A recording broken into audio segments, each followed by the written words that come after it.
I can ping everyone, right?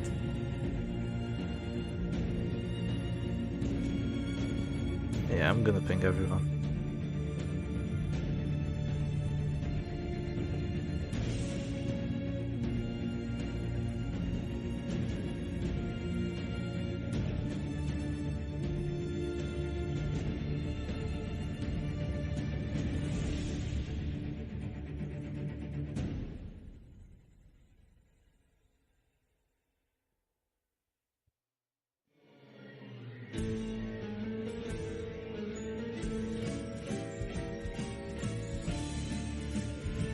Alright, hello everyone. Hello, One Shepherd CZ, how are you? Nice to see you around. We're almost starting the grand finals. This tournament has been going on for over a month now. This will be the very last afternoon that we get of it. That's good that you're doing good. I am good too. We are all good here. It's all good, man. Hello, Janeda. So yeah, the players are just getting ready. We're gonna have a quick look through the brackets. We absolutely must have a look through the brackets here. See the journey that both these players have made.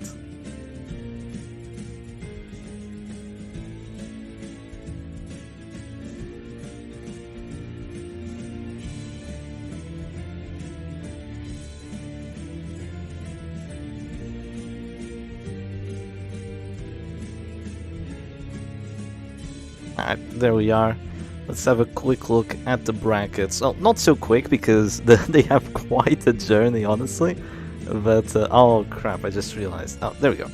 Yeah, so Silax started in round 1 of the winners finals. He beat Dev Decimator 2-0, Nodens 2-0. He lost the match to Stratpools, but that's another W 2-0, another W 2-1.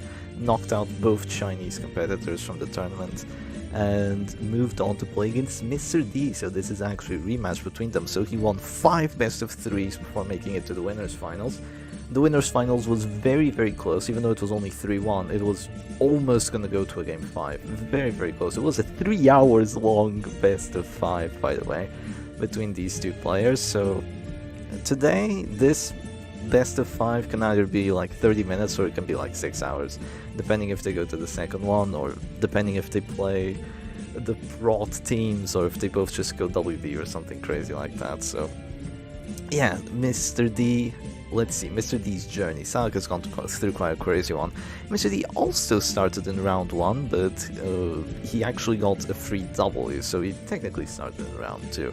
So he beat another Chinese competitor, so it looks like both of them knocked the Chinese competitors out, so that's 2-0, 2-0, 2-0 again against Stormy, Rip, and then beat David as well. So he went through 4 best of 3s to actually make it to the winners finals, then he went down to the losers bracket, beat Vizem. Basically Vizem got eliminated by both Silek and Mr. D, so they are number 3 in the tournament. And now Mr. D is looking for his revenge against Silex, so let's see if that will happen or not. Hello Andy, nice to see you. Very nice to see you actually, I haven't seen you around in a while. And Corollo, let the finals begin. Indeed, there is no justice in this world, unless Mr. D wins, and there's justice. Who are you rooting for? Are you rooting for the Frenchman or the Russian man? Who are we rooting for is the question. Well, let's see if we can get closer to actually rooting for them in the match. It should be coming soon. Ready when you are, Salak. Nice to see you too, Sergey.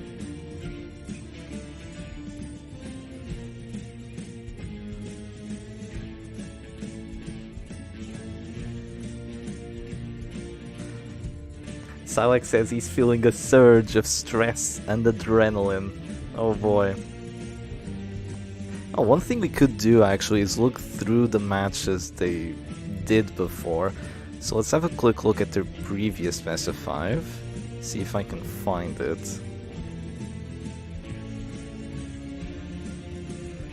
I can't... Oh, there it is. There is their previous best of 5. So let's have a tiny quick look at that. So in the previous best of 5, Silex started off with... Yeah, you can see it took a while, this one. Definitely took a while. So he started off with the Oppressive Vestal, while Mr. D started off with the Silac Prot, so funnily enough that was a win for Silac against his own team. And then it was a repeat, so it looks like just, wow, 3 uses of the Silac Prot? Hey, that's not right. How was that possible? If he won here, he wouldn't be able to play with it again. And 3 uses of this team? I am very confused what happened. Huh, I was watching this. Maybe we... That's very weird. I can't remember exactly why it looks like this. Perhaps there was a rematch? There wasn't a rematch. I don't get it. Did the players just forget about the rules or something? Or is something wrong here? Now, I don't know, but it looks like the teams are going to be overall the same. Mr. D playing a lot of stress teams, while Silac playing mostly damage teams. So is that going to be a trend in this best of 5 as well, or is it going to be something else? Hello Lux, nice to see you. Silac in the finals, right? What a surprise! Silac in the finals once more. It really is crazy. Yeah, not the first finals he's been in. If he wins this one, that's 2 tournament wins for Silac, by the way, so... He is gonna be miles above everyone else in the leaderboards. They did desync one time. Oh, potentially. I don't quite remember it. Yeah, we don't have a winner yet. But we might soon.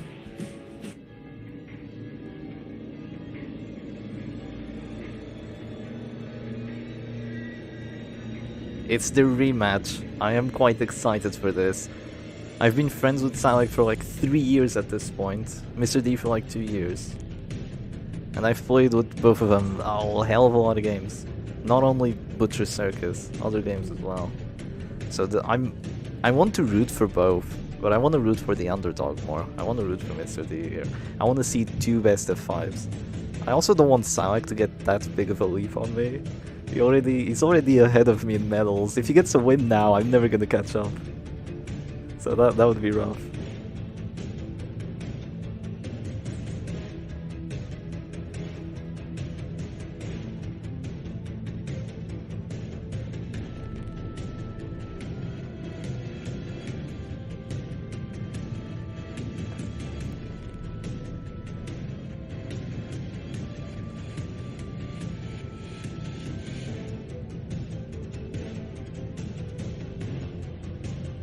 The Amazon screen goes hard. It do go hard. I agree. It has a leper. I wonder if we're gonna see a leper. Feel free to screenshot Leper the King. We could see a leper, but I don't know. I don't think Mr. D plays leper. Silac definitely doesn't. You can't stay to watch, but good luck to both contestants. Hey, you can just watch the VOD. Hopefully you don't spoil yourself. I do imagine these matches will be very much worth watching, but I'll see you around, Duelist. Thank you for showing up.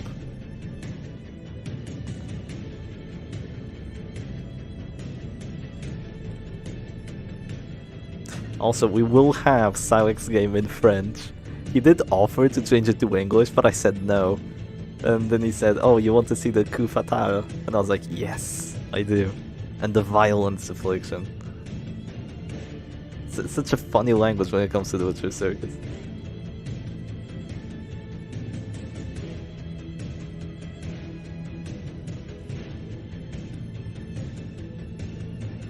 Yes, I did play against Silac today, that is true, but I don't know how... I personally wouldn't if it were, you know, the day of my grand finals. I just want to keep like a fresh, clear mind. Maybe just one match, maybe watch a bit. We played a lot of matches and they were quite intense. We played like 4 to 5 matches. I think that he might be... I would say, if he were me, he might be like just a tiny bit tired already. But I don't know, maybe he's gotten in the mood and he's ready to take Mr. D on.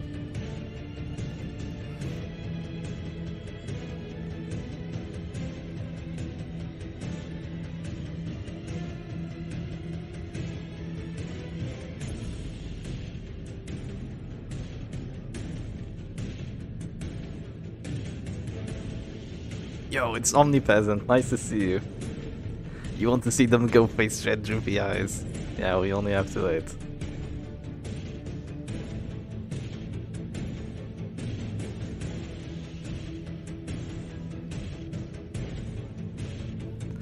Whenever any stun, any pass, or any crit happens, I want to see face red rupee eyes. Or if WD is played. If WD is played, that too. Okay, the players are saying good luck, have fun. Mr. D has readied his team. Now Silak will ready his, and we will begin the first match. I have to remember to change scene. It would be unfortunate if I forgot.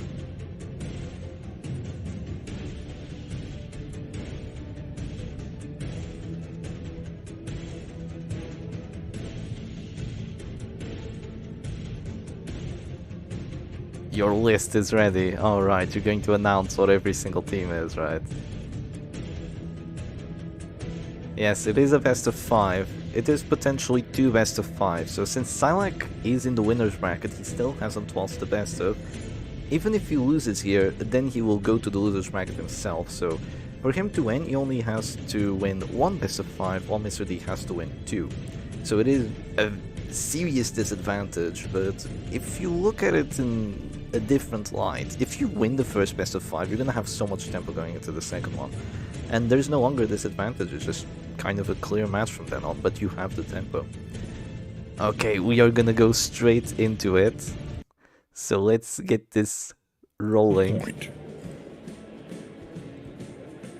Alright, and there we are, straight into the match number 1. And it looks like Silak is playing his own team, he's playing Silak's Prot, while Mr. D is playing Septic Tank. So it seems to be a Septic Tank with a lot of defense. The Antiquaire, the Matrechat have both dodge trinkets, both the Monkey's Fall and their character and their class specific trinkets, while the Flagellant has that Hemlock with the Rain of Sorrow. So immediately Silak's team seems to have a lot of protection, but maybe that Rancid Cure on the Man-at-Arms might be what saves him, because this is already not a very good matchup to be in. You don't want to have a Crusader and plan to go Borg of Light while your opponent has all this DOT. Why are they shivering? Well, it's cold in France this time of day, I think. You know, we're in February, early in February. This tournament started in December, by the way, but we're early in February. It's still quite cold. I imagine the Frenchmen here must not be enjoying themselves. And wow, that is a very good start. That is as good as a start as you can hope for, really. So Silak just has the Pit Fighter's Helm on his Flagellant, has the Rain of Sorrows, of course. He really needs the Rain of Sorrows on a team like this to have that still aggressive pressure, because the Crusader is kind of lackluster. But Mr. D is just gonna counter and go for his own Rain of Sorrows, and both of them use the command buff, and even though Silak got 2 crits, he does not have the Hemlock. He actually has the Pit Fighter's Helm on that Flagellant, so he's lacking a little bit in terms of DOT. Mr. D is still out DOTing him here. Yeah, lots of crits, a double crit. Can you imagine the first action of the best of 5, of the grand finals? The first offensive action is a double crit. It is crazy. We can already tell the RNG is going to be out of this world. So Silak immediately goes for his bonus. He goes for the Toxin Trickery. He gives himself an extra 15 dodge, clears all that nasty DOT from the Rain of Sorrows. Of course it's going to be reapplied, but only if it hits. So will it hit is the question. I'm gonna join in on the spam as well. There we go. Let's fill the entire screen with face red rupee eyes. Oh no, Splinter Guy broke it. I'm sorry, you're getting banned, Kappa. You're getting banned. Okay, there goes the Vapors Incendiaire or something. 3 resistances on the DOT, actually. That is absolutely massive that 3 characters resisted the DOT. I suppose that Antiquarian does not have Festering Vapors. Or rather, no, she does, but she doesn't have the Materia Pestis to make her Festering Vapors absolutely hurt like hell. So since she doesn't have that, it's gonna be a lot harder to break through Silak's team. He's probably gonna have to break through with Distress. So Mr. D might have this Surf and Turf on the backline. He might have the Harry and the Festering Vapors, and Silak doesn't have too many tools against it. But his characters, while they have a lot of dodge, Silak will just press the command buff, will probably just go crazy. And it will not be easy for Mr. D to break through, because lacking that Crimson Hook, lacking that Materia Pestis, the AoE doesn't really hurt that much. At least not against a team as inherently tanky as the one Silak has. So there is still hope. There is still hope. Of course, trying to kill Mr. D's Flagell is gonna be easier said than done. He's gonna be spamming Grain of Sorrows from here till dawn. So let's see. 10 FPS, Shepherd Doggy. Yes, unfortunately this is the best we get. So Silac doesn't have the best internet. Mr. D's internet is even worse. So we unfortunately this is what we have to deal with. But you know, at least you get to see the game in French, and at least you get to see Sagnement on that antiquarian. So yeah, unfortunately the Butcher Circus still doesn't have a spectator function, so Red Hook, we would love it, really. If anything, a spectator function would be fantastic. It would have helped so much in these tournaments already, but there's still time. There's still time to implement it, right? Yeah, surely any sort of update would happen. Wow, look at that, 91% hit chance, even though there is 62 dodge on that doggy. Yeah, the doggy is just... The dodge is just not going to work for Mr. D here. It's just not going to work at all. It has to be Hound's Harry into festering vapors, into massive amounts of stress and dot, because the command buffs from Silac will just make that backline, that backline's dot just not matter pretty much. Anytime now, anytime now. Yeah, anytime now the update is coming, anytime now. You think the Butcher Segs would have better equipment considering how they are very popular in the lore? Yeah, it be what it be, right? It be what it be, it be what it be. So Silac here is a bit indecisive as to whether he wants to use his heals with the Crusader or whether he wants to use Zealous. So if he doesn't use Zealous, he's doing literally nothing to hurt Mr. D's front line. But if he uses Zealous, then he might risk losing his Grave Robber, and if he loses his Grave Robber, it gets really rough. Yeah, fortunately for Mr. D, he also has the command buff, so the dodge on either side is just really not working. D is getting a lot of crits, so is Silac, but it looks like this is just command buff from here till dawn, yeah. It really is. And yeah, there's another crit. Remember, 2 command buffs equals crits. That was the golden rule from back in the day, right? When I played Champ Stress and I spammed the command buffs, and the Crimson Hooks and all that. 2 command buffs equals crits, and as you can see, 2 command buffs and boom, crits shall happen. Ask and you shall receive. She goes egoism, which I believe is selfish, most likely selfish. At any cost. I believe she is dropping to that store as well. The Man-at-Arms Rancid Cure-All doesn't appear to be working too well. He's already down to 15 HP and taking more DOT, so unfortunately it's not really doing what it's supposed to. Goes for a guard this time around, maybe to give some extra resistances to the Grave Robber, but it might be a little too late. The Crusader will probably try to heal that, but I don't imagine his heal will heal for enough to actually stop that amount of DOT just being rained down to Silac. Of course, with the Man-at-Arms in position 3, and with the double AoE backline on Mr. D's side, the guard doesn't do anything in the form of preventing death blows. The AoE will just completely ignore that card and do damage regardless, unless there's a lot of bellow debuffs or afflictions on the side already, but it doesn't look like we're going towards there whatsoever. This seems to be a DOT versus DOT matchup. Even though both teams are sort of, well, they definitely look like stress teams, and they are built like stress teams, they're here to do DOT. They are here to do DOT. It is interesting because they both have the DOT options to deal against another stress team, and it is exactly what they're doing. Because if they went too hard on the defense, like if the Flagell went to punish and reclaim and something like that, then if the enemy Flagell didn't have that, they would immediately lose the match, unfortunately, because you can't deal with the enemy's backline with a team like this. And it would just be GG on the spot. It really would be GG on the spot, so... Mr. D's Antiquarian is at this store, but it doesn't matter too much because she's guarded. There is no reach at the moment, the Flagell turn's already expanded, but the Grave Robber does eventually go to this store here. It looks like the DOT really was too much. Silac didn't even decide to drop the heal on there, probably wouldn't be enough. And that's 2 characters at this store already. One thing could happen, which is just to move forward, that is a possibility, but it does not happen. Sadly, the command buffs must have run out, or maybe the command buffs just weren't enough. Egoism is an extra 5 dodge on that Grave Robber, so she is at 59. She'll go to the funny number if she gets a crit. And I wonder, does Silex just immediately go for it, or maybe does he click the Flagel and try to drop a Redeem? Does he heal the Crusader to go for a heal? Probably just expend your Grave Robber turn while you can. Maybe go for the double Reign of Sorrows Death Blow. All of them are quite good options. He goes for the Agony on the enemy doggy. Does get the Affliction. Perhaps this Affliction could be the game changer.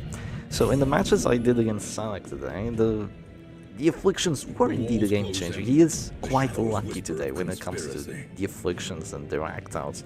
The very first turn I went Afflicted playing WD, I got a pass, and I lost the match because of it. So let's see, perhaps the curse goes on to D as well. So there's another dodge. That Grave Robber was just dodging everything. And did D just not drop a command buff, or what's happening? Didn't he drop 3 command buffs? What else would he have done? He hasn't dropped Bolster, he hasn't dropped a Guard, that's for sure. He hasn't dropped a Bellow. It's probably 3 command buffs, but it seems like it's just not working. She just has too much dodge. She just has too much now. So I believe that if he clicks the Man at Arms, he does go down to 0. Yeah, Grave Robber is just dodging too much. There might be a heal here because she's already expended her turn.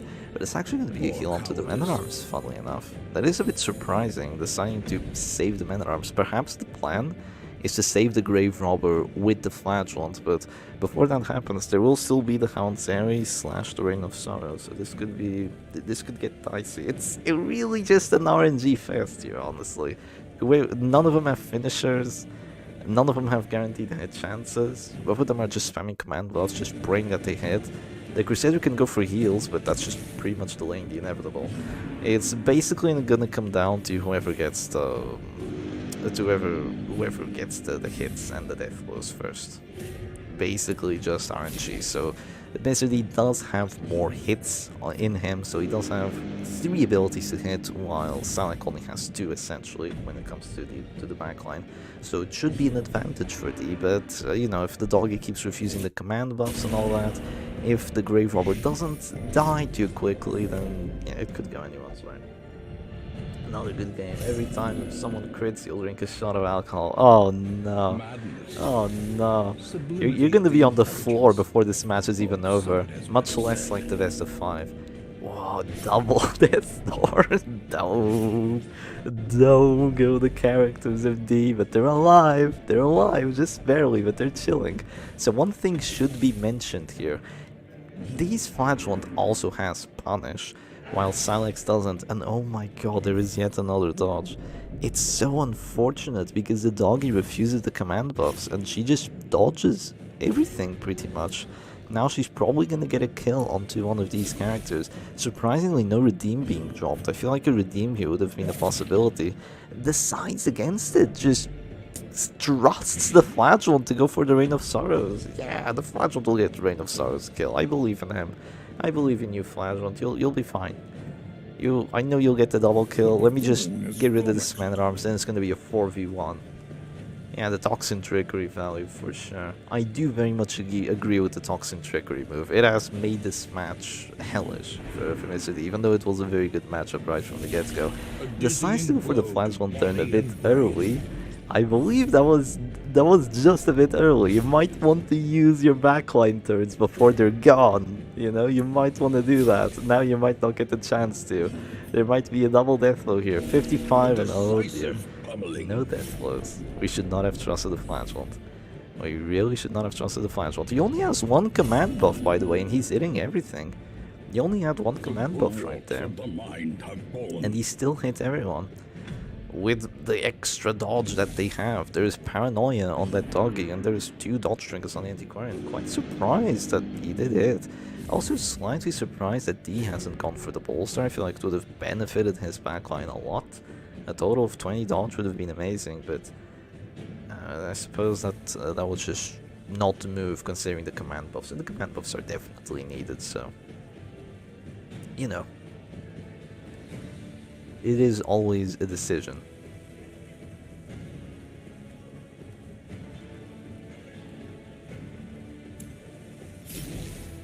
10 commands just to hit the grave robber. It really does feel like that, doesn't it?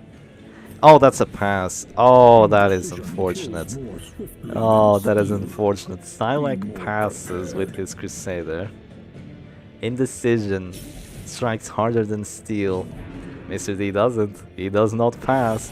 You know, there is being just, but that's mostly left for normal matches. He kind of has to win 2 best of 5s, guys. He kind of has to win 2 best of 5s. He can't afford to be going for dodges here. He has to get everything he can get. I wouldn't pass either, not in a high stakes match like this. You know, Sally got 30 seconds to think. And now 0 damage. She just survives, but oh, it doesn't matter. Heart attack. It looks like it didn't matter after all, so all that effort to try and get a death blow on her, it just did not matter. She just died to the heart attack in the end. That is wild. That is actually wild how the stress just managed to stack up so much. Look at the crits on this side, by the way. Crit on the Flash, crit on the Antiquarian, crit on the Crusader. Rather, not the Crusader, but the doggy finally gets a kill on one of them, but the other does get a dodge, and this could be really bad. This could be really bad. There might just be a 20% death blow here. If there is a 20% death blow, I might just go ahead and say this is GG. It is a possibility. Will it happen is the question.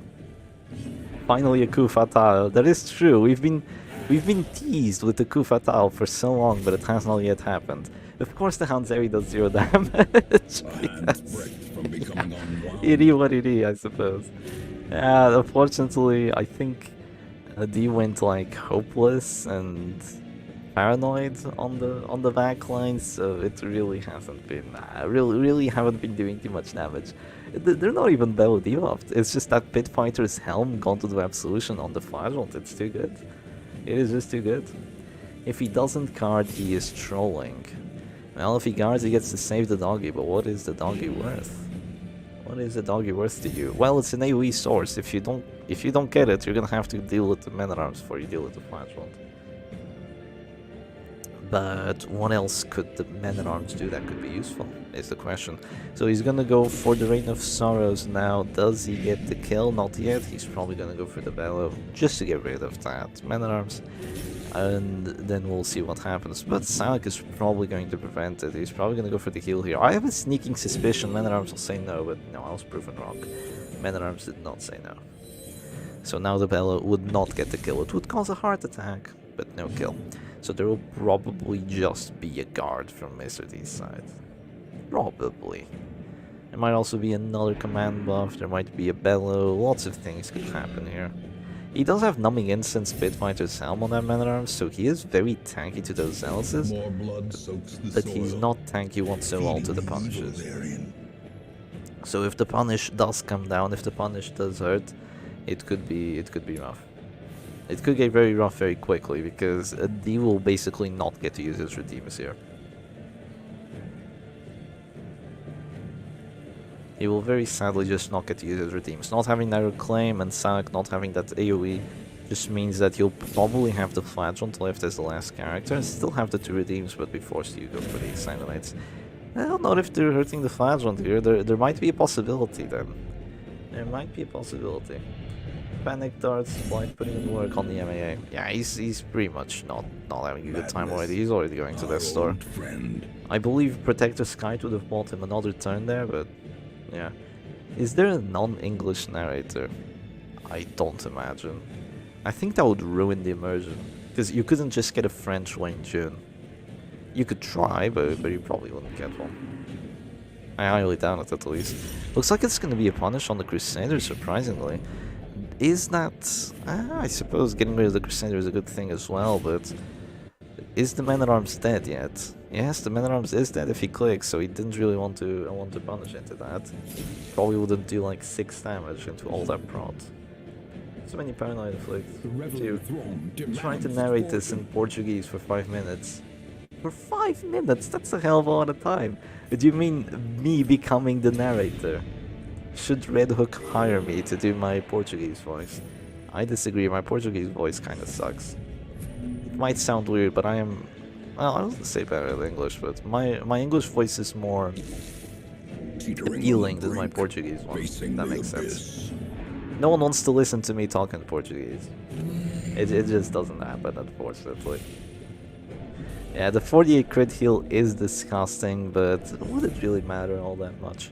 It might matter a bit here. The Flagellant will be out of this sword for a while, but it's just not as huge as it seems. Not at the moment, at least. It's not immediately impactful. It might make an impact down the line, but if the Man-at-Arms and the Crusader dies, then that 48 HP really won't make too much of a difference. These characters will still be alive before then, but yeah, I must admit, this is not looking too good. The doggy is still alive, he does still have a lot of dodge, he's not quite that high on stress, and this Man-at-Arms will just die to a crit Houndsary. If there is a crit Houndsary, it will do enough stress, but will it be a crit Houndsary? Oh, it's a... Oh, that's unfortunate. Well, tries to guard the Man-at-Arms who was guarding him. The Man-at-Arms refuses to guard, so the doggy heals himself with lick wounds and gets a crit. So now he's a lot safer. So I suppose it could have been worse. Could have been a Hound's Rush or something. It could have been a lot worse. Yes. Walks into a WD bar. A WD bar? What, does everyone there play WD? That would be hilarious. I do believe WD has been played 24 times this tournament and only lost 4. So it has like an 80% win rate at the moment. It is absolutely wild. We're not seeing it being played too early. It probably wouldn't do too well in this specific match against either player. It would really not do too well, let me tell you that much. It seems that the players are getting quite wary to the tricks of the WD. They're doing everything they can to counter it. And now the Man-at-Arms is at this store, 191 stress. He is dead to a bellow. He's forced to act because the Flagellant is dazed. He might just very well go for the final action. Where'd you get all that data, Clueless? Surely we don't have a channel dedicated to it. But yeah, it was Salak that told me. It was Salak that told me that. The Man-at-Arms is paranoid, so he could actually stun another character. That is one of the paranoid act-outs. That is always a possibility. But that won't happen, right? Nah. I think the doggy might lose the guard here if the Man-at-Arms does not go for it. Surprisingly, he goes for Redeem on the Man-at-Arms. No, actually not too surprisingly. The Flagellant had already dropped to low enough HP, so drops the Redeem before he can't, really. And now the Man-at-Arms just gets to stay alive. Salak's MAA will not survive so long, and as long as he just gets to kill this... That's right, Salak's Flagellant does not have Punish, so as long as that Man-at-Arms / that Crusader dies, this really won't last too long, because not having Punish means that this becomes unwinnable, really. I would say very difficult, but it becomes completely unwinnable for Salak here, so he has to really keep this Crusader alive, or it will just be Jover. It will just be Jover, guys. There will be absolutely nothing to be done here. So he's gonna try through Reclaims, but there will probably just be Houndsarys, Punishes, and Bellows. And these three definitely outpaced the Reclaim heals, but he is still at like 140 stress on the Crusader, so that's not too terrible.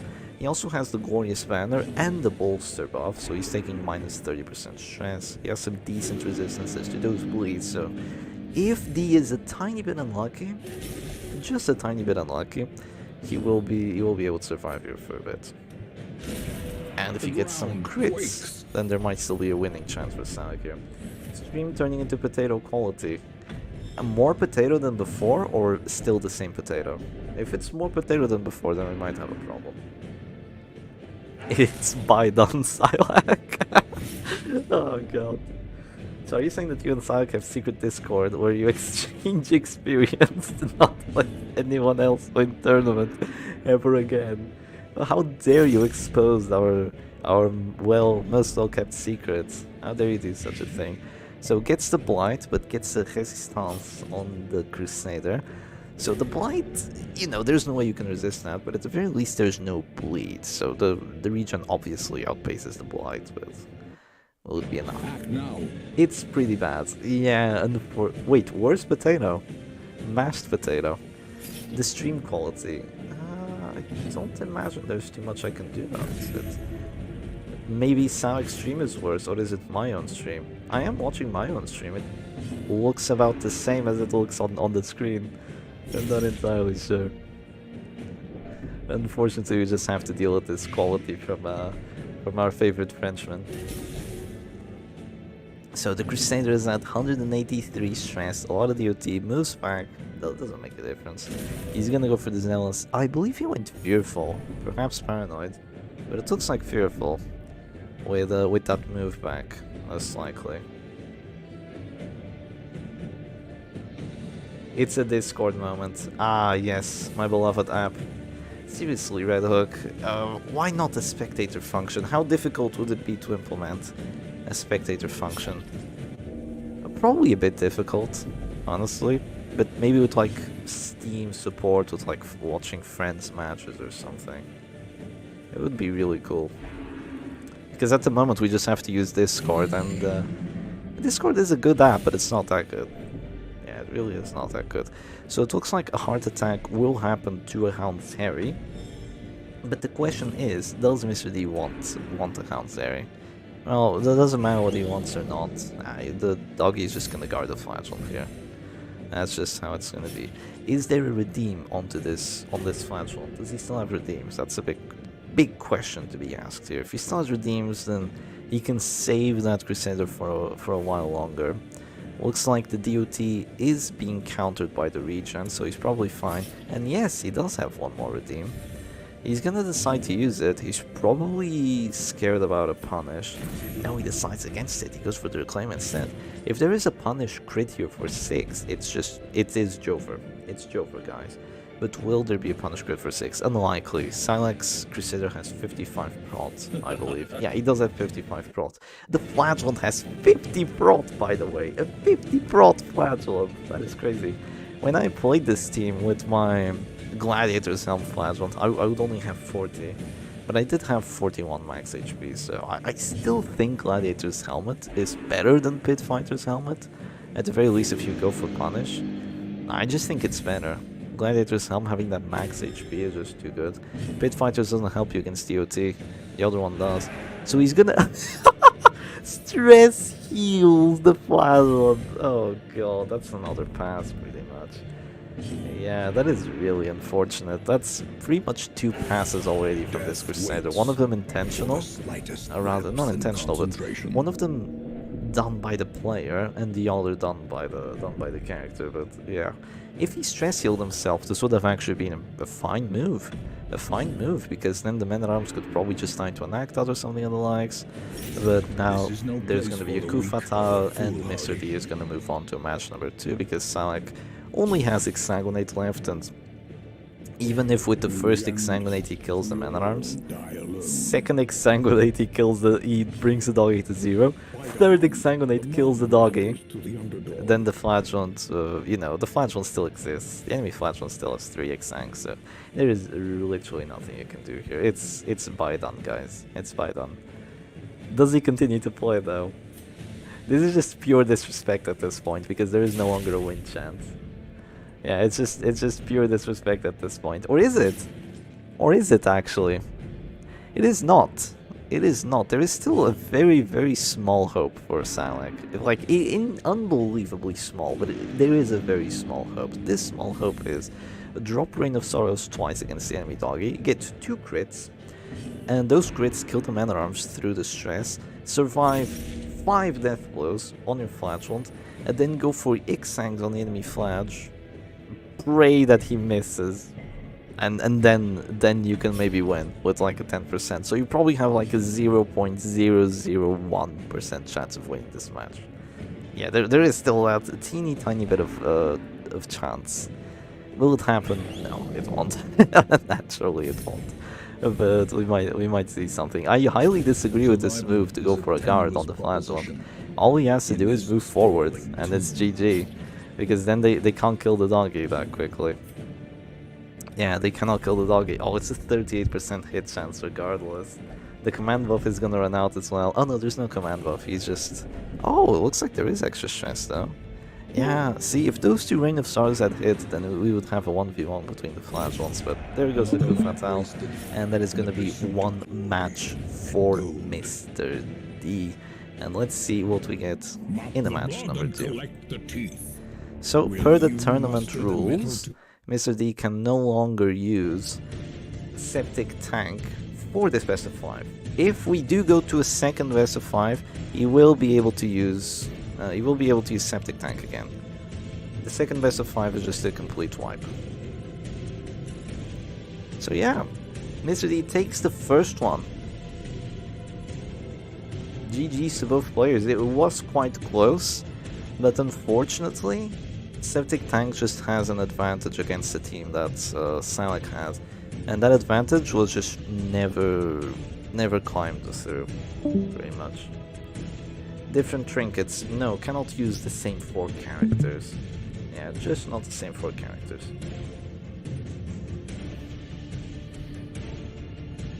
Even if the team is being played entirely differently, so for example you have a team that can either go stress or go damage, like stress WD or regular WD, you just can't play the same 4 characters.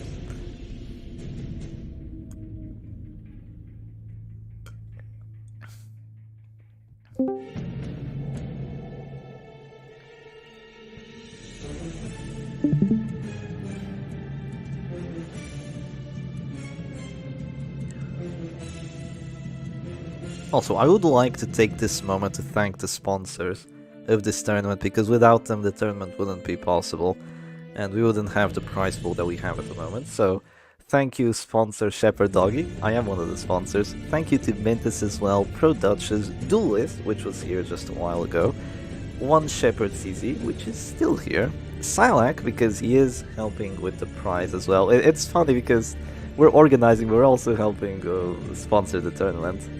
And we're playing in it as well. We just do everything. We do everything here. And also a huge thanks to Cameron for the support. I'm not sure if he's around, but he did donate 200 euros, or rather $200 to the tournament. So that was fantastic. That's gonna fund like another one at the very least. So yeah, let us see what the players bring out in their second match. So it appears that Mr. D is ready already. We're just gonna have to wait for Silac to pick and choose his team.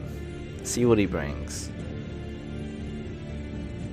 Hopefully we don't get desyncs. If we got desyncs, I would be floored here.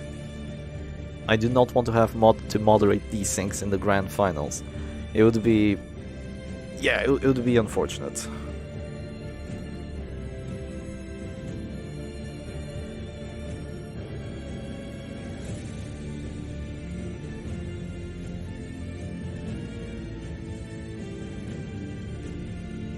Of course.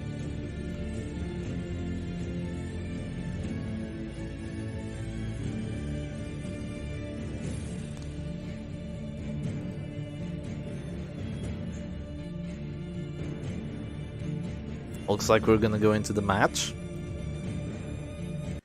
So here we are heading straight into match number 2. Not too long between matches. Not too long between matches, honestly. Perhaps the players could have taken a bit longer to think their teams out, but it looks like Silac is now playing with the Oppressive Vestal, while Mr. D is playing with the WD. He's playing with 2 stun trinkets on this WD, so he does have that slight lack of accuracy, but he does also have a better stun chance. So let's see who's going to win this match. So funnily enough, I played this against Silac today. I won pretty well. I did make a mistake that made the match a tiny bit closer than it should have been, but it was a decisive win for me because I was able to just lock down the enemy Crusader, and I was able to pretty much just kill the Crusader before my opponent was able to do anything too significant. So let's see if Mr. D is capable of doing something of the likes, or if he tries to go for the enemy Vestal instead. Let's see who he chooses to focus down, because Silac's team is quite powerful in the tools that it has. So the Vestal is usually a character that you focus down, but in a team like this, you have 3 characters that can move forward with their abilities, so it is very difficult to focus her down. You have a shield breaker that has the Serpent Sway, so almost impossible to focus her down if you're playing it with a damage team. You're just gonna take way too long. And you have a Higher Man with Riposte, which, you know, you kinda don't want to eat those Ripostes. It's gonna hurt. It's a Higher Man. He's gonna get crits. You already know how it is.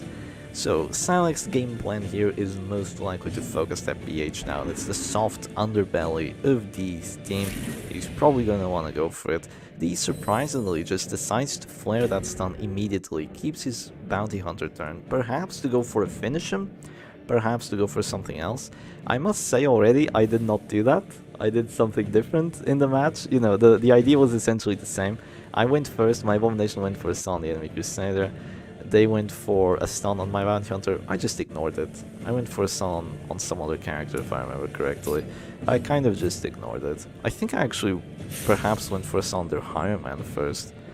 Yeah, I think I went for a stun on their Higher Man first with my Abomination. Then I stunned their Crusader, passed the turn with the Bounty Hunter, sniper shot, crit their Crusader, and basically just won the match from that. Because, funnily enough, you don't need a crit to make sniper shot hurt. It helps, but you don't need it. Now, this is a bit of an unfortunate situation though. Silak is in a very rough spot. If he doesn't get the dodge here with this Vestal, he's gonna have the Vestal in position 2 while stunned, and his only counter pressure is gonna be this duelist advance onto the enemy Bounty Hunter. So, depending on how this duelist advance goes, whether it's a miss or like a mid-roll or a max roll or a crit, then the match is pretty much going to be decided on it. So it was a max roll, meaning that Chasseur de Prime, which is the Bounty Hunter, is in a rough spot. He only has 10 HP left, but there will be a sniper shot onto that enemy Vestal, so yes, this Vestal is coming down. There might be a heal here, but after the heal, or rather after the heal, there will just be another Manacles, perhaps a Transform Rake, something of the likes. A Bounty Hunter's finish him will come down and the Vestal is dead. Now the question is, can Mr. D get some safety with his Bounty Hunter before the Vestal dies? Because he does have the advantage here. Bounty Hunter is the confirmed Deathblow character, while Silak... wait, that's not what I meant to say. While Silak doesn't have a confirmed Deathblow character, he only has the Higher Man with that duelist advance. So the question is, will that duelist advance actually get the kill? Because it looks like we're gonna go towards it. The puncture here is 4 to 8 damage. Very smart to go for the puncture there, honestly. Because with this puncture, it means that now the Crusader is in position 3, where he doesn't really want to be, because then he has the Holy Lance, and Holy Lances are powerful, but they're not as powerful as the stuns, of course. So yeah, the Vestal got deleted by the crit sniper shot, and now there will be a 50-50 chance of getting the kill, and it's agony. Agony for Silak, as he does not get the kill. Now, unfortunately for Mr. D, he no longer has the heal from the Crusader, so he can't really... You know, he can't really save him. That Bounty Hunter is probably still dead to a duelist advance start of next round. But before that happens, other stuff will happen. The Abomination will go for Manacles. Sadly, the Abomination cannot heal other characters. He can do a lot of stuff, but he cannot heal other characters yet. When the rework comes out, the Butcher Circus rework, he will be able to do that. So it's gonna be a duelist advance here, and oh, that just feels terrible. You know, I played against David. If y'all saw that best of 5 I did the other day, I played against David. Almost the exact same situation. I play Oppressive Arbalist, I have to go for duelist advance on the enemy Bounty Hunter while they get a guaranteed kill on my team. And this is just the problem of the Higher Man. He's a good finisher, he's a decent finisher, but he's not amazing. He's definitely not amazing. Do we get a... oh, might that be a desync? Oh, that would be horrid if this was a desync. But it might be. Oh no. Oh no, here we go. But yeah, it does not get to 65, and yeah, this might very well be a desync. No, it's not. Oh, thank goodness. Oh, don't make me sweat this much over desync. Jesus. Yeah, I really don't want to see desyncs here, please. Just internets. It doesn't matter if you're 10 FPS. Just do not halt. Anything but halting. Yeah, that's really not what we can have. So. Now this becomes almost unwinnable for Silak, but it is not unwinnable. If that were a desync, I would not give the win to Mr. D. I would ask them, well, no, I wouldn't do anything. I would see what they would say, and then what I would probably moderate if I had to. I would say that the best course of action is for the players to put themselves in a position equal to the one they were in right now, which shouldn't be too difficult to do if they're both like coordinated. It's a damage team, there's no afflictions, it should be rather easy. But thankfully that doesn't have to happen, because there is still a chance that Salak does win this. Mr. D can make one mistake, or he can, you know, not go for heals or something of the likes, or his Abomination stuns can fail. But it's mostly a very difficult match for Salak now, because D is free to just go for heals with his 2 healing characters and go for a stun with his stun character while having his Bounty Hunter turn for free. So basically stun one character, heal the abilities of the other 2, and you're just completely fine. So surprisingly, he's gonna go for a stun on the higher man. Immediately gets punished for it. Obviously, he fucked around and found out. I'm sorry for the swear, but it just had to be said. If you go for a stun on a higher man with Vendetta, that had 2 turns of stun resistance remaining, why would you do that? I mean, 2 turns of repulse remaining. Why would he freaking do that? He just ate a big repulse from it. Now, the reason he went for it is because, well, obviously he doesn't want to miss. He doesn't want to go for the shield breaker and just completely miss. So that's why he went for that. He also can't transform Slam or something otherwise, because then it just wouldn't have too much fun. Of course, you know, he's just gonna go for this. He does get the guaranteed stun on that higher man, so there's the pressure like lets off a little bit, because now Salak only has 1 move to attack that Bounty Hunter. So technically, even though it went quite poorly, it was still good. You know, it was still a good move. I may have been a bit too harsh here. It was definitely a good move. Of course, it was risky, quite risky, but it did work out, so if you would it be. Now, Salak is going to make some decisions. He has a 50-50 chance to pull that Arbalest, and it fails. Meaning that, yeah, it does not look good for that Crusader, not whatsoever. The Arbalest can probably just shoot into him at the moment and bring him down to 0. She does have a crit buff on there, she does have the Piercing Coral, she has a Stabilizing Tiller. The Crusader surprisingly goes for a Rally to the Flame there. The Bounty Hunter wasn't at risk yet. This might be bad, because there might be a crit Holy Lance here. Oh no, it's a mineral. Unfortunate for Salak, but definitely a bit of a weird move to go for that Rally to the Flame so early. The reason he went for it is because he wants to wait. You know, it's quite greedy, but he wanted to wait and keep both his shooter and his finisher turn. So now he's free to shoot and then go for the finish him. He didn't want to give the opponent a chance to just heal his sniper shot. That's kind of what he wanted to do. And now it's definitely over. It feels like we're in a no surrender trend. Which, fair enough, it's better to never surrender than to surrender prematurely, in my opinion, at the very least, because usually there's a chance, but now there's definitely no chance. Like, come on, you're playing against 2 healers, and you have 2 DOT characters. There's absolutely no chance. You don't even have a character to store. Unfortunately, the RNG just really didn't go Salak's way, so this is probably going to be 2 Ws for Mr. Dave, which is the underdog, may I remind you. This is the person that has to win 2 best of 5s, the person that doesn't have quite as much tournament trophies as Salak, the person that didn't eliminate as many opponents that looked like crazy as Salak did. So it is wild. Never surrender is the only way. Yeah, now there's a 0.001. No, there's just no chance here. There's unfortunately just no chance. It's pure math. It's literally just math. Look at the heals on Mr. D's side. He has 2 healing characters. He has a stun character. He has the Bounty Hunter. 2 heals versus 2 attacking characters. The only way you can possibly win this is if you damage them and stun them, or, well, which you don't have, or if you damage them and stress them out, which you don't have either. I suppose there is Grape Shot on that higher man, but, well, perhaps the Grape Shot could actually make the difference here. That is a possibility, so it's not over yet. It's not over yet, guys. If there is like a crit Grape Shot here, we might be Barak. Because then there will just be, no, we're not Barak. We're not Barak. Yeah, the idea here was a crit Grape Shot, bringing 2 characters down to 0, then you can kill one of them. Then perhaps you can get leverage off of that to kill the second one. And somehow stay alive with both your characters. but it feels like the Arbalest is having none of that. She immediately shoots that Highman. And now, depending on what happens, this Highman is dead. All that has to happen is just to finish him, and he's completely... He moves back! Wow, he moves back, that's crazy. You know, it's the chances game. Now it's not a guaranteed chance to get the kill. Now it's either an 80 or an 85. Mr. D is gonna go for it. It's an 85. There's the coup fatal. Now it's over. Now it's over. And now it's a guaranteed chance. There's still 2 healers. Silak, you don't have exposed. You can't win this. You can't win this, Silak. Just go next. You'll be fine.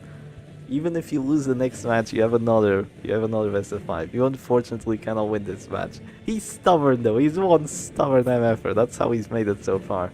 He is very stubborn, but finally does surrender. You know, 1v4, you kind of have to come face to face with the odds. It might just be a bit too late. The RNG simply did not go his way. And we are gonna go for a match number 3. So yeah, fantastic best of 5 so far.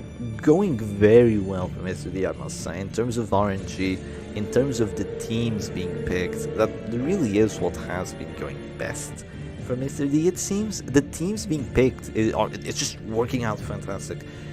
You go Septic Tank into Salak Prot, winning matchup. You go WD into Oppressive Vessel, another winning matchup. You get to go first, extremely winning matchup. It's really not going too well for Salak. He's usually the guy that gets all the counter picks, but this time he's getting counter picked by Mr. D. So it looks like D probably took these 2 weeks quote-unquote vacation to study Silak. He's taken it, he studied the previous best of 5, and he's prepared, and he's got his A game on. He really has his A game on, so it looks like he might just potentially counterpick Silak again. It is a possibility. Change the music to All Things Must Come, please. Let's match with best of 5. Let's see, do I have All Things Must Come? I don't. The closest thing I have is this. How do I not have All Things Must Come? That's unfortunate. Well, let me see if I can find it for you. I downloaded a couple of the Darkest Dungeon songs. Illegally. I illegally downloaded them.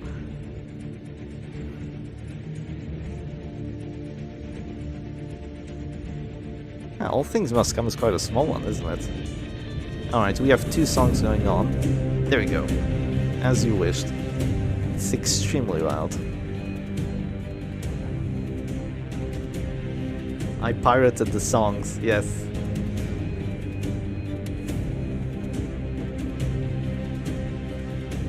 Pirated them straight off of YouTube. I'm such a criminal.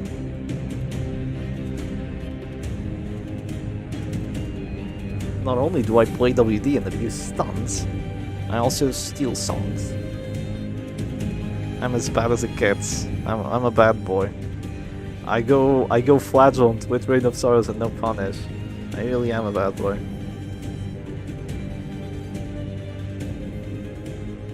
Also, funnily enough, I also don't want Mr. D to win this, because if he gets a gold medal this tournament, he surpasses me. So here's the question: do you want to be number 2 in the leaderboards, but the number 1 is like super far above you? Or do you want to be number 3 in the leaderboards, but number 2 and number 1 are relatively close to you? I think I'd still rather be number 2. I think I'd still rather be number 2, but I also want to, you know, that's my own selfish intentions. I also want to see Mr. D win. I feel like he's been playing for a while, he might deserve a win soon, but that's on him. If he deserves a win or not, only he and the Ring Mommy can decide.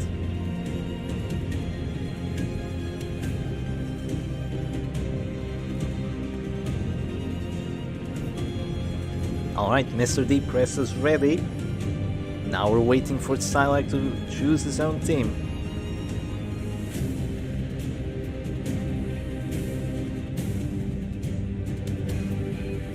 Oh god, he just picked one of his own teams, and his pre-built team does not have the full trinket setup. One of his characters was missing a trinket on his deck.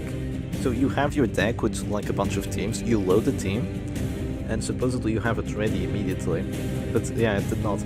Oh, the caption is still 0-1. My apologies. Let me change that out real quick. Alright, we might be going into it. Yes, we are. We are indeed going into the match. Familiarity breeds contempt and does not forgive failure. And boom, here we go. Silac versus Mr. D. The final match of the best of 5. And oh god, it's Silac Sprott versus Silac Sprott. Why? Why must we watch this? Oh, that's funny. That is quite funny. So this is gonna be a question of trinkets and luck. The question is trinkets and luck, essentially. Well, as well as matchup knowledge. I would bet that that Silac has a better knowledge of this matchup than Mr. D does. Mr. D is relatively newer to the Silac Sprott idea, to the Silac Sprott setup, but wow, that's really unfortunate. That is really unfortunate for Silac. So his Flagellant has Reign of Sorrows but no Punish. He has Redeem. While Mr. D's Flagellant has Punish and Reign of Sorrows. So he has completely disregarded the chance of a damage team appearing and just gone crazy. Also, is the game too loud? I feel like it was a tiny bit too loud. Yeah, he has completely disregarded the damage teams. He's basically thinking, oh, damage teams having regen? Nah, they'll steal team me anyway. Who needs regen? I'll go punish Reign of Sorrows, go brrr.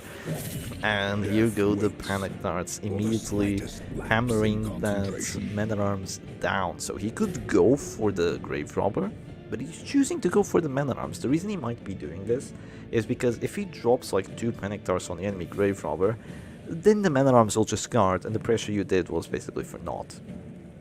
So you probably want to kill the Man-at-Arms first, you kind of prevent that from happening.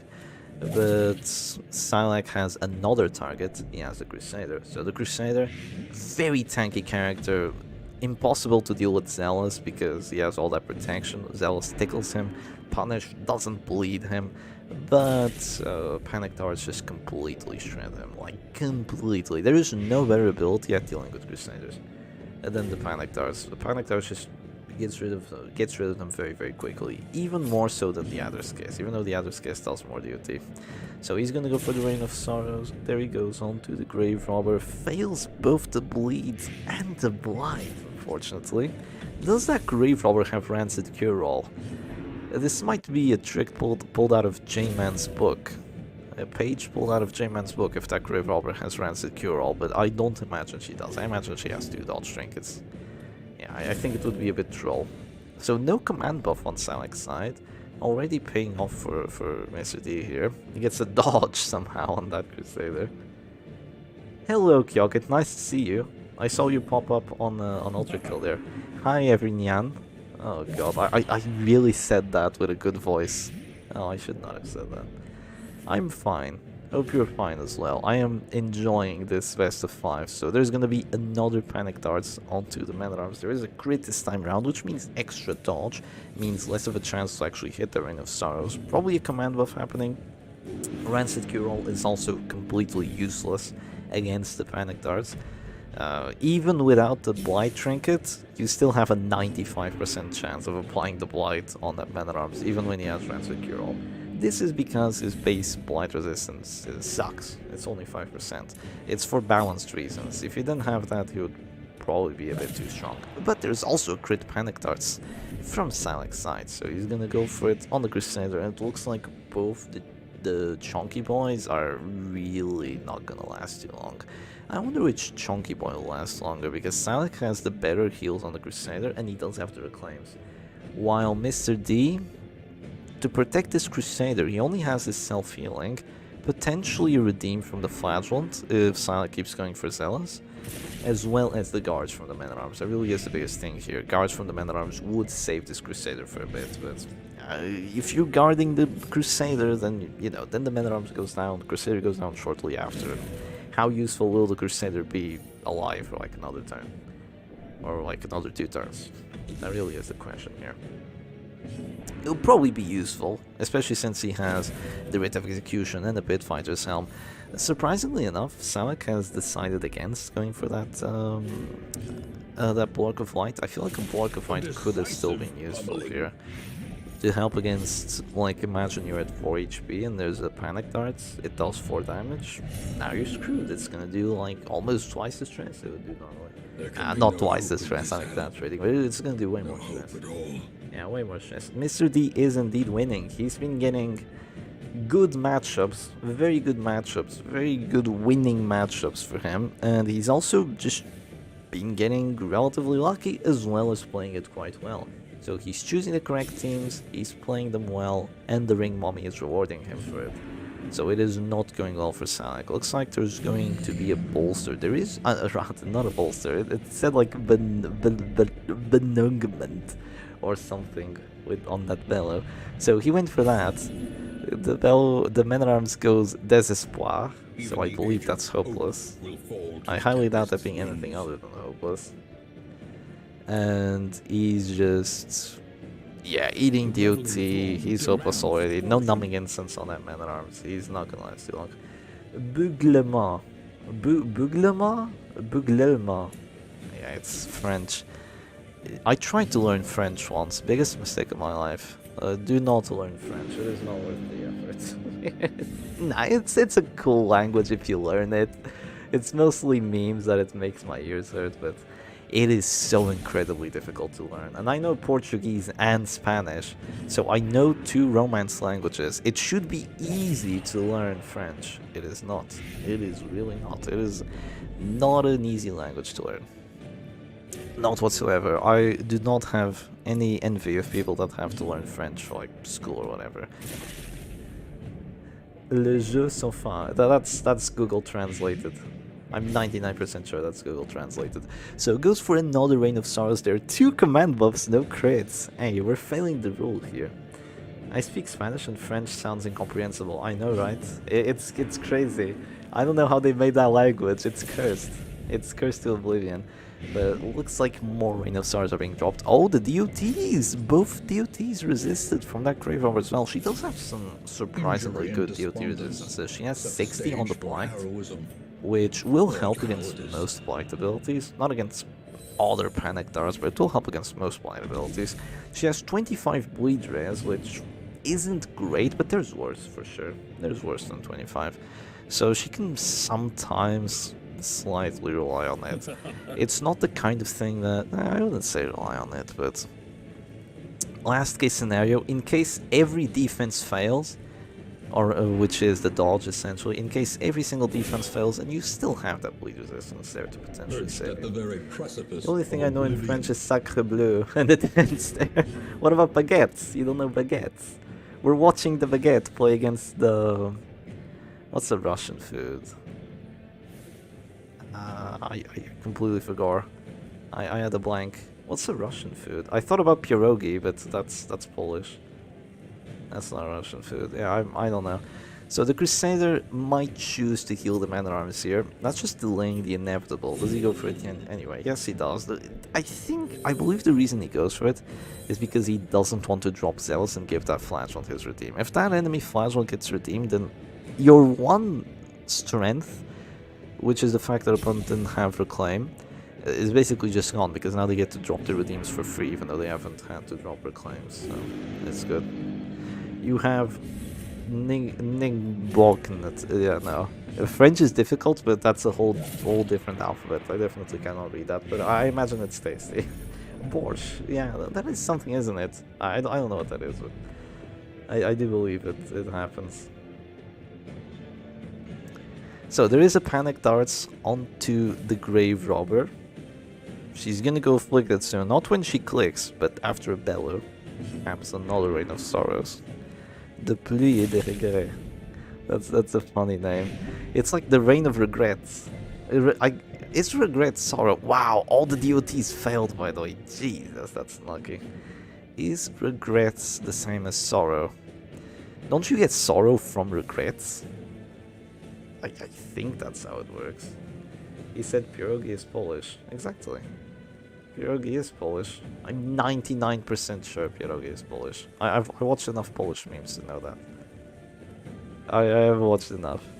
Okay, so the Man-at-Arms is voluntarily clicking himself to 0 HP here.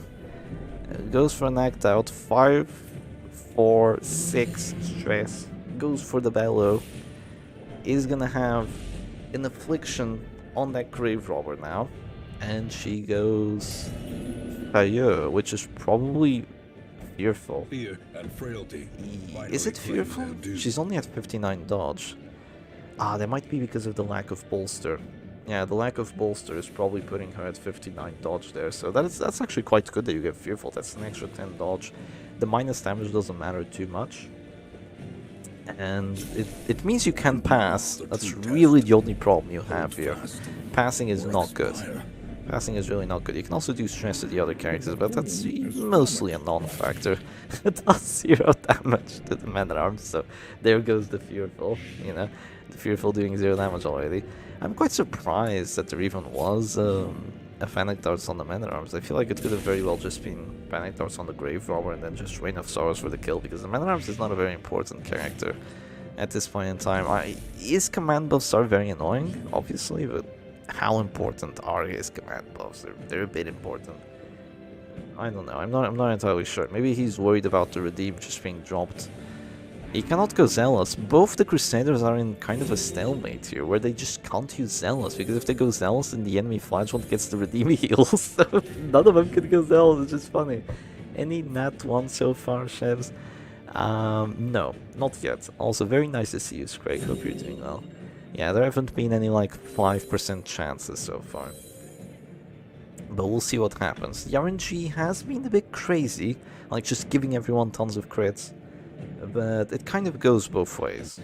It kind of goes both ways, so it hasn't been outrageously just favoring one person over the other. A balling champion BG3. Hey, maybe after this this tournament's over. Maybe after the tournament's over, I do a Baldur's Gate 3 stream. How would everyone like that? Surely that would be a good and fun game to stream, you know? Baldur's Sex 3. Surely that would be a good idea. The triple crit Harry. Yes, Kyokit. I remember. Not a bad idea, says Craig. Well, of course you'd say that. You're the one that's lending me the game. You want to see me play it. The Man-at-Arms is surviving every single Panic Darts, by the way. Both Man-at-Arms, they're tanky. They're tanky as hell. You never saw Baldur's Gate, but everyone talks about it. Yeah, same for me. I didn't see it until I saw it, and I've been both traumatized and allured. It is interesting. Baldur's, what? You don't want to know, Shepard. You don't want to know. Trust me. Just keep spamming those face red rupee eyes. So in terms of how the match is going, if both backlines are just straight up removed, this should be advantageous for Silac here. No, rather, it should be disadvantageous for Silac, should be an advantage for Mr. D. The only problem is that Mr. D's Crusader is really not enjoying himself. He's pretty much dying already. I guess the reason that happened is, yeah, the Panic Darts from the Grave Robber have just made the Crusader's life miserable. I have 1 billion charisma on Baldur's Gate 3. He's been mewing ever since. It's called looks maxing. It's cool. It's the cool thing. Yeah, Luton Lapio is around. Oh, just on the stream. He's not actually playing with us, or rather watching along with us.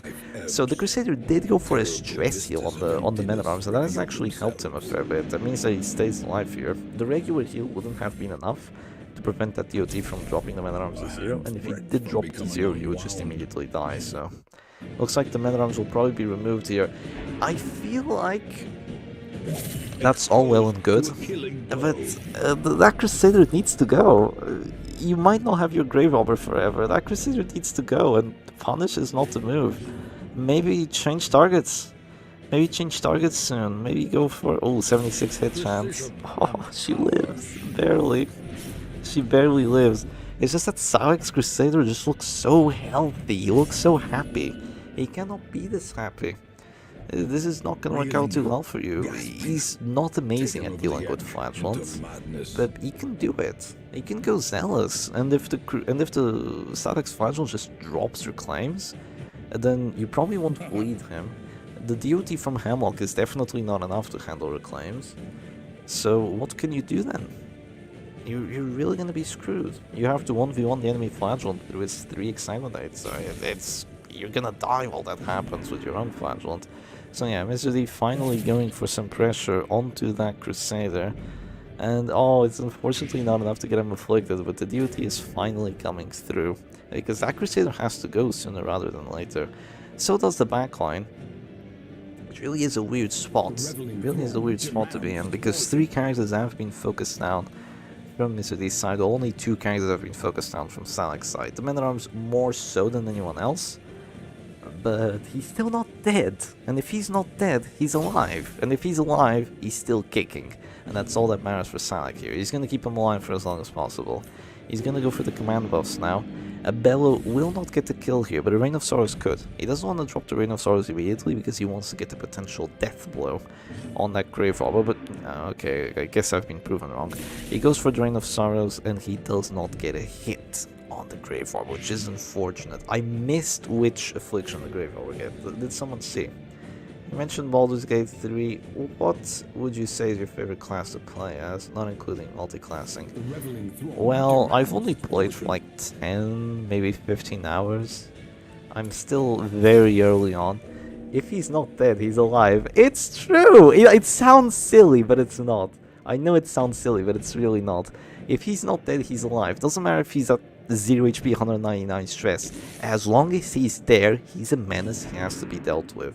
So he's as good at 199 strength 0 HP on the offense as he was before. His command buffs are still just as good. Paladin is the only class. Nah, we don't go Paladin, we go Bard. I went Bard. Yes, I know. I went Bard. It's a bit troll to go Bard on your very first playthrough as well.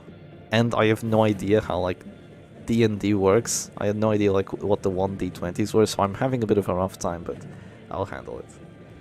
I'll handle it.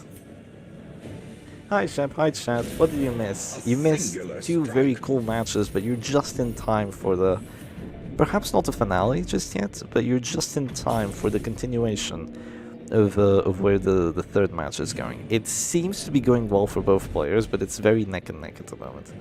We're in a very tense spot where like one ability could turn the tide of the match completely.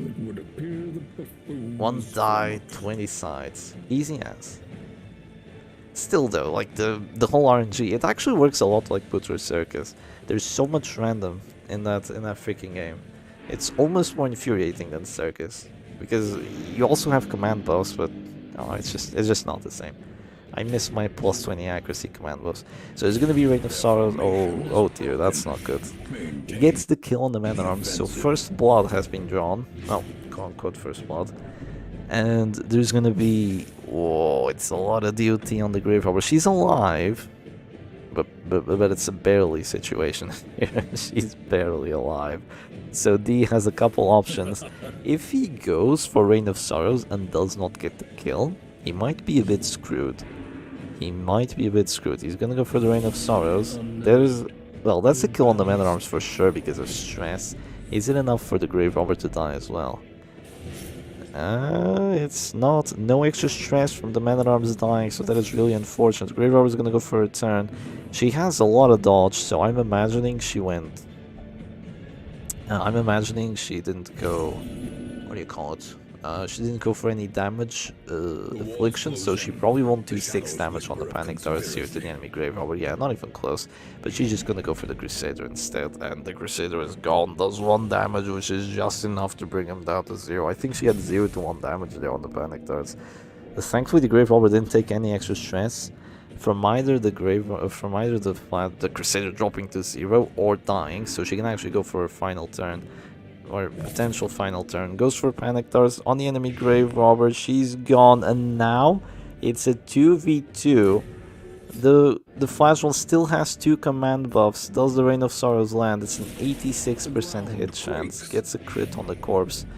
And fait l'ombre l'important. and now it's a 1v2. And here's the thing, this is what I was worried of for Mr. D. This is what I was worried about. So, you're in a bad spot. You're in a bad spot, let's be honest here. Zealous doesn't do a lot, but it ends up stacking up. And the Flash one just drops reclaims, and he still has 3 exsanguinates, so it's really quite rough. You have to kill this Crusader here, through all the stuff that he has. Perhaps just get crit after crit after crit with exsanguinate and punish. But if you kill that Crusader, it's over. That's all you need. You just need... Oh! Self-hit! Oh! Self-hit already. Goes for the exsanguinate. There's no crit. Is there a bleed? Oh, there's no bleed. Oh, Mr. D, this is so unfortunate. He gets the vertige. The vertige on that flash. That's just like difference. But yeah, it's gonna be reclaim. Reclaim. I wonder if there's still redeems. There might be redeems here. There might be redeems. Yeah, if there is one redeem, then I'm just gonna have to say that D just doesn't stand a chance anymore. Like, just one redeem is gonna set this flash on back so freaking much. Of course, why didn't he drop Bulwark? Oh, why didn't he drop Bulwark is my question. Why didn't he have Bulwark and Bolster? Those 2 buffs would have made this so unplayable for Salak. He probably would have still won this, even in such a terrible spot as he is. He also cannot focus the Flash one down. If he focuses the Flash one down, he just heals the Crusader, and then the Crusader heals the Flash one, and you're kind of in this back and forth, and then the Crusader's full HP. Oh, the pass! No. Uh-oh. Uh-oh, not a D-Sync. Oh, no! Oh, no, not the D-Sync. Don't do this. Don't do this to us. Oh, no. Yeah. I think that's a D-Sync. Oh, hell nah. Oh, hell nah. Okay, this is bad. This is bad. So, let's see. What do the players think? What do the players think? That's the first thing. That's the first step in a situation like this. Do the players think they were winning? Do the players concede? Do the players think someone wins? You know, personally, I believe there was still a chance, but I believe it was quite small. I believe it might be worth the rematch, because there were still 3 exsanguinates. The Crusader was already afflicted. I can't remember which affliction it was, but... Well, let's see what the players think. Oh, we can actually see them talking to each other. So, what does Silex say? Yes, there was a D-Sync. Yes. Scrake is indeed in Baldur's Gate, by the way, as we mentioned. So, Silex believes he had the advantage.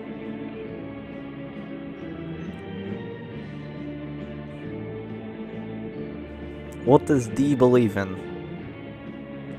And do we give the W to Silac if D disagrees? Oi, it was me. Yes, it was. The moment of truth. Yeah, but it's not a guaranteed win. Uh-oh. So Mr. D agrees that Silac had the advantage, but does not think there was a guaranteed win. Splinter Guy had the advantage. Well, it looks like we might have to moderate this. Let's see, what do the players decide? What Shep thinks, says Mr. D. Hey, what I think doesn't matter that much. Well, no, it does matter eventually, but let's see what they decide first. I mean, I do imagine that was very good for Salad, probably a win for him, but... Let's... ask. Oh, god damn it. Okay, I have to speak to Silac. So, you want a rematch? Or rather, no, you want a win. And what does Mr. D want?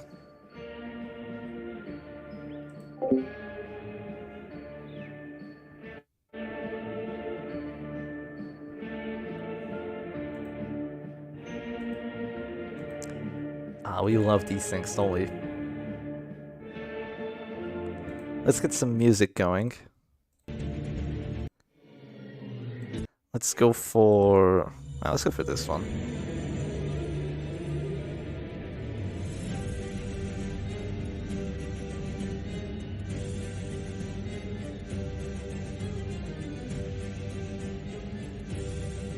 Because there was still a chance that Mr. D would win that.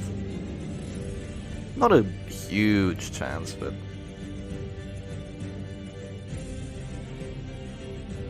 Mr. D wants a rematch.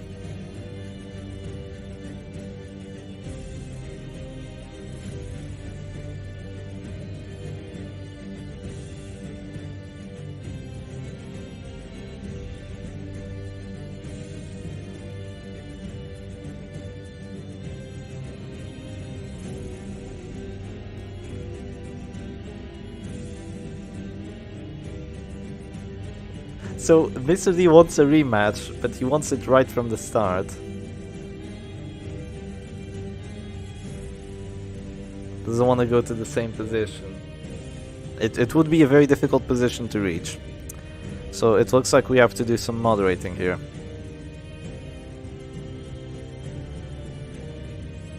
Okay, looks like they're going to ask the judges. Rematch, really? Well, it looks like we have to ask the judges, so... Okay, let's see. So I'm going to ask Corollo and another judge to see what we decide. So yeah, let's make a little vote here. It be how it be. Corollo says we should ask Toscalis. That's Salek's girlfriend, also one of the moderators. We should ask her for a vote. Oh man. So let's think about it for a second, okay? So the flatulent had already suffered the Death Star check.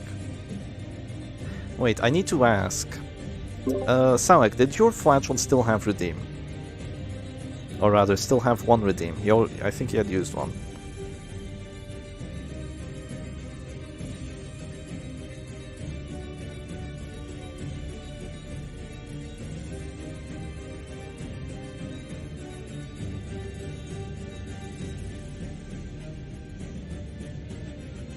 My flag have both redeem. He didn't choose one heal. Oh, both so redeems? The 5 heal. Yes. Okay. So yeah, with both redeems and reclaim and both redeem and his 3 exsanguinates. And 3 exsanguinates, I don't think there was a win. Because if you focus the Crusader, there's reclaims into redeem, so you can't kill him pretty much. Wait, I need to ask. What was the affliction of the Crusader?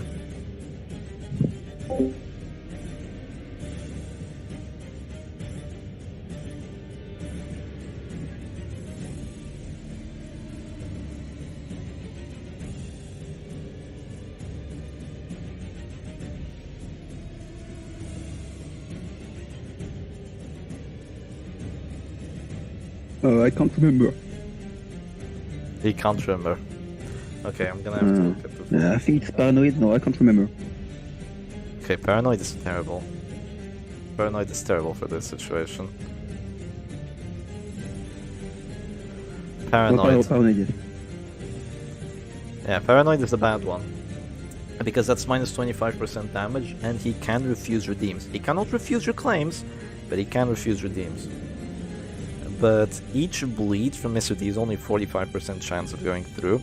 And here's the thing, in my opinion he can win through stress, but the Crusader had Glorious Standard and Bolster, and he hadn't been dropped to this door, so he had minus 30% stress taken, meaning each punish is doing 8 stress.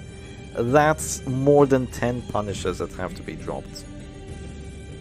Just to get a heart attack. And after a heart attack, there will just be another reclaim, perhaps even a redeem.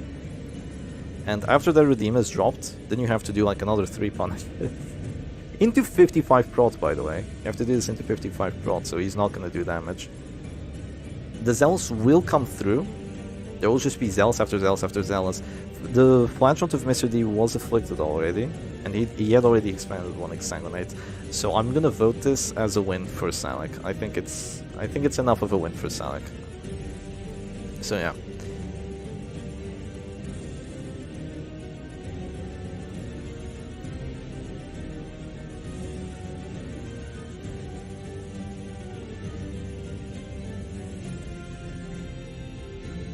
So yeah, we are voting at the moment. I wonder if we have more than 2 people to vote. No, we only have 2 moderators on, unfortunately, apart from Salak, but he can't vote in his own one, obviously.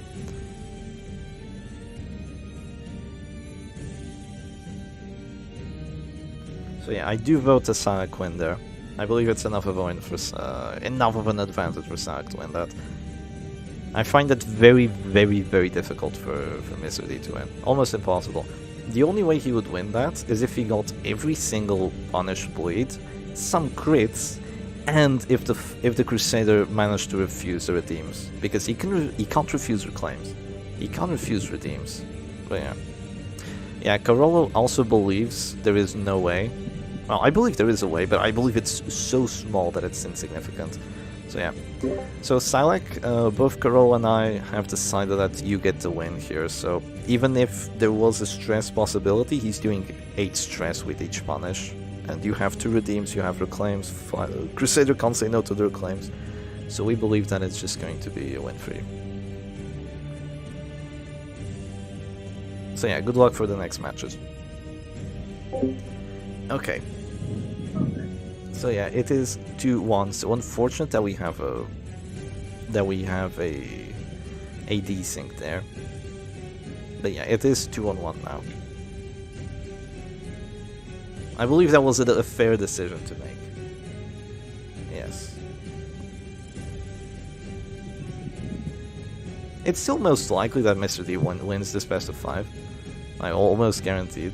Not almost guaranteed, come on, Chip. Yeah, not almost guaranteed, but still quite likely that he wins.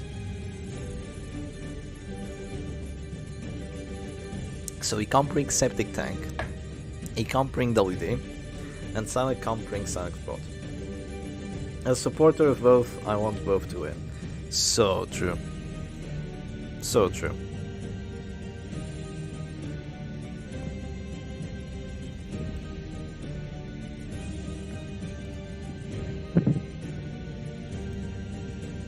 Wait, I just realized I can server mute Silak. Even though he's the server owner, I can mute him. Oh, that's wild.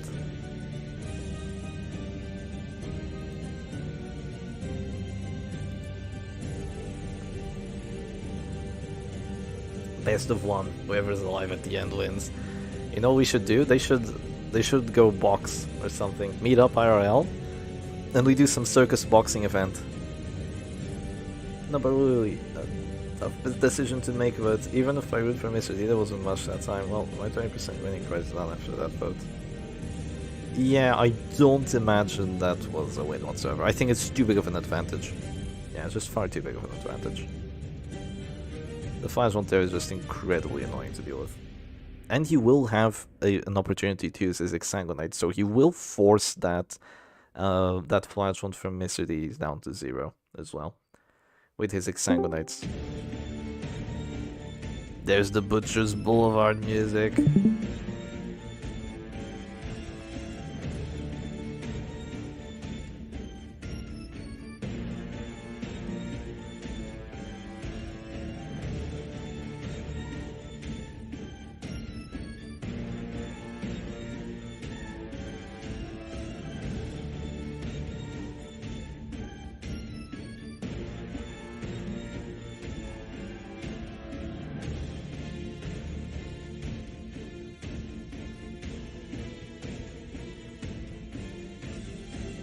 This music is just amazing. It's like the Butcher Circus combat music, but it's not better per se. It's not as iconic. It's not as iconic, but I feel like it's better. I just prefer the sounds that it has. They feel so powerful and so melodic. The Butcher Circus combat is also very good, but it can be a bit over the top. This one just sounds awesome. It goes hard. Yeah, that's what I'm trying to say through my 30-sentence long speech, is that it goes hard.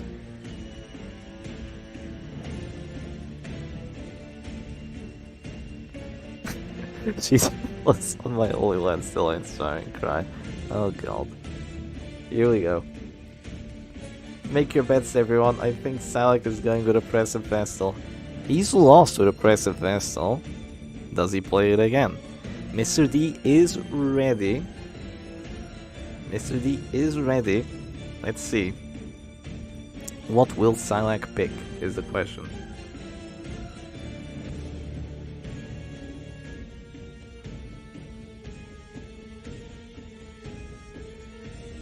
He's doing some thinking.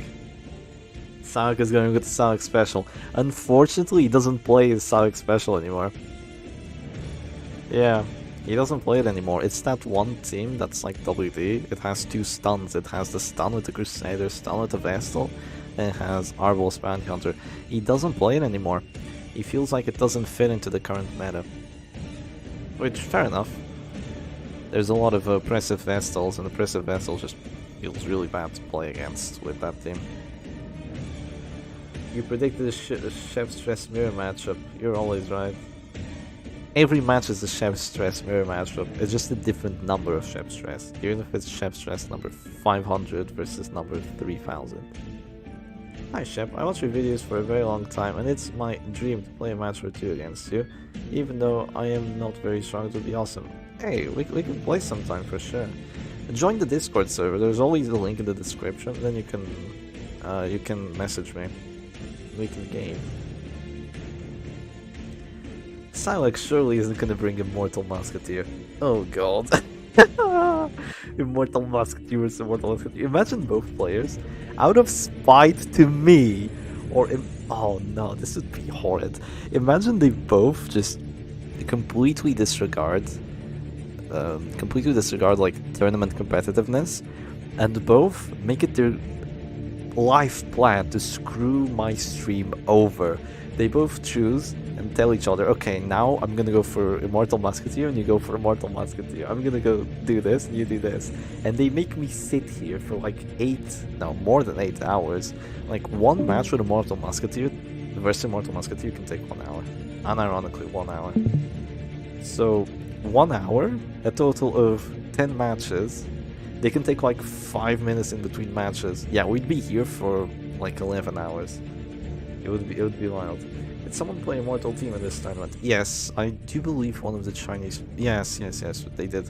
One of the Chinese players played against Stormy. It won. It won, unfortunately. But it did not take off, per se. So here we are going into the match number 4. So it is match point for Mr. D. If he takes this, he takes the best of 5 and he goes to the second best of 5. The question is, will he take this? So he's playing in Silac, obviously, and he's going against Chef Stress number 3, the version with the Grave Robber. So personally, I don't like this version. I don't really like it too much. I feel like it's too slow, too squishy, not good, and it's playing against Jester WD.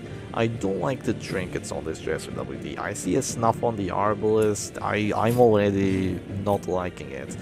I'm kind of crazy. I see Harvest on the Jester. Oh, I hate this.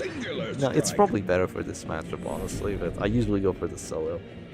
His team is called Jester WD or Musical Domination, yeah.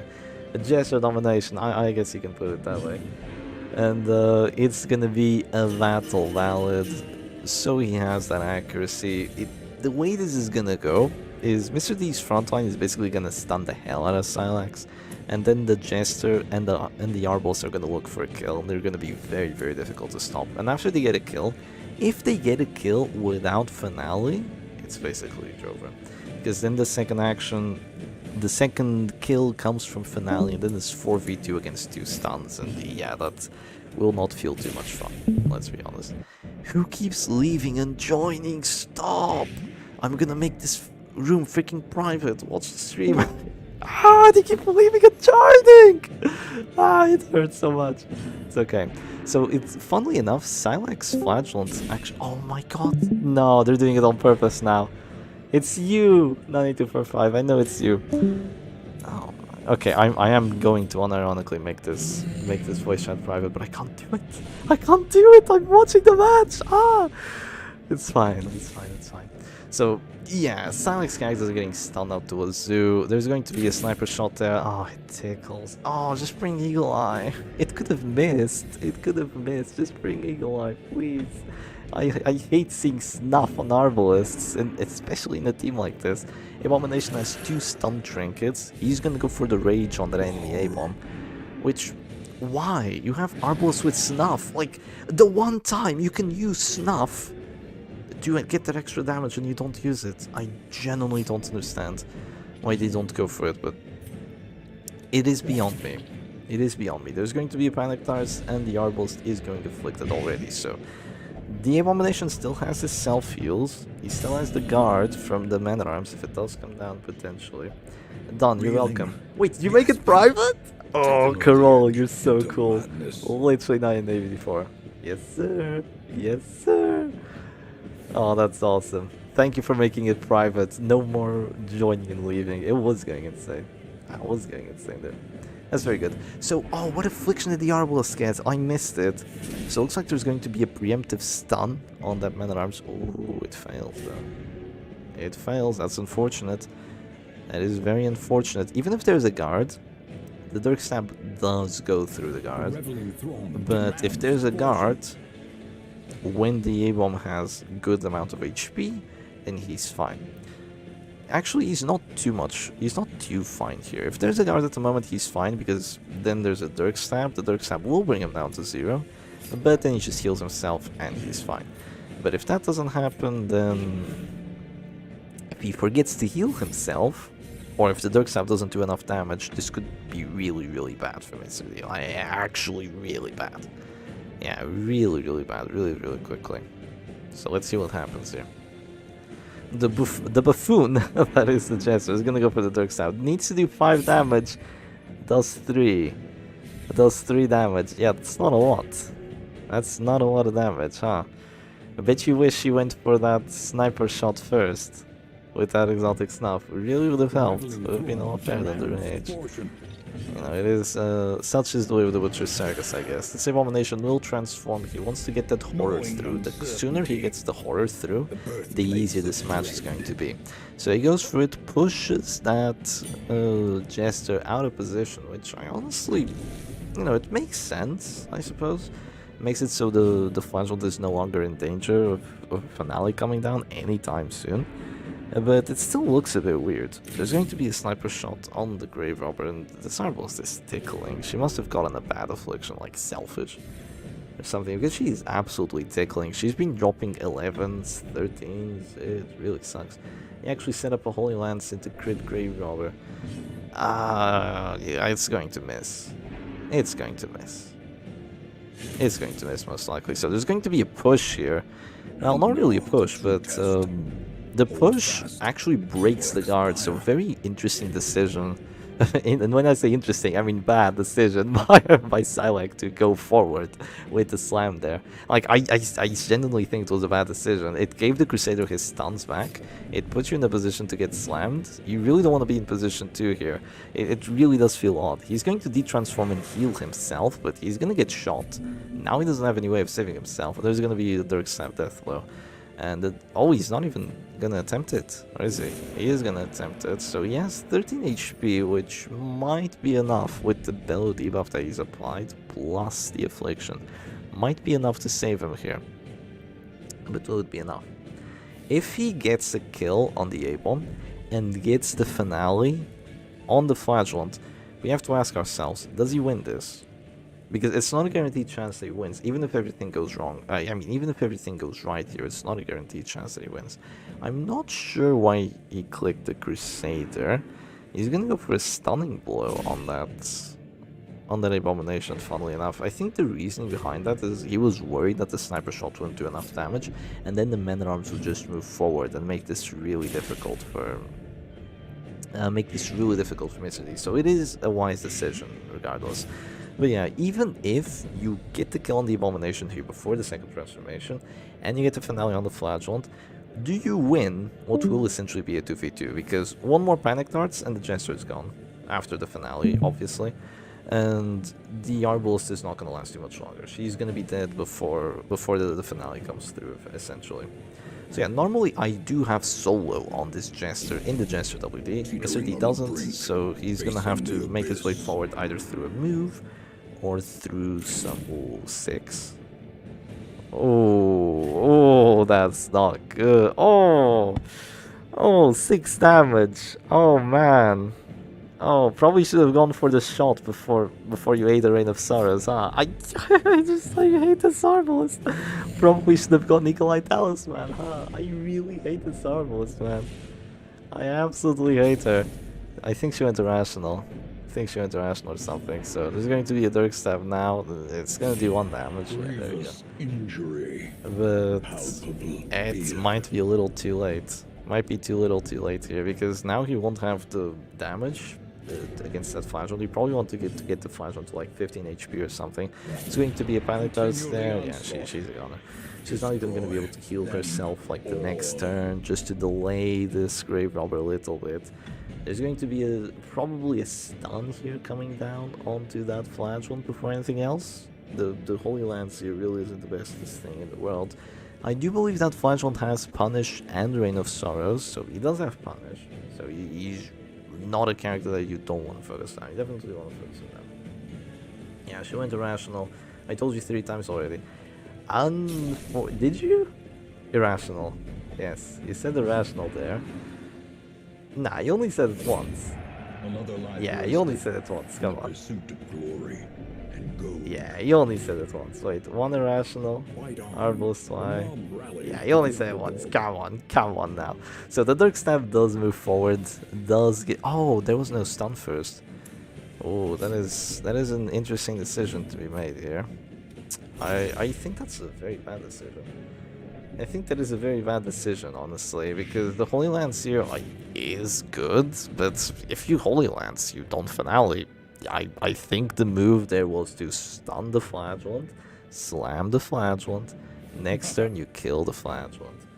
I feel like that was the idea. You didn't really have to wait up too much because the guard wasn't coming down anytime soon. Nothing bad would have happened. Yeah, nothing bad would have happened. That was probably just the move. But Mr. D went for something else, and let's see what he's cooking. Maybe he cooks up something. I don't know. I think he's saving the Crusader action to heal after Panic Darts. Yeah, healing doesn't really work too much against Panic Darts. If he's having to heal against Panic Darts, yeah, he's not gonna have too much fun here. Yeah, not at all. So he's probably gonna wait on the Panic Darts turn as well. Does sound like go Panic Darts on that Jester is the question, because the hit chance isn't guaranteed.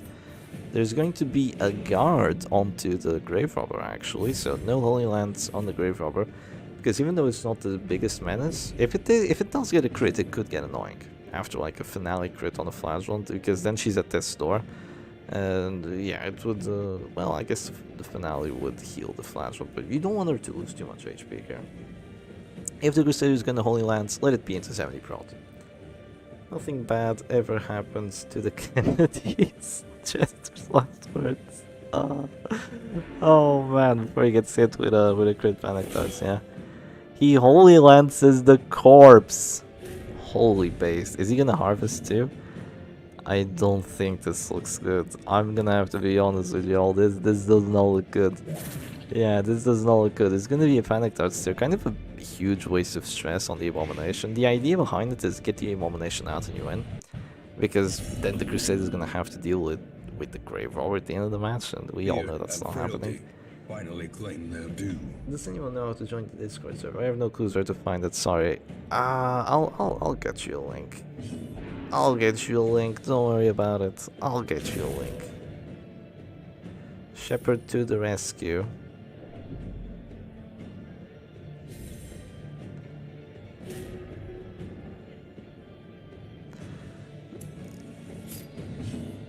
So there will just be a bellow. That's probably going to be an affliction, isn't it?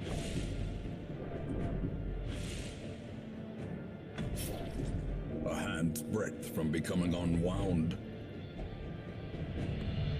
Is this the link? Yes. I clicked it like 500,000 times. That's the link to my server. I'll be the first to welcome you.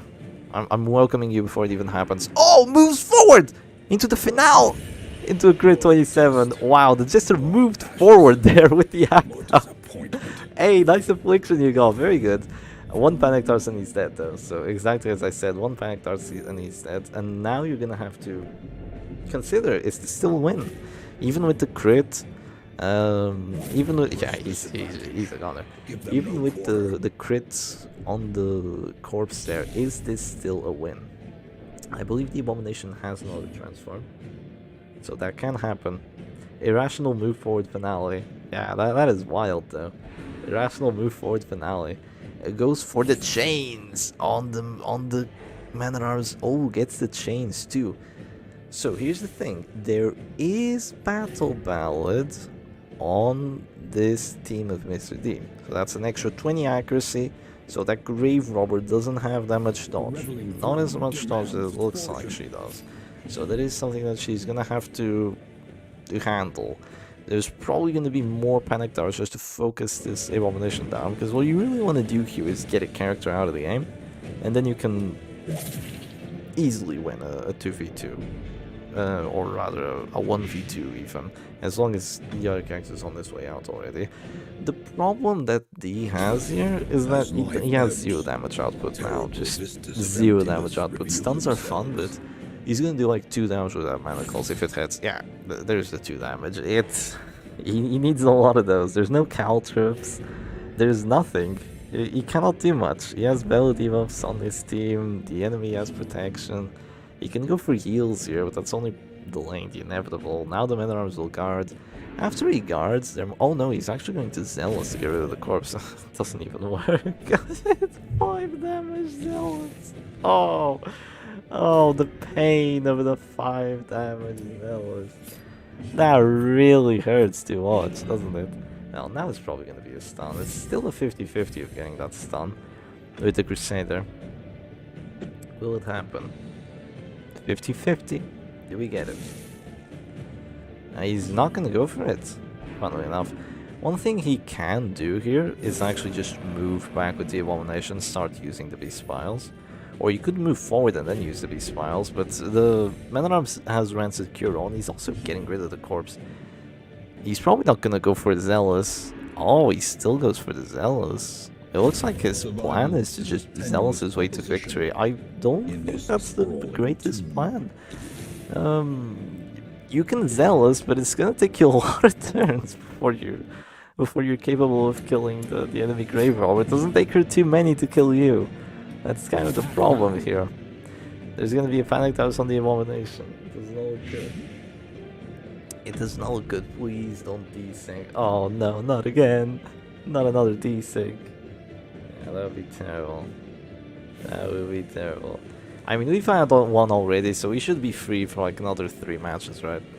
Yeah, we should be safe for another 3 matches or so. The Abomination will drop to this store here. He has more healing if he wants to use it. Well, he has to use it or else he dies to a bellow there. So he's gonna go for the Absolution.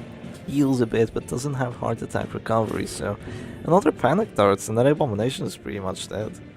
And Mr. D isn't even close to winning, so as I said, even if in this situation you kill the A1 with the Dirk Stab in the finale, the flat one, do you still win this? And the answer is you don't.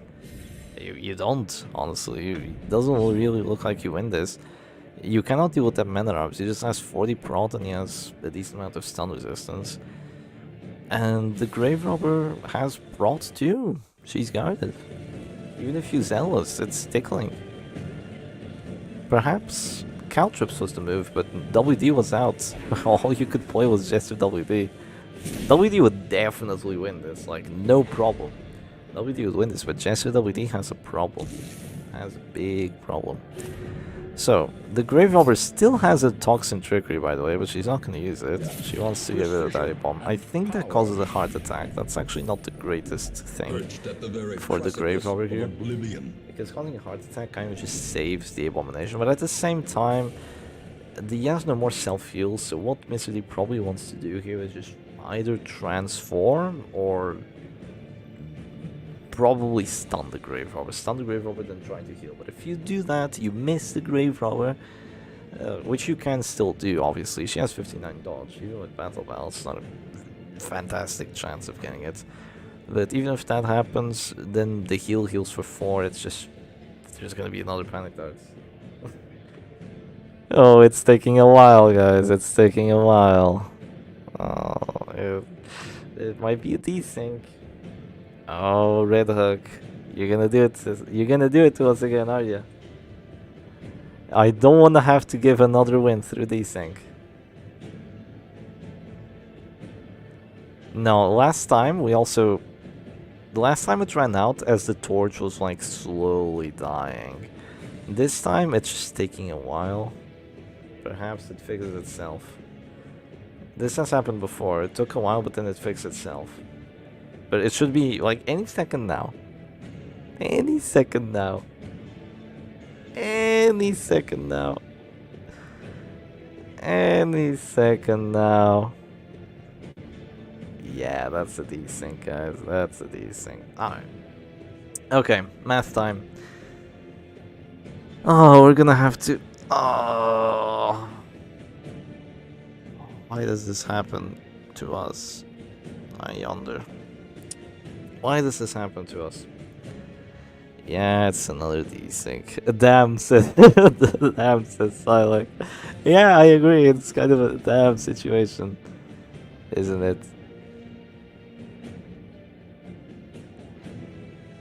Is there a way to improve net? Yeah, it's unfortunate. It's not like France and Russia aren't even that far away. I guess both of them just have kind of mediocre internet, so it's making this horrid. See a move. Wait, that was the character idle animation. Yeah. The router plugging strats. Yeah, don't think so. Okay then, it's a desync. We're gonna have to ask the players what do they think. So, Abomination, no more heals. Rematch, maybe yes, says Mr. D. Oh boy. Oh boy. It looks like we're gonna have to go to another vote. And fuel their frustration. Salk on his way to his opponent's house to plug its router mid-tournament. Not even mid-tournament, mid-best of 5. Like, I really don't wanna... Oh, this is so unfortunate. The other best of 5 didn't have this problem. I don't know why we're having it this time, but... Well, let's see what the players want. So, what do each of the players want for this? That's me asking Salak. Like I said, there is no way I'm giving another win to Sai. If he wants to wait, he needs to claim it himself. We both agree to rematch. They both agree to rematch. Okay, good luck. He agrees to rematch there. Really? That's wild, though. That's wild. You know what? I think that's a lot of respect. I think that's a lot of respect. Silak doesn't want to win this through 2 desyncs.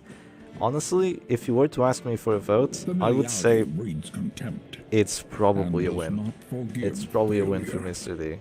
No, not for Mr. D, probably a win for Silak. I'd say they should try to replay the position, but it looks like they're just going for... Is the game showing? No, it isn't. But yeah, it looks like they're just going straight into a rematch, so... Still, very cool to watch, honestly. Gosh, the sexy French accent. Why did I know that was David? I didn't even see the person. I was like, oh, that's something David would say. Yeah, that's something David would say. Same coin or we play like this?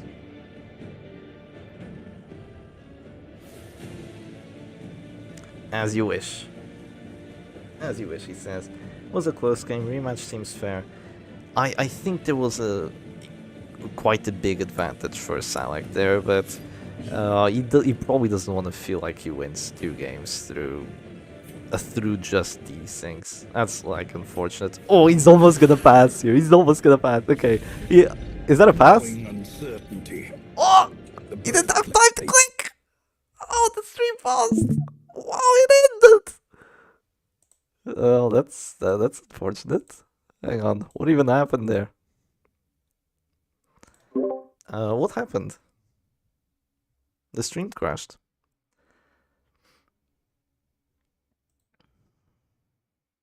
Well, let's get some music going. Feels awfully quiet in here.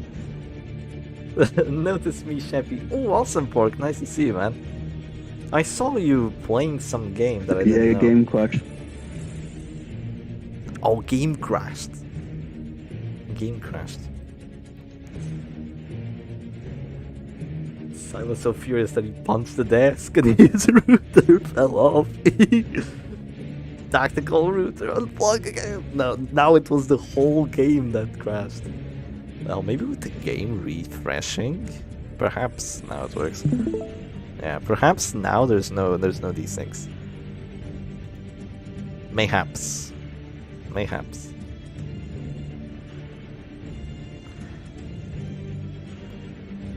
Is tested. Respectful relationship. That's a DD2 reference. Carnage calls.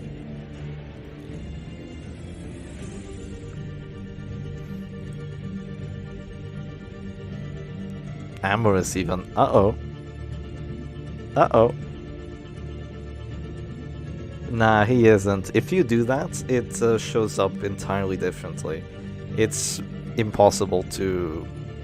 how do I put it? It's impossible to mimic a desync. It just looks differently. The opponent just leaves immediately. And you know, they go offline as well, that sort of stuff. It looks very, very different. Here the opponent is still online. The torch just disappears, the game just halts. It looks entirely different. So yeah, they're not actually tactically unplugging the router. No amorous on the live stream. Yes. Absolutely no amorous on live stream. It's forbidden.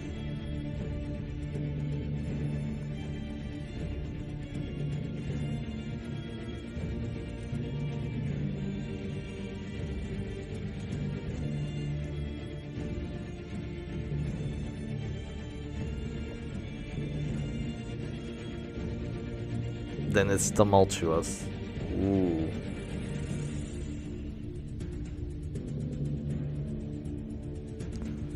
Fails the slam, disconnects. Now, where have I seen this before? Where have I seen that before?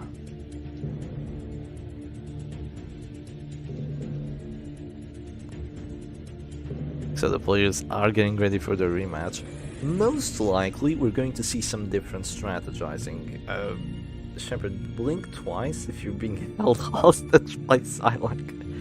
I'm in his basement, okay? If I blink twice, I don't get food for the week. I can't do that.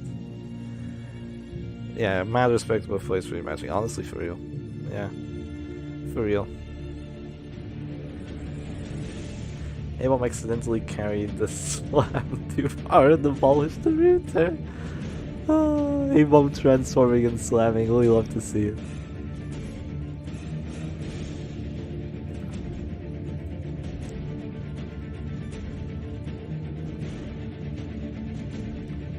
I unplugged Silex router. I chewed on the connection lines from his basement. I chewed on them, I was hungry. He didn't feed me enough this week. Yes, why do you think Tosclus is not there? She is the one that is taking care of Shep while Sarak is playing. Hey, thank you, Tosclus.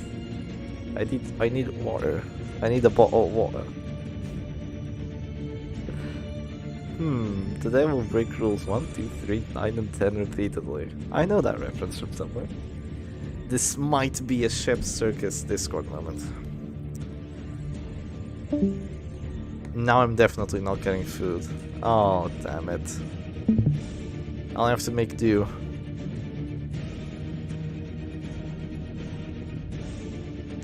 Oh, the other person that was in the voice channel left, and now they can't join anymore because Carola made it private. Easy.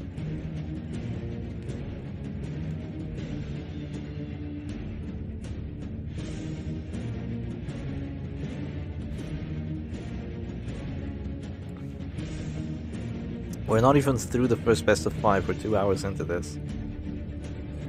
Salak's game is taking 5 years to load. I don't know why. So the other day he was actually playing on the train against another player. I hope he's not playing on the train at the moment. He said his internet was bad because of that. I highly doubt he's playing on the train. You wouldn't be able to stream on Discord.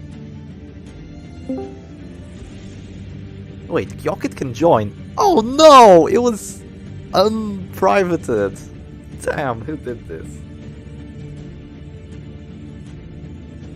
He'll make it public again. Oh, he'll make it public again. Yeah, that's fine, honestly.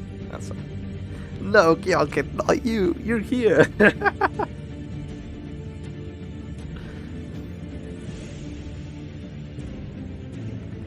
Overconfidence in Wi-Fi is a slow and insidious match in game load time.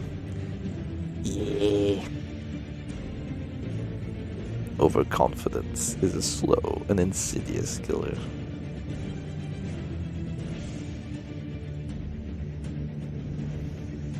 I have seriously never seen Butcher Circus load so long. It's gonna take the entirety of the Blasted Heath. And the Blasted Heath is like an 8-minute song. It's wild. Put here some elevator music. Funnily enough, like, the Butcher Circus seems to have some performance issues. Like, this game makes my PC ventilate. It's a funny 2D game where the characters go punish. I don't know why it makes my PC ventilate. It's literally just sprites. I don't get it. I don't know how to program. Maybe it's way, way, way harder than I imagined, but it is odd. Butcher Circus by mail. Whoa! They're going to mail in the moves like in chess. Wait, that's crazy though. Richtefen just joined the voice channel. Richtefen the zombie killer. That one legendary guy who finally discovered what Discord was. He joined my server, now he joined this one, and immediately joined the channel to check the stream out. That's wild.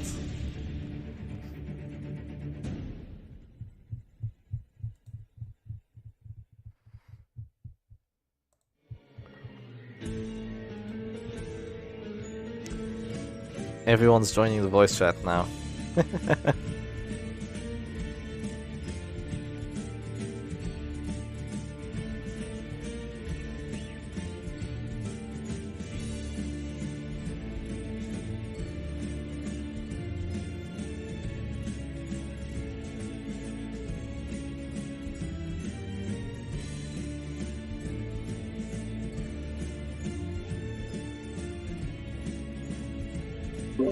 Maybe your game is bugged, Silek. It's been loading for 8 minutes. Like, how is this possible? It's been loading Butcher Circus for 8 minutes. How is that even possible? I don't know Butcher Circus where you manually have to draw every frame. It'd be hilarious though. We'd get some really cool drawings out of that, let's be honest.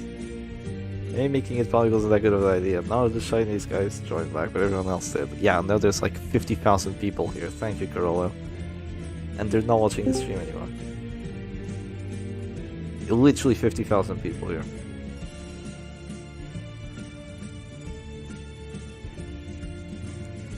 Too many anime mods. I know some people with too many anime mods. Oh, we're in! We're in! We're in! Okay. The anime mods were mentioned. The game started behaving.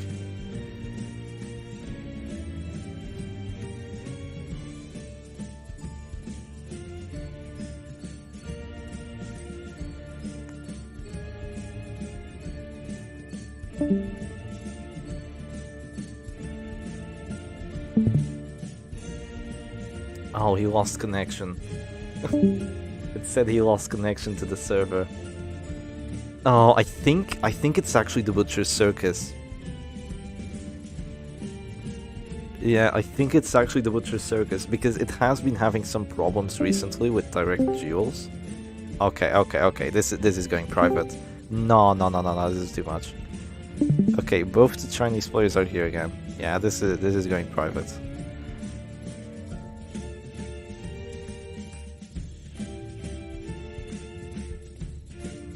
Wait, Carolo, can you do whatever you did before? Yeah, good. This is too much.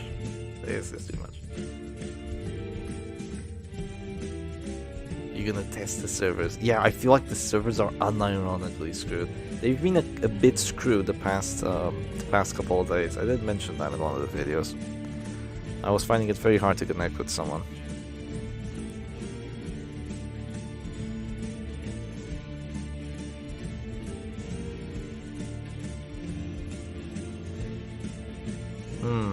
A Silac puppet. We could try to puppet this. Yeah, we could try to puppet this. I have very good connection with Silac. We played all morning, no problem.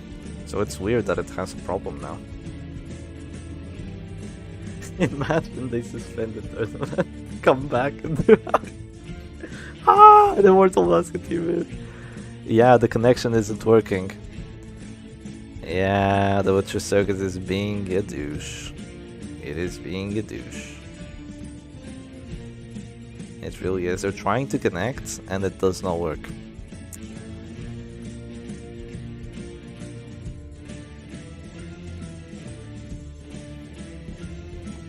We might have to proxy this. Oh, I think it's working.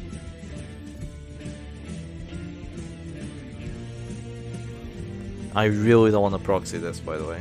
Like, I really don't want to proxy. We might have to, but I don't want to. That's the thing. I mean, I guess we'd get better stream quality. No, it's not working. We have to proxy. Yeah, it's literally not connecting. Ah, it's a proxy situation. Oh, God.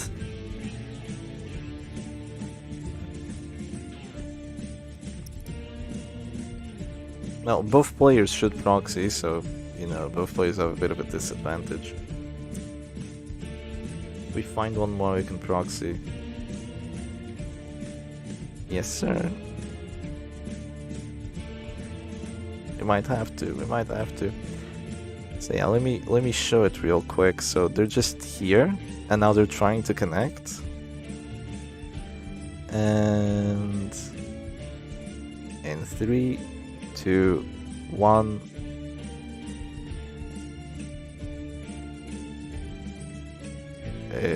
What? It worked! Of course I had to jinx it. I mean, that's good. That's good that I jinxed it, but... Of course I had to jinx it.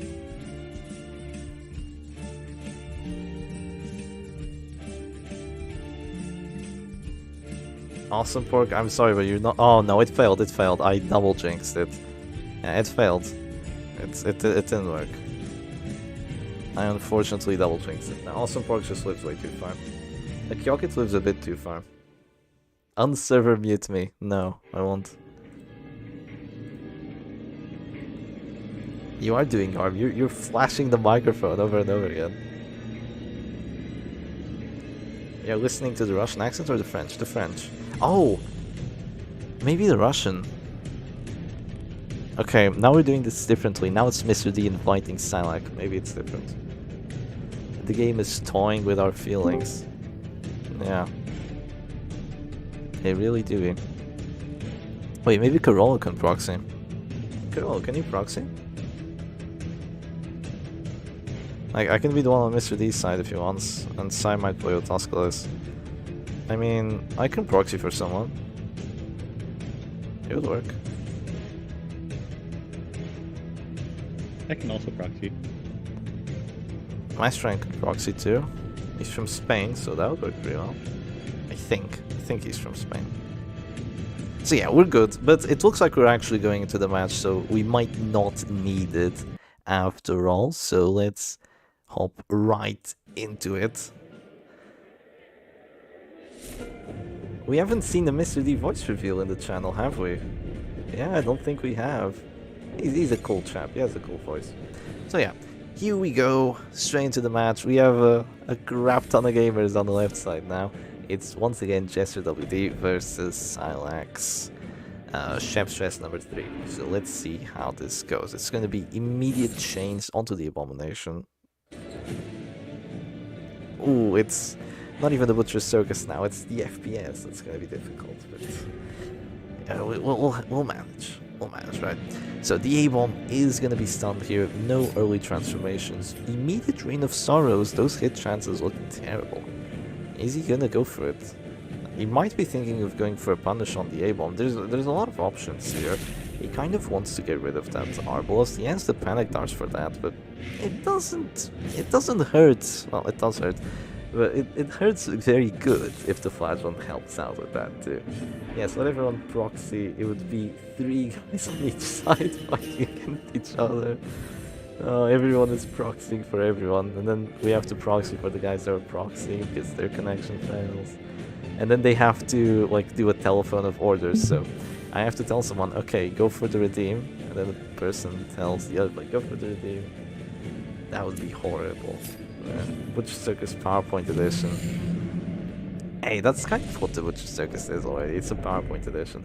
I remember watching 3 hours of a best of 5 between Sonic and Mr. D, and then I had to proxy for someone, and the movements were so fluid, it felt off. It unironically felt off. Try going to the Butcher Circus after watching some of these matches. It's gonna feel so fluid, it's going to feel weird too. Yeah, proxy war, Cold War reference. You're in the Soviet Union side. Oh, they're doing a proxy war. Oh my god. So that Abomination isn't having too much fun, but at the same time, he's also kind of fine. He's only at half HP. He's gonna have stun resistance for the next round. Like, he's doing okay. He's generally doing okay. That Flagellant will have his turn removed here, but the DOT is quickly stacking up. Oh, it doesn't even get removed. Oh god, a 15% chance of failing the stun happens. And yeah, it's really looking bad for Mr. D now. It is really looking bad because he's gonna go for the stun again on the Flagellant because another Rain of Sorrows here would be quite devastating. So he's gonna do it. The damage is good too. Oh, fails another 15% chance. I mean 85, so that's still 15% chances going for Silac. That's a 1.5% chance of happening. And yeah, this looks bad. This looks real bad. The Flagellant gets... This is he says, I need new desync now! He needs it now! Another desync! Yeah, it's such as the way the Butcher Circus. Maybe the Arbalest goes violence. Oh, she goes egoism. That's bad. That's bad.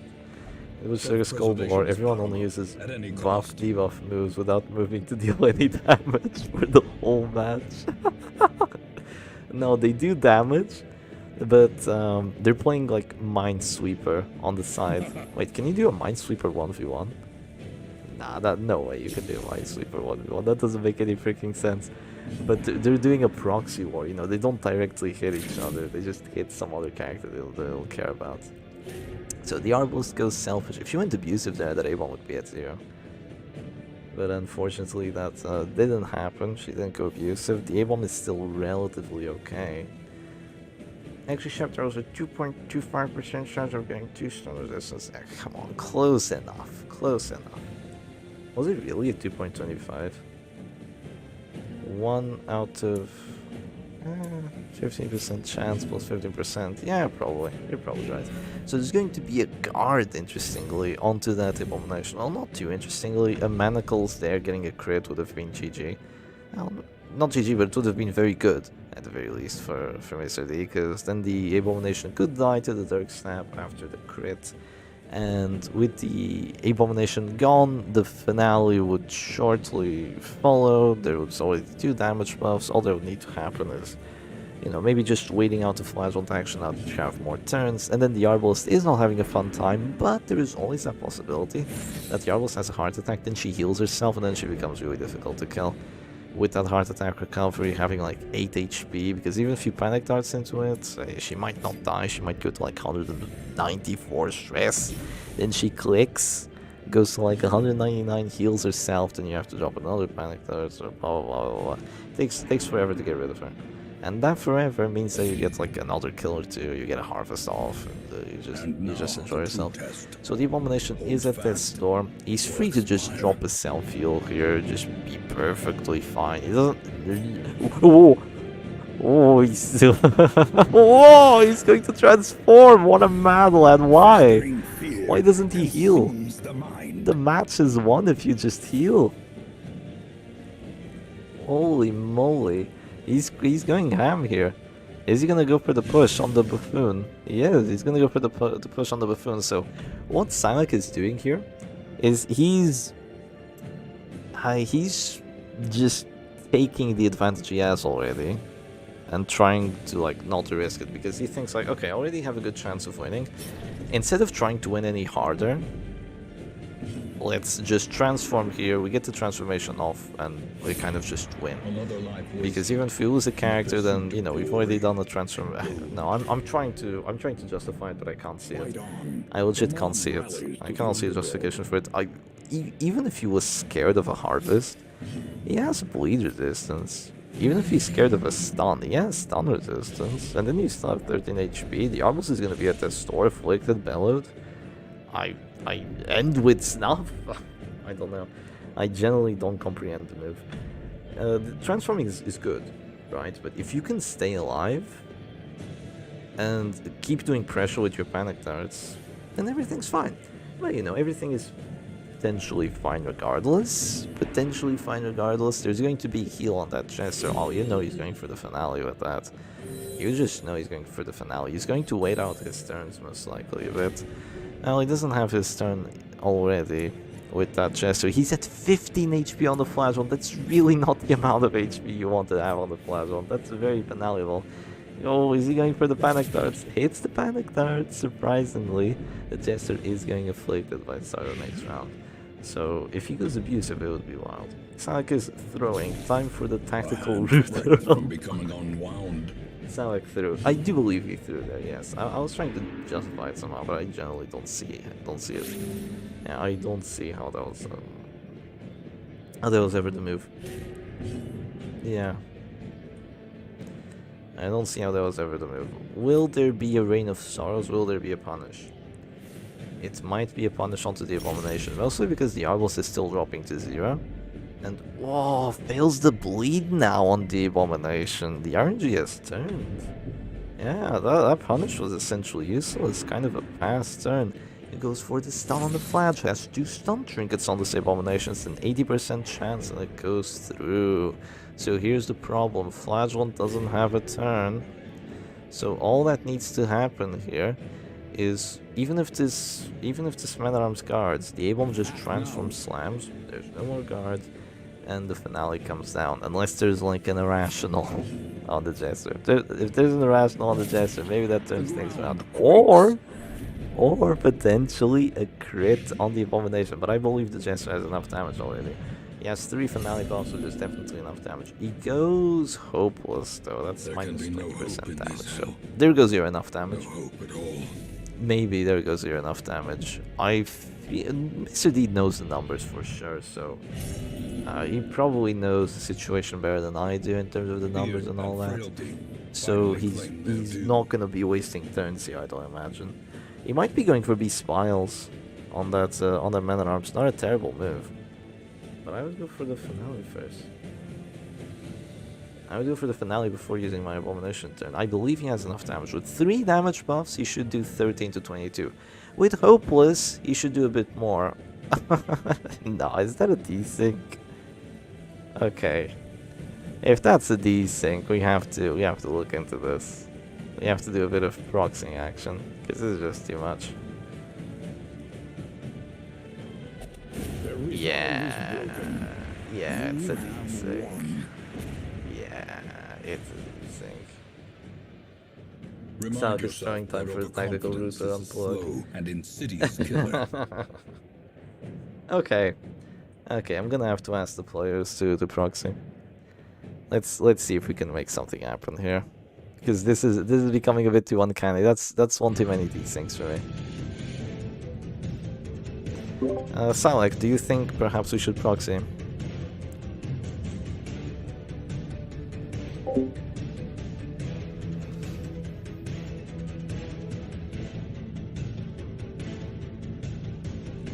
Yes. He just says yes? We just can't play. So, we have myself to proxy, and we have Carol as well. How should we distribute the players? Well, I can play with you. Okay.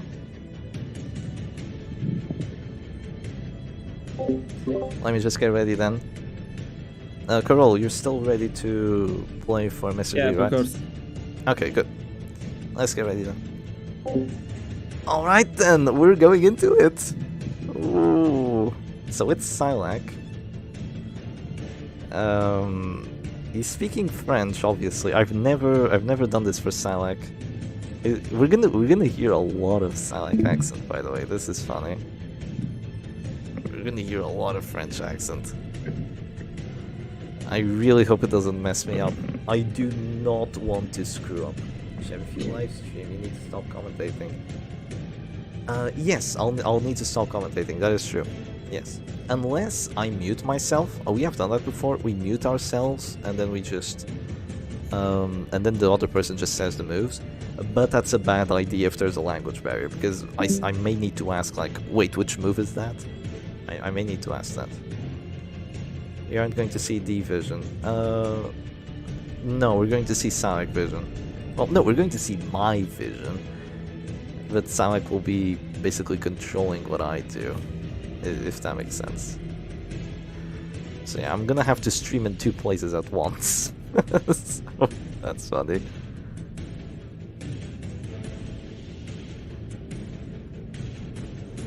So I am gonna go to another room just so we don't get any background noise. I wonder if I can drag Silak. Oh, I can. Oh, we have a lot of music going now. Okay, can hold this.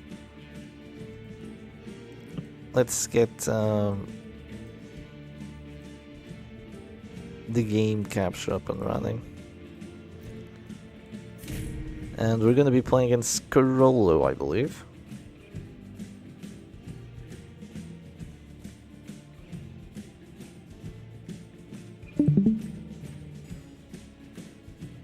Yep, there's Carolo.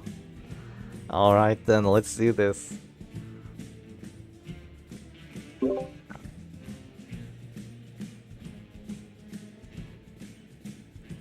So yeah, I will have to stop commentating all that much, unfortunately, but you know, we still get to enjoy the matches, right? Finally a smooth gameplay. I know, right? It's wild.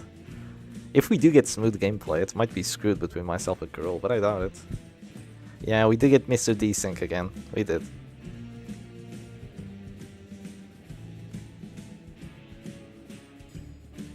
We have been stuck on this matchup for an hour. Oh yeah, pretty much. Yeah. It's not even a slow matchup, it goes by relatively quickly. It's just a couple panic darts and the match is over almost, but... Oh, Desync into Mr. Desync into... Iddy. So Carol and Mr. D are getting ready too. Who's putting up for Carol? It's Mr. D. Yeah. So here we are. I can show the game capture. Yeah. There we go. And yeah, this is WD. We're not playing WD. We are playing... Wait, let me ask Salik for the stuff. Okay, tell me the trinkets and abilities, please. Okay, but with the English name. Yeah. Yeah, that's it. Okay, great. Yes, that's okay for the flag.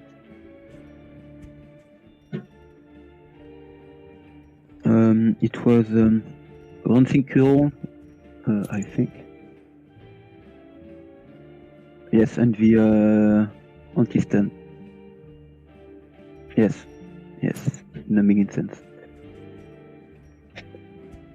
Okay, flag with the chain. Yes.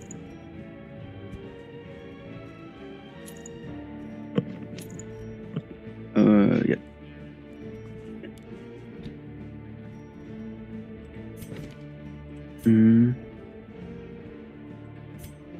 next one. Alright, good. Almost had a lunge there. Okay, poor.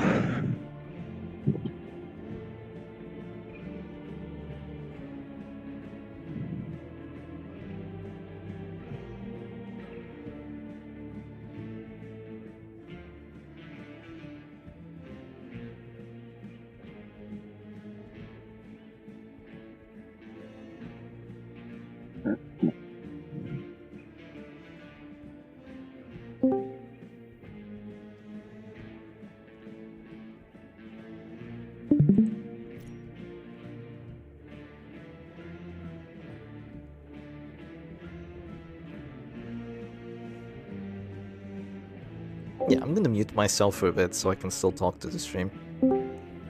For a second. I will have to server mute everyone that isn't myself or Silak. So I'm sorry, Kyokit, you're getting server muted. Terribly sorry. We will both be streaming, so I wonder how that's gonna work for the next couple of matches. If there are 2 players streaming, this becomes a bit dicey. I think Carol and Mr. D might have to get it like in a private call instead of actually streaming in the server. Or something of the likes. We can only have 1 person streaming in the server, else the rules don't work. Did you hear that? US just annexed the entirety of Canada as a 50th state. I never muted you. Oh, where are you? Come back. I'm gonna mute you now. You'll see. I'm done.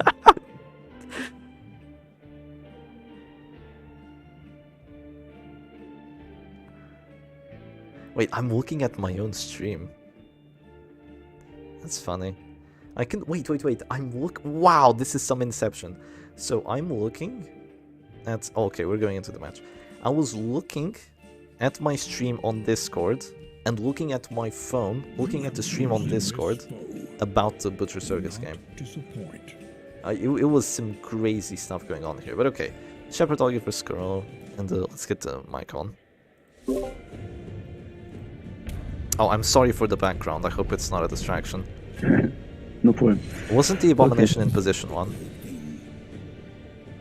Yes. Yes, it was in position 1. Okay, we ask for a rematch, right? Yes, and it's better for me if he's in 2. I think I can push. I could push it. Okay. So do we rematch then? Your choice? Well, it's better for me if you don't rematch. I'm gonna say rematch. Okay. They might notice it. Yeah, he should be in position 1.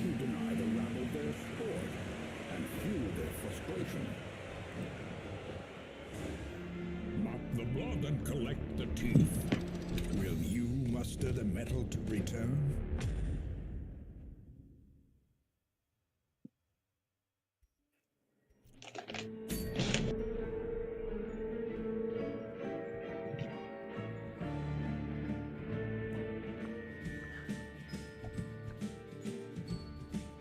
Familiarity breeds contempt and does not forgive failure.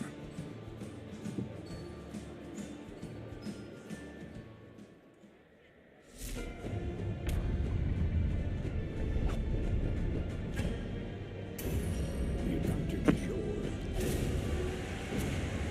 The resolve is broken. I don't know what happened. A cacophony of bloodthirsty delight. Praise well earned. Yeah, it was a rematch because we didn't have the Santos.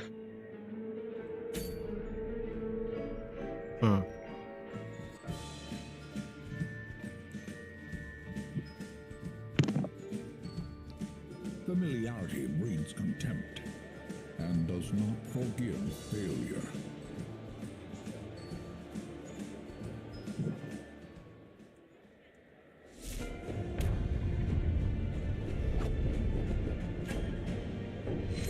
Okay. Oh, he goes first, right? Yeah. Yeah. Okay. That was why. Sheathe your blades.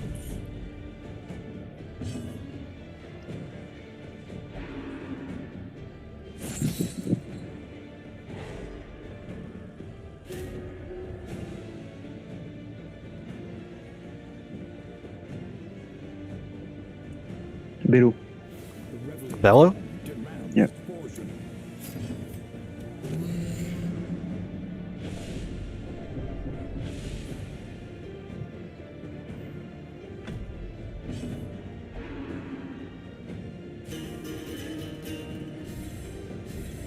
Punish the bomb. No. Use the dive robber. Yeah. The reveling throng. Grave Robber? No, punish the bomb. Use your flag and punish the bomb.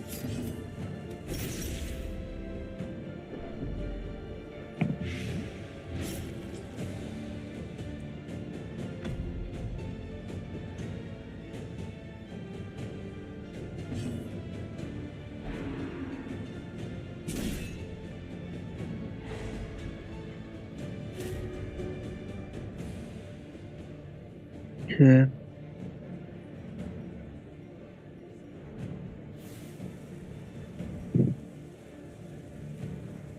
Okay. Grave robber. Yes.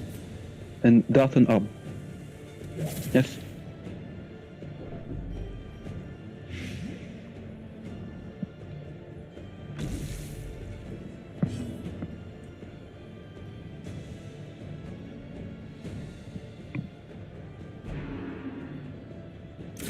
Healing ears. Blurred vision. Okay. The end approaches.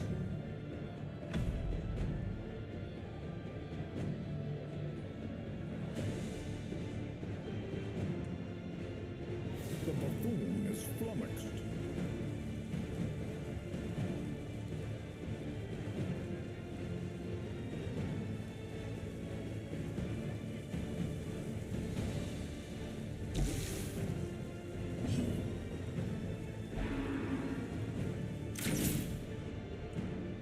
Perched at the very precipice of oblivion.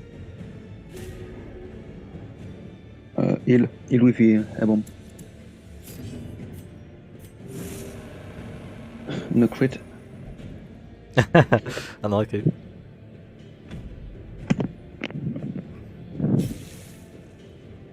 Okay.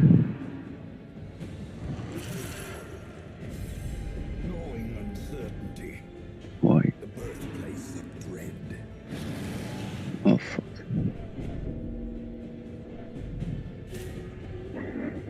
Hmm.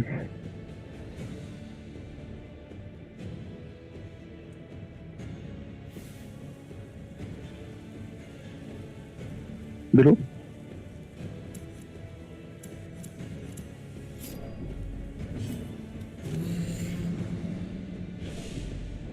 Yeah, quit on up, turn one, change everything. No, I can't win. Unless I resist the 60% kill.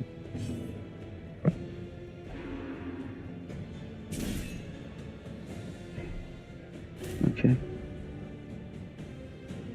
How many dots on the A-bomb? Okay. How many stress on the orb? Portion. Stress. 54. Okay. Panic dart. Dart. On A-bomb.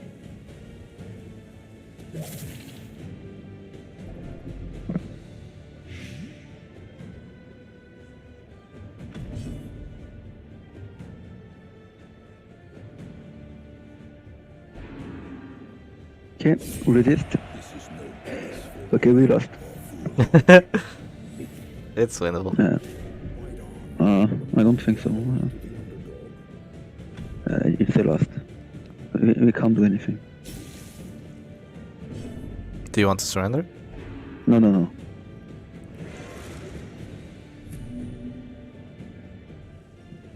And it's a crit, so it's actually horrible because he can stand the We can't do anything. That's sad. There's nothing we can do.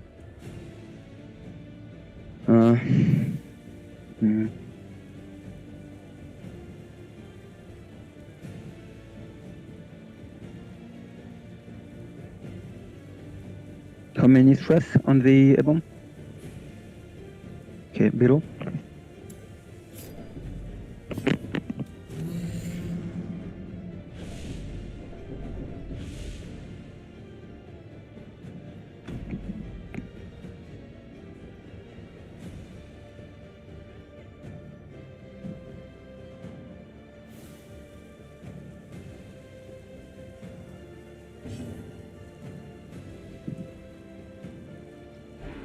Oh, he's gonna miss. Okay.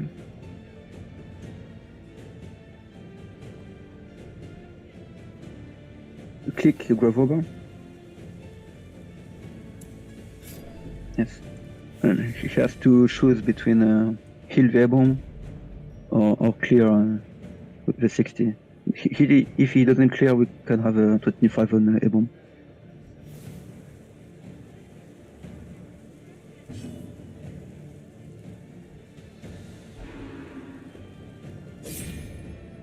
Oh, come on.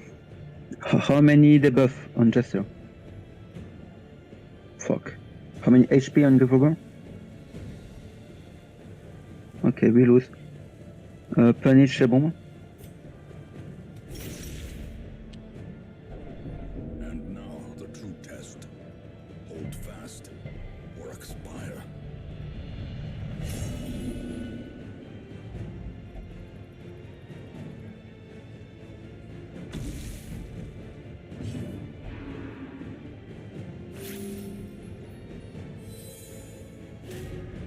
Okay, guard the Revolver. And now we have to pray. But it's last. We play for the 10% chance to win. But, Still winnable with afflictions. yeah, I don't think so. I don't think so.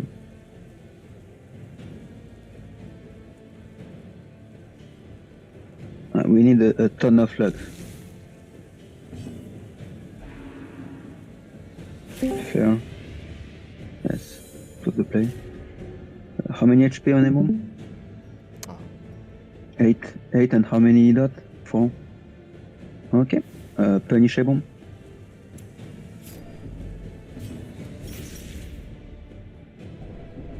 Teetering on the brink, facing the abyss. Okay, now we need to resist the stun. We can do it. He has less than 50% chance to stun. Okay, pass. What's his affliction again? Hopeless. Hopeless. Okay, he healed. Okay. Yes, it's 12. Okay. How many stress on orb? Yes. Oh, okay. How many stress on Crusader? Okay. Dart orb. Okay. She's going to 0.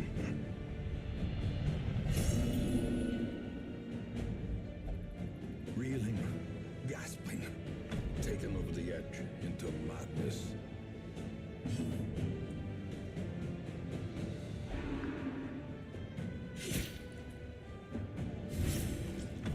Okay. What the fuck? Wow. Yes. Wow.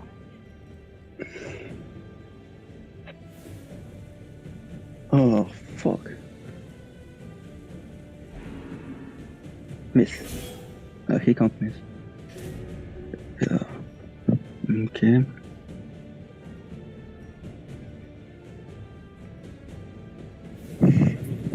Demands its portion.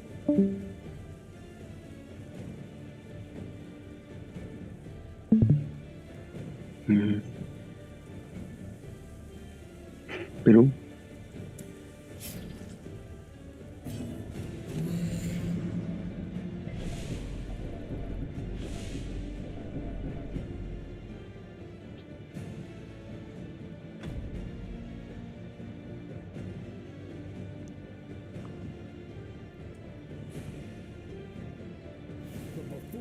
How many HP on Glover?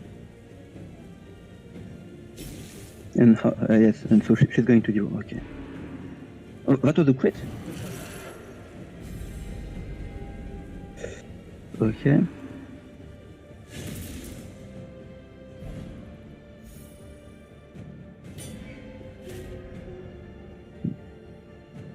Okay, Gravel Burn. Yes. And 2. The number 2 skill. Yes, Shadow Fail.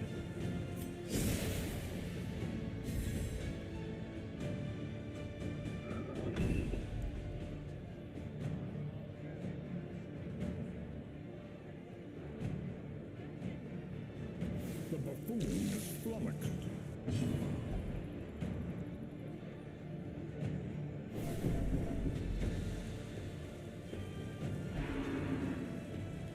Oh, that's good. Mortality That's a misplay. verified in a single strike.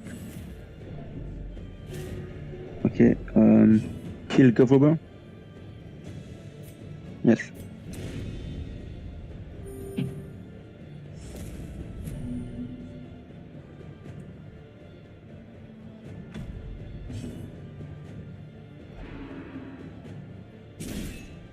Resist.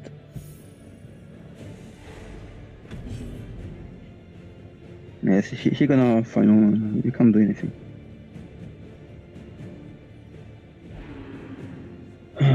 Can we do something?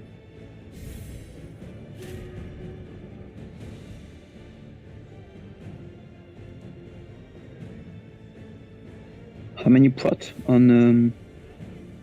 Yeah, no, he's an unguardable. Okay. Okay. Grave Robber, kill a bomb. Yes. Yes. On Abomination and kill it. No crit. As life ebbs, terrible vistas of emptiness reveal themselves. He's dead if he clicks. He can't do anything. How many got? He might. Yes. If you go for a high heal with arm.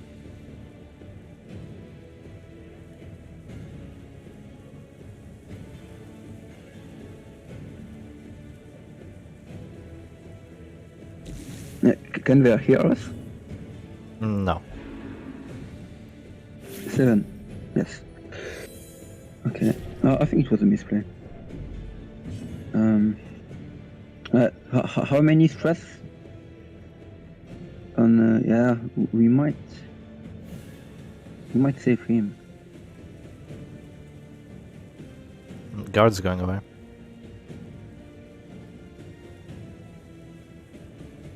Yeah, guard again.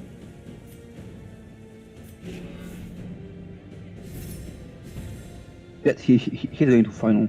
We're going to lose. Okay. Yes, he's 2 turns. But he's going to die next turn, right? It's only in 12 now.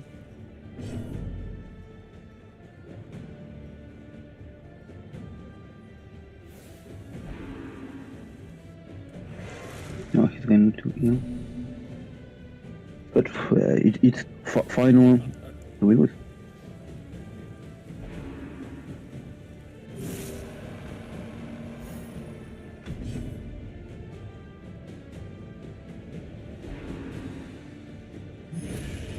More dust, more ashes, Crit. more disappointment.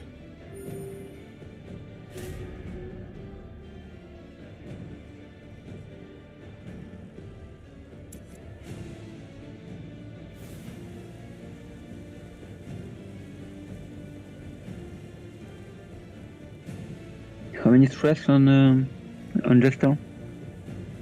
Okay, I'm planning Dark Jester. And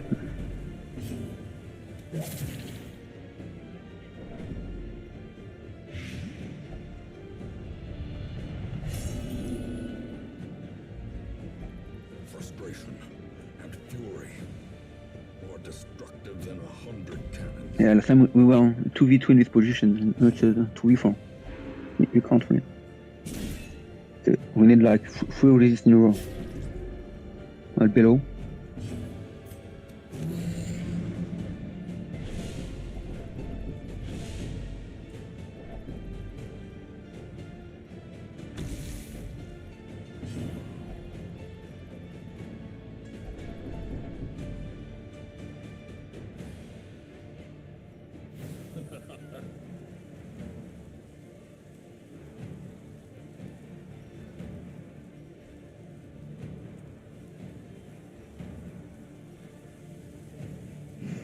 Yeah, maybe with 2 or 3 resist in a time we can win. But we need to win like 3 or 4. Yeah, and okay. No, I think we lose.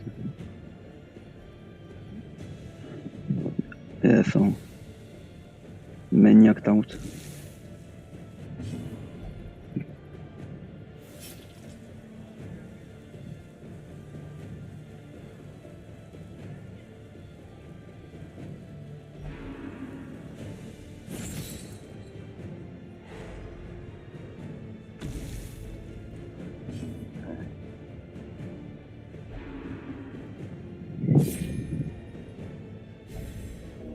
No. From becoming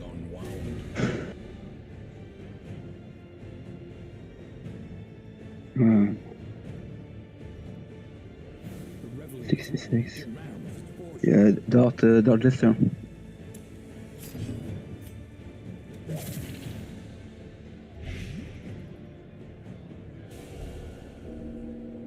Yeah, next for stress. Come on.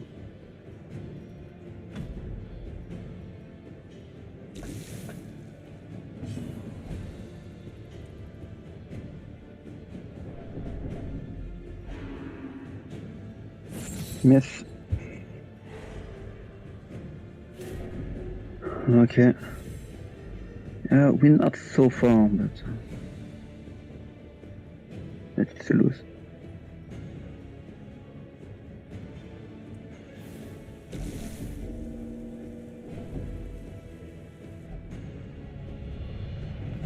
Oh, Oh, come on. A moment of clarity. It's going to save the place now.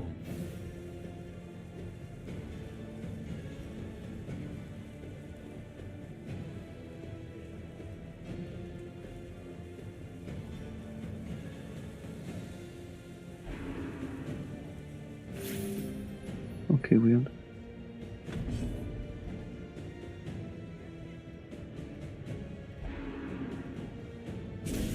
Such a terrible assault cannot be left unanswered. Yes, so he going to resist that one. We lose. In the end, we all die alone. Fight on. The mob rallies to the underdog.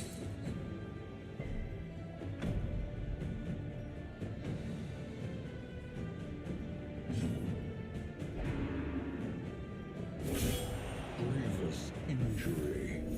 Palpable fear.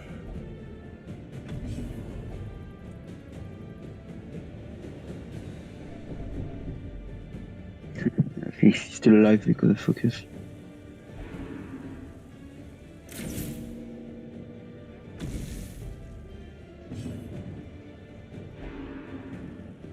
Survival is a tenuous proposition in this sprawling tomb. Mop the blood and collect the teeth. Will you muster Okay, the GG. metal to return? yeah, the crits from the Arbalest just annoying. And focus too. Yeah, focus was already too late, but we just lose on the crit. And on not going first.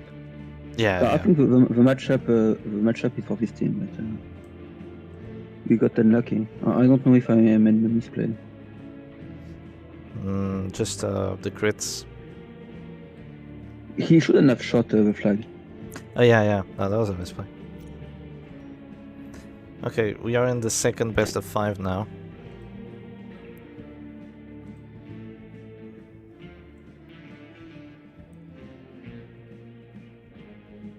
It's 0-0. I think one of us has to go to a private call because we can't have 2 people stream in the server. And then it doesn't work for the rules. Yeah.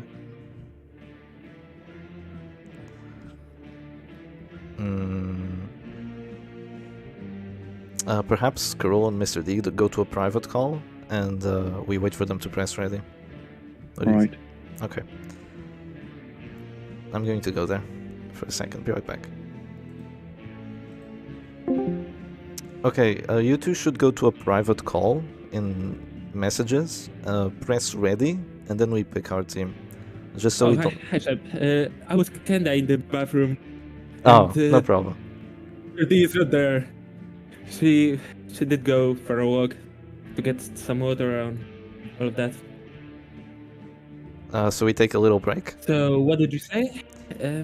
Not that long, I think. She said that she will be back. Okay. No, you two should go to a private phone call, like in direct messages, so we only have one person streaming in the server. I mean, one is kind of blocked off, so no one else can join. No, but we can hover over the stream, maybe see the teams. So yeah, you two should press ready, and then we pick. If you say so, we might... Yeah, feel free to go to a private call. So, do we go to the Shepherd server? We might go there. No, just go in DMs. Do a voice call in DMs. Oh. Okay. Okay then, good luck.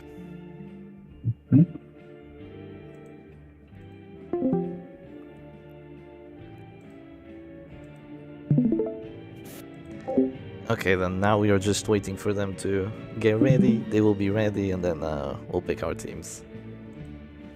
So yeah, we have all the Shep stresses at our disposal. Aye. Everything Shep stress. Silak is laughing.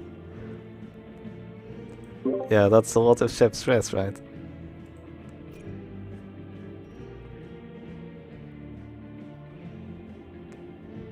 Are we sure he can't hear us?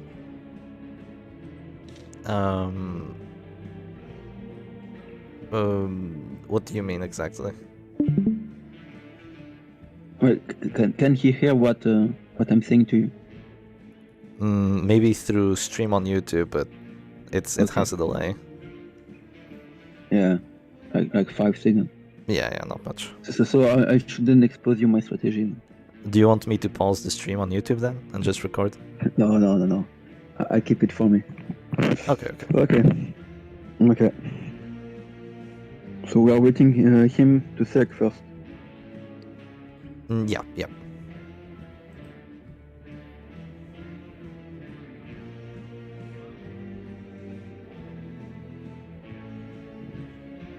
Okay.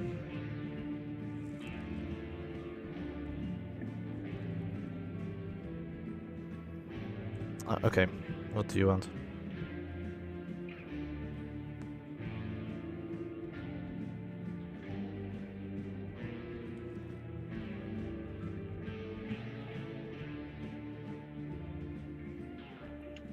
Voici Vestin.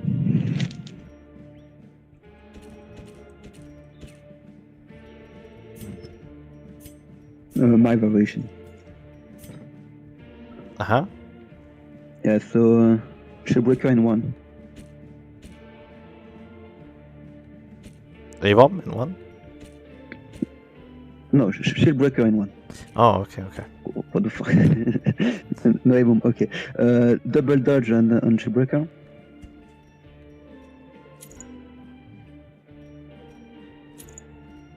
And yes, that's the skill. Crusader, stun, and no. Plus death blow, plus accuracy here. This? Yes, this one.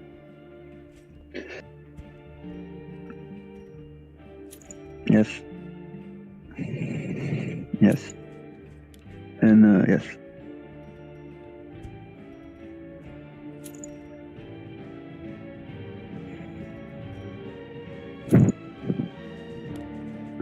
We could play with a Hand of Light.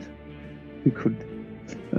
If he's going to for a Hello or for a mirror matchup, I doubt or it's a even mirror WD. matchup.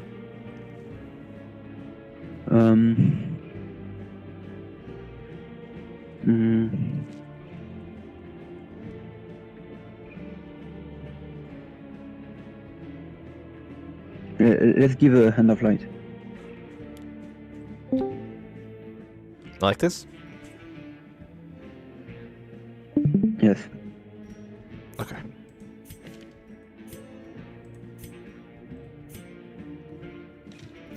Let's go. Yes.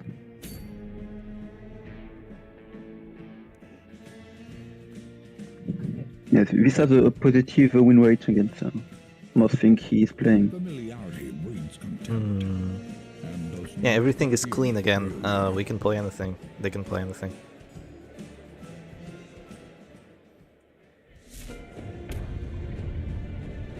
That's a bad matchup.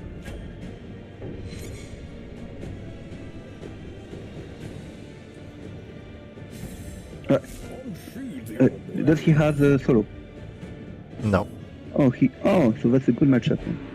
Yeah, it's It's weird. okay. No It's solo. okay.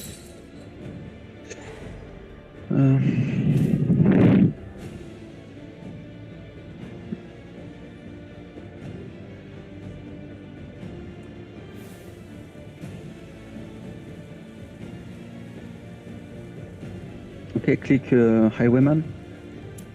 Yes, and pistol shot. No.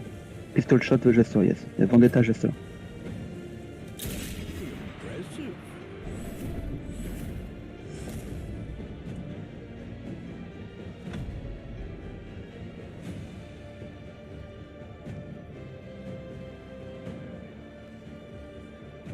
The buffoon is flummoxed.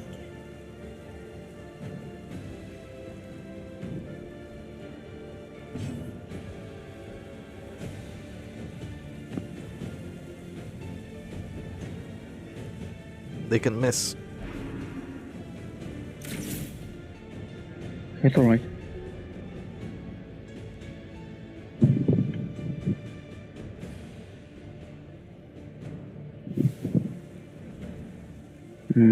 Stun Jester.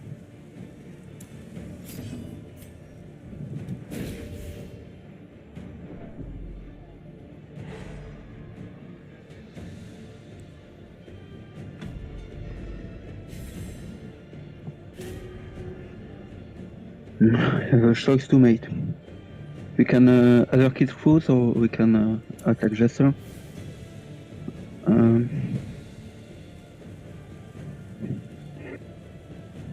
Other kiss.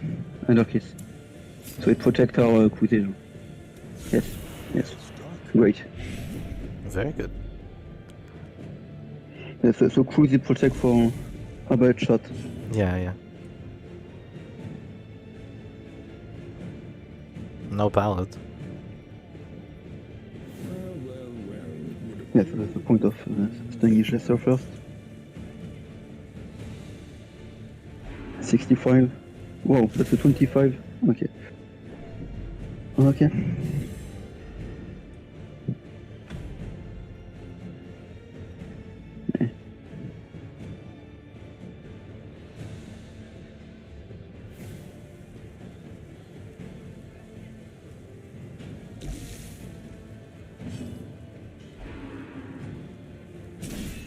Yeah, resist.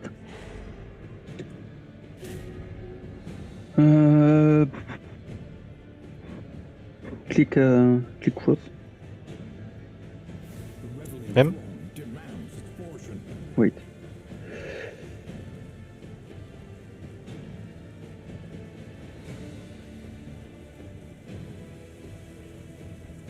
Yes. Click Crusader. Yeah. Yeah, we have time because I should go.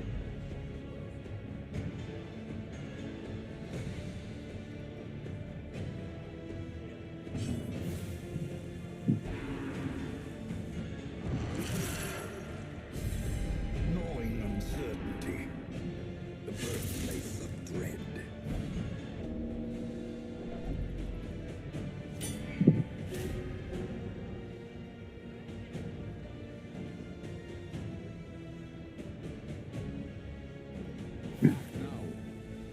Do we heal or do we stun?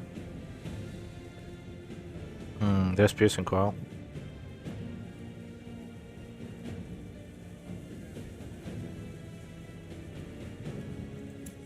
What do you want to Stun do? Jester. Stun Jester now. Devastating blow.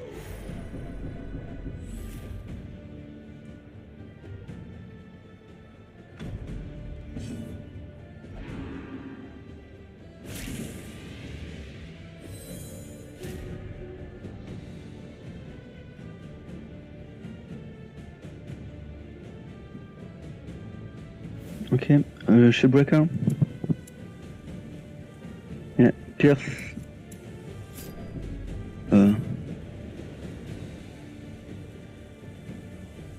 No. Either kiss cruise.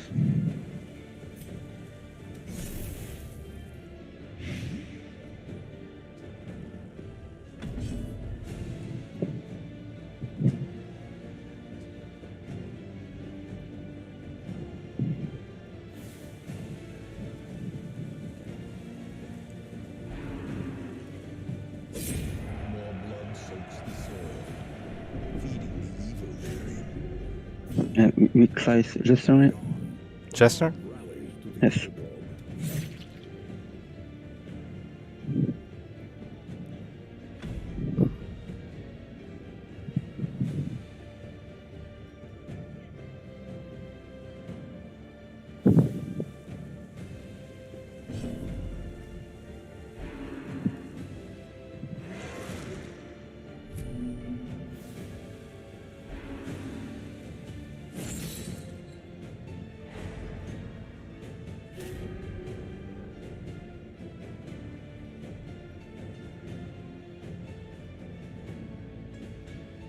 The reveling throng demands its portion.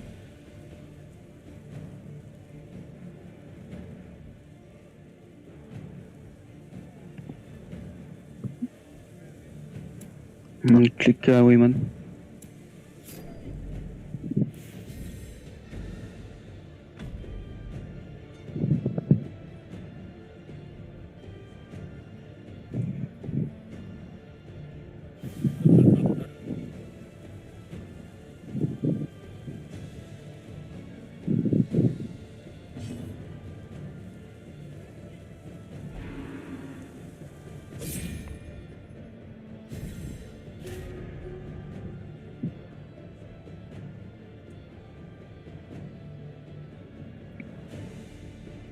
The reveling throng demands its portion.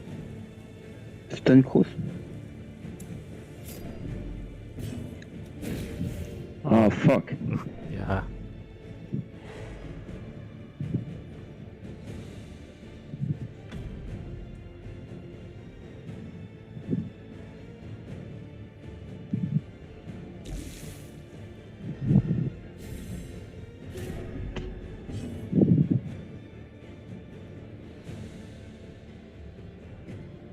How much is the puncture on the Jester? I think it's not enough. Okay, so no puncture. So fourth skill, Pierce on Jester. Teetering on the brink, facing the abyss.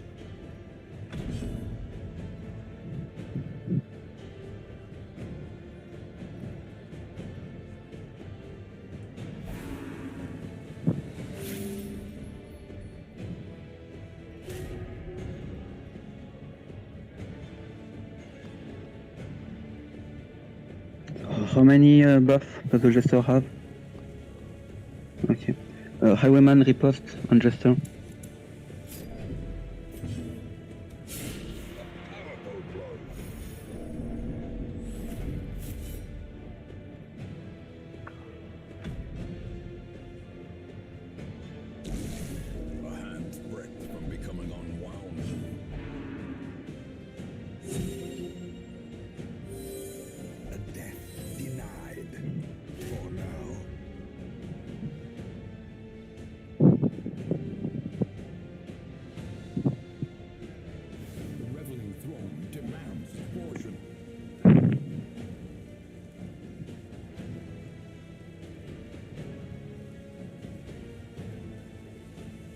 Stun Jester. Crit. Dual 4. Oh, come on.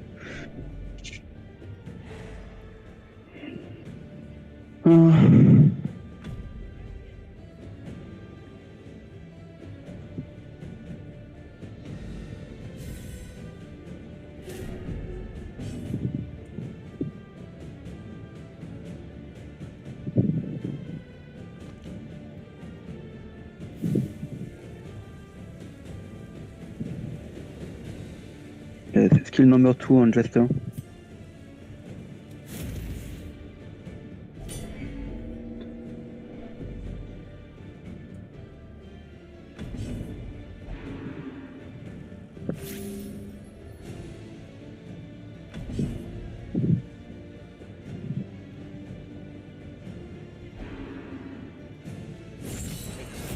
To a killing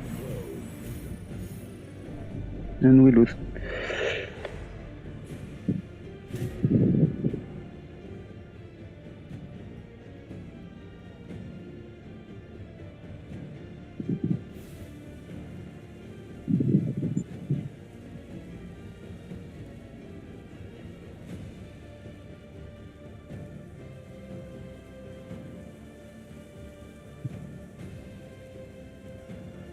Stun Cross.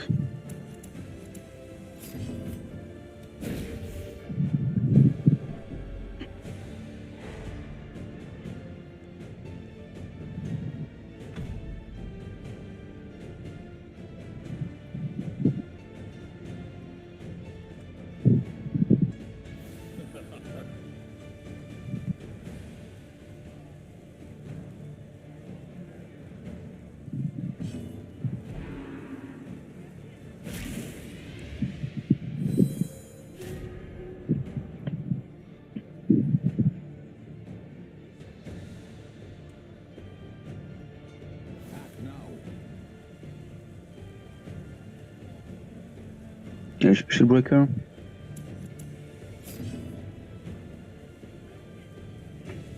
Other keys.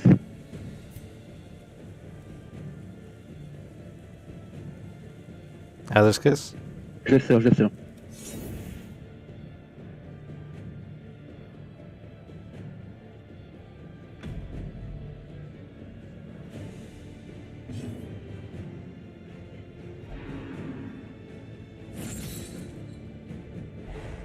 And now the true test. Hold fast or expire.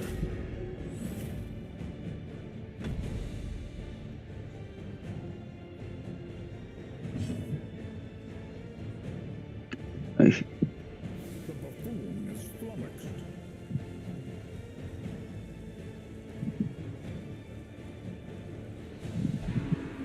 What a misplay. Survival is a dangerous That was our only chance to win. We should have,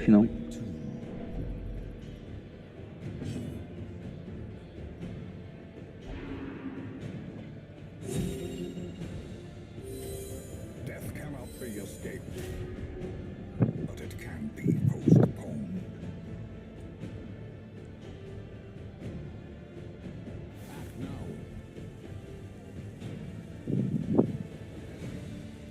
Stun A-bomb.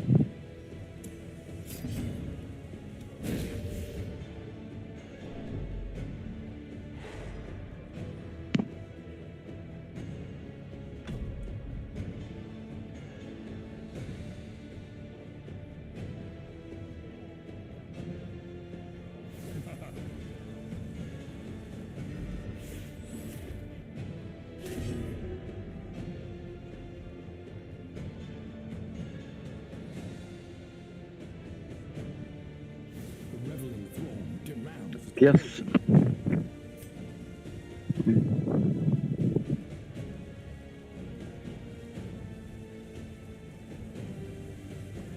Jester.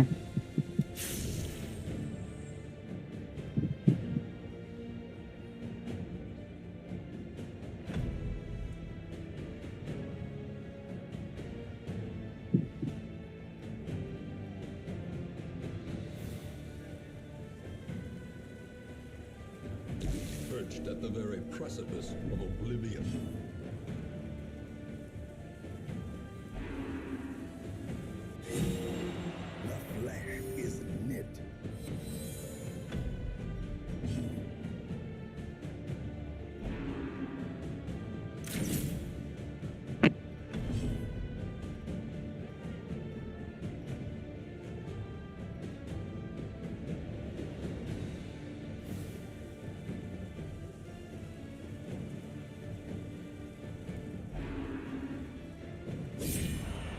dizzying blow to body and brain.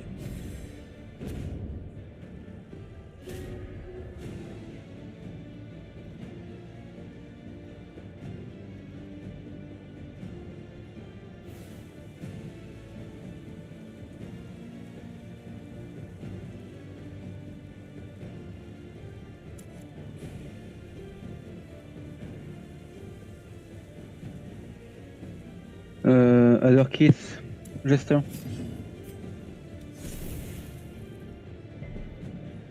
No. Okay. Yes. I think we can. We can surrender. Yeah, we surrender.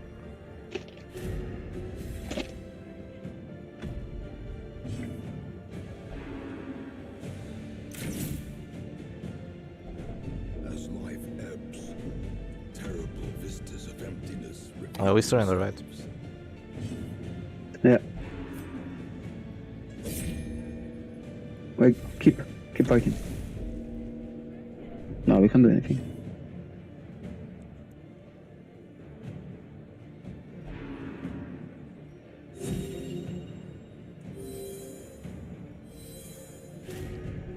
Maybe crit pierce for reflection.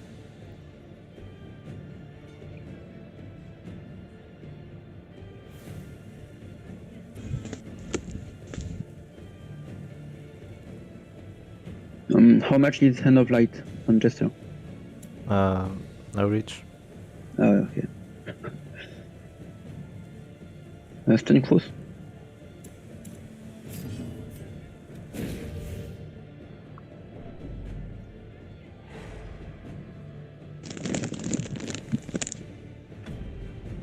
No, surrender.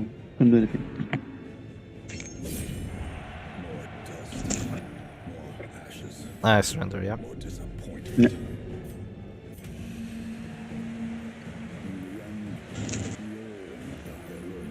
I think it's okay if you say the strategy, like they're probably too busy, like understanding each other. They're Polish and Russian. I don't think they have the time to be listening. D is Polish? I thought it was No, Russian. D is Russian. Yeah. And Karol is Polish. Yeah, the matchup was bad, but Yeah, and we might unlucky have too. been- It happens.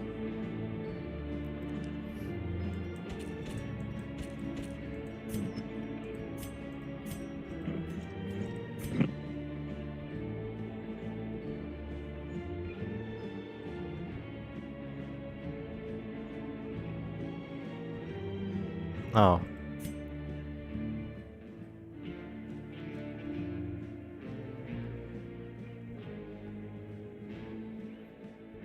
Karol is also an organizer, so like I don't think you have to worry.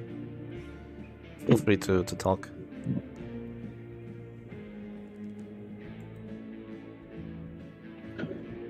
Yeah, but if he's on your stream, he will listen what I'm saying. But then he's listening to like 3 voices at the same time. That's gonna be too confusing. I don't think so. I should say bullshit then. to confuse him. Yeah, I'm definitely gonna play my secret alien team. Okay. Okay. I understand so- now. Alien in 4? Yeah, don't talk strategy now, no. But during the game, during the game. Yeah, during the game. Yeah, not now, yeah. not now. Alien in 4, please. With Okay. The J-Man team, remember? Right, yes, I have to yes. Oh. The Okay, J-Man. no. Yeah. Up and the Let's go. Now we play Leper. Yeah. Yeah.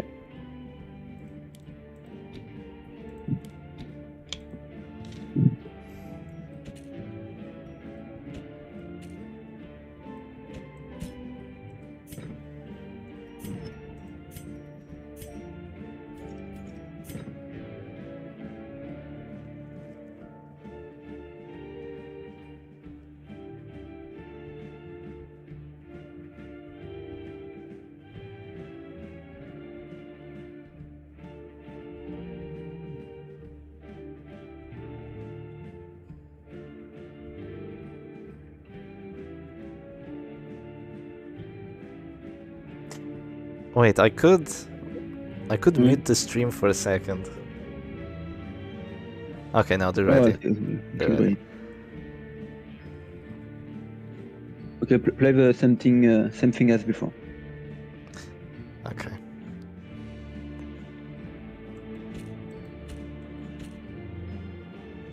But change Vestal for Leaper.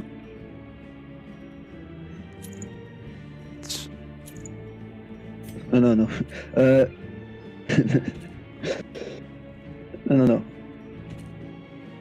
Yeah, Vestal.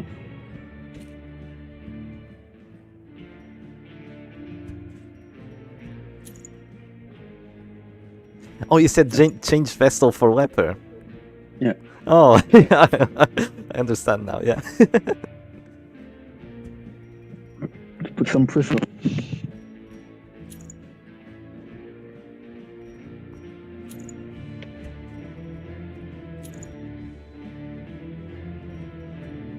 Still Hand of Light. No.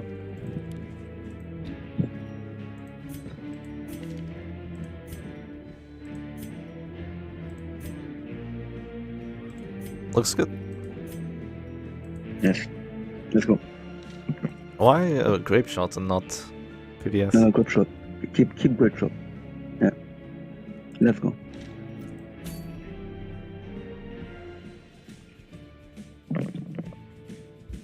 Familiarity breeds contempt, and does not forgive failure.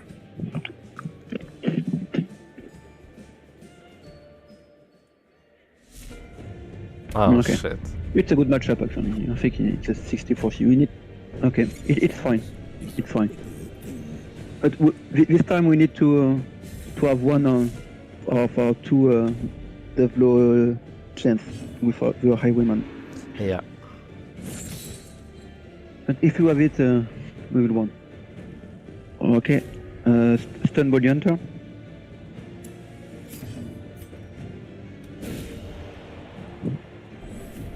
Yeah, that's plus heal. It might be useful.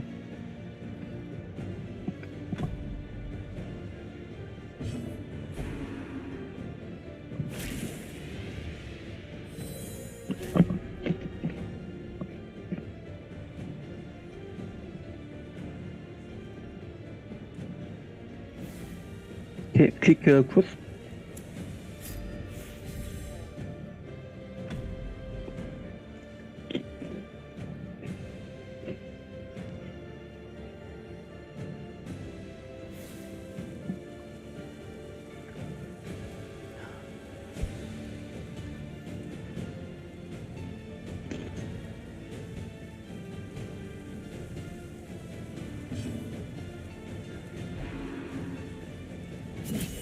Mortality clarified in a single strike.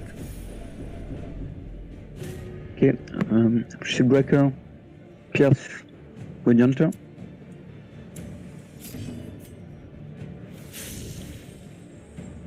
Oh, that's low.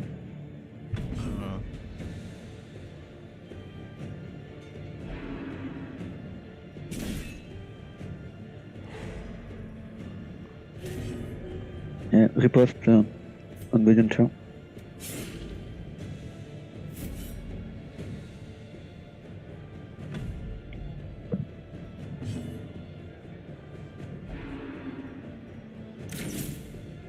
Okay, cross, Holy Lens on Body Hunter.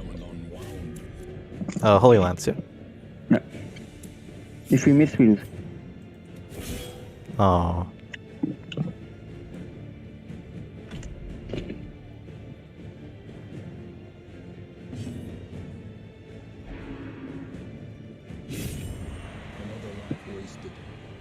Ah, the crit is not good.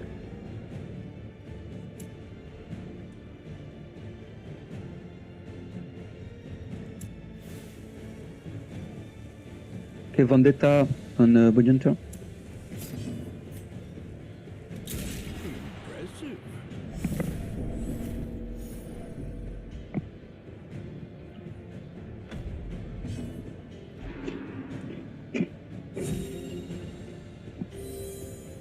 Pierce Body Hunter.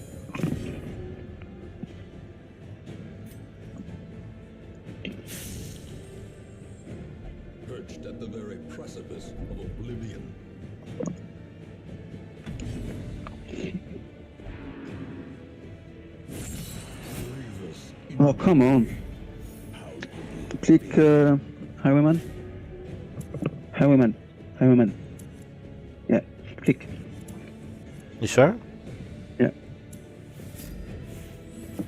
A brilliant confluence of skill and purpose. Oh, he hasn't reposted anymore. Yeah, it's gone. Okay, so it was a misplay. Yeah, that's why I asked. Okay, stun A-bomb.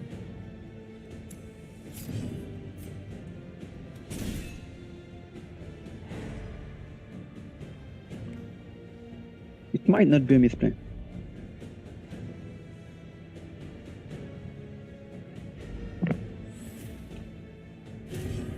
Okay, how much is the pool in terms of damage?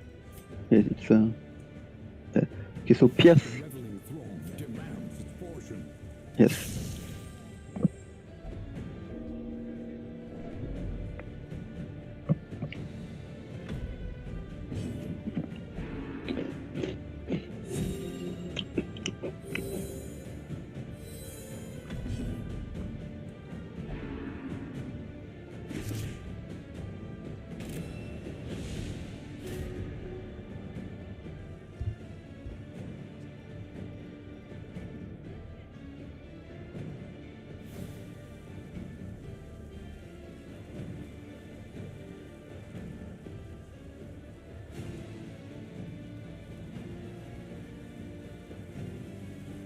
um, Grab shot.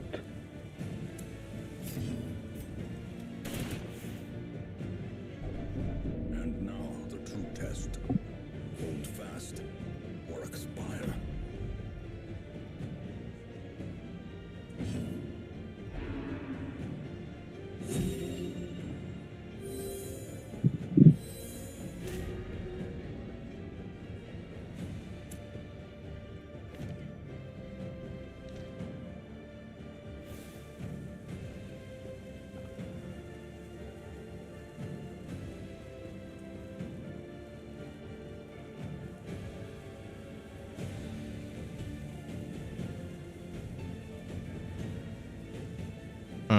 What?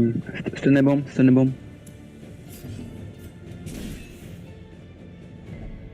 As life ebbs, Yeah, I forget. vistas of emptiness reveal Okay, themselves. we lose again.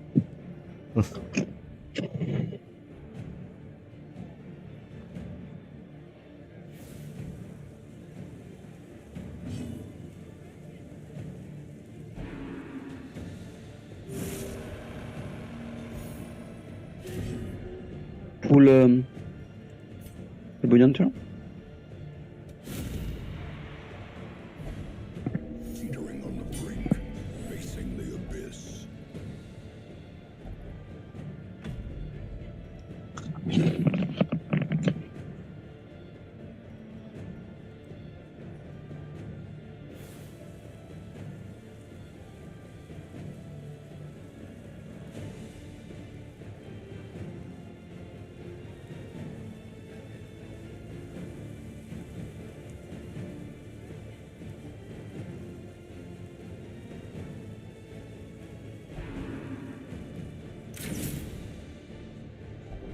That's enough.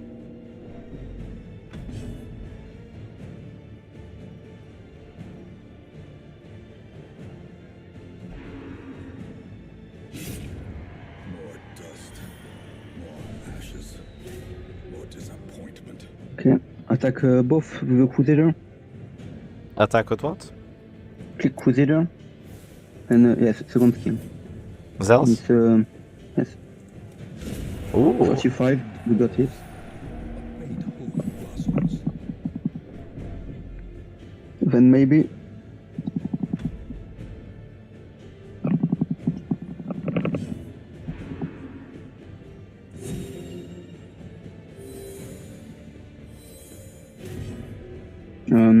Click either skills, yes. What's the yeah, go for it.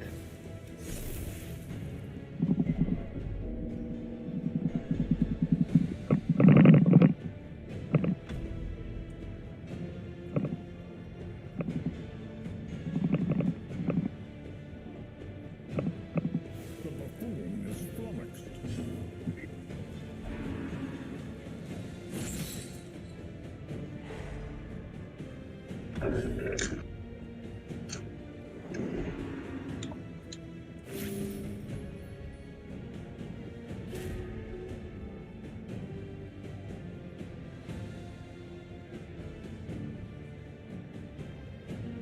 now.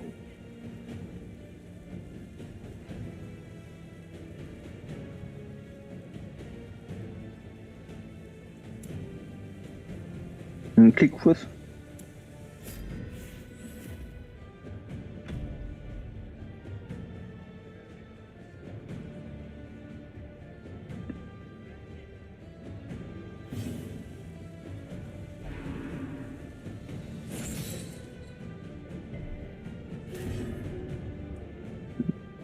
Pierce. The ground quakes.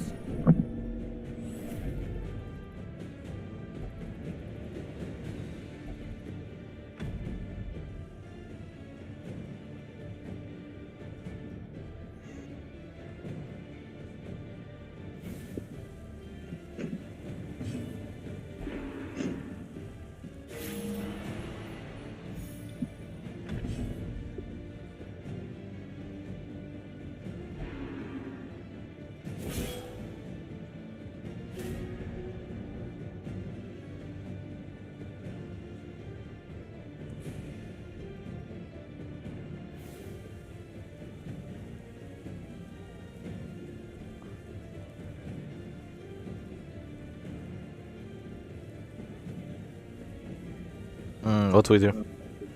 Stun first.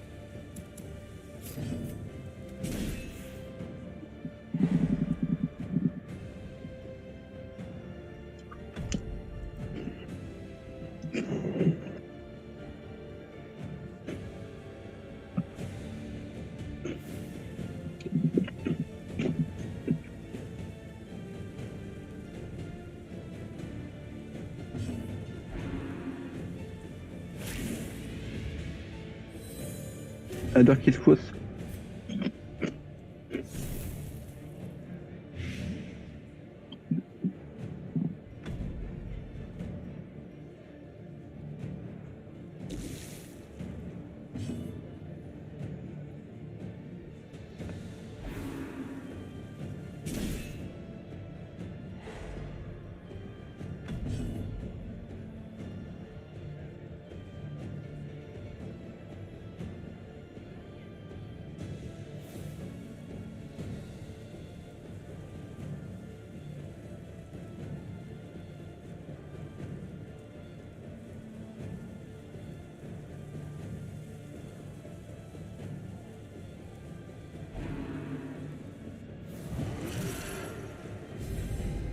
Festering fear consumes the mind.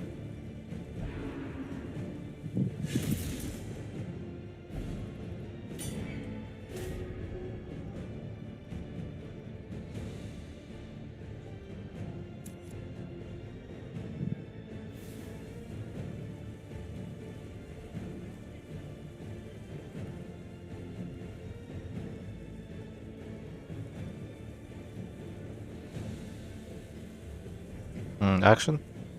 Yeah, kiss Ebon.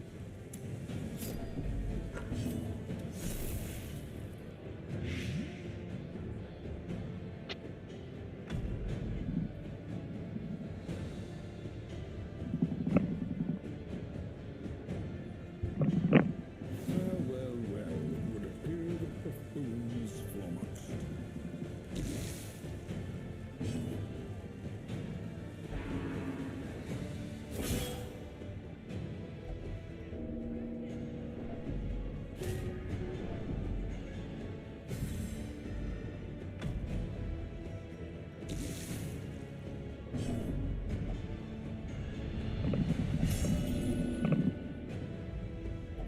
There can be no hope in this hell. No hope at all.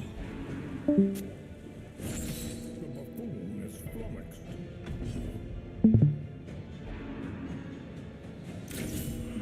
Green ears. Okay. Vision. The end approaches. Stun cross.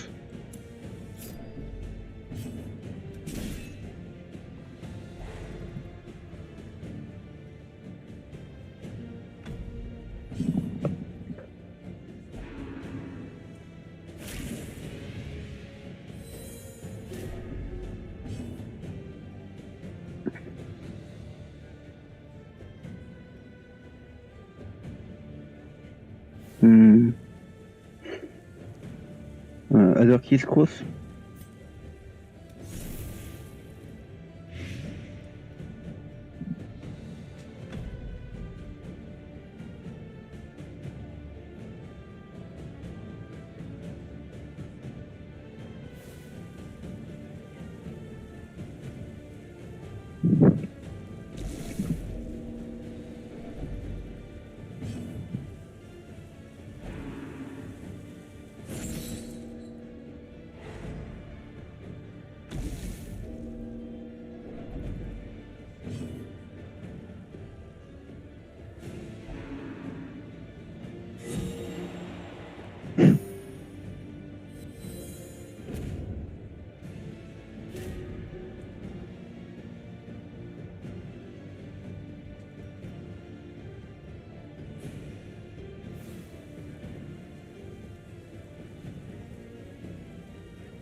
Okay, Grave Robber. Oh, what? Shoebreaker, advance. First skill. What? First skill. 1. Oh.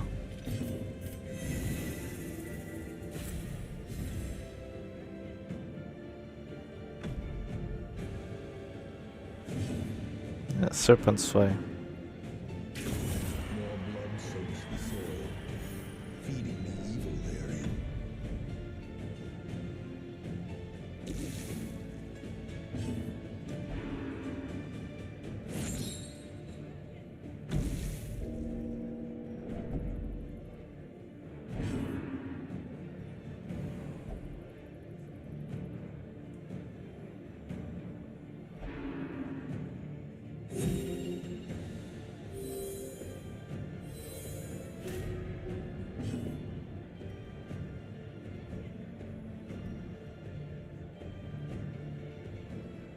The reveling throng demands its portion.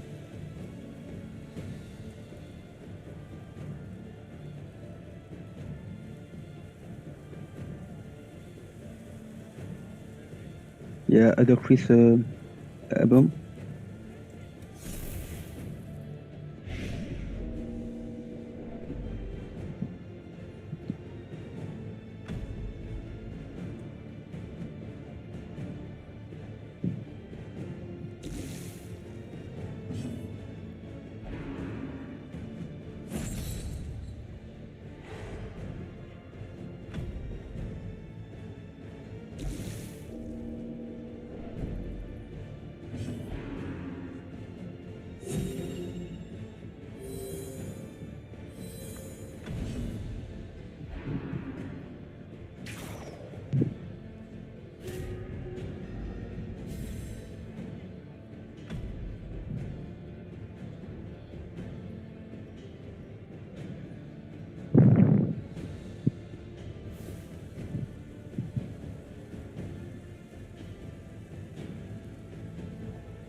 A dizzying blow to body and brain.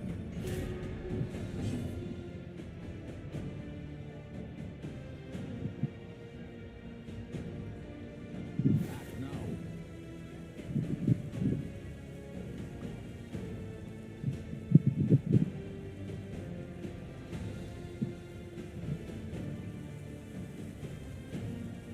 now. What do we do? 1.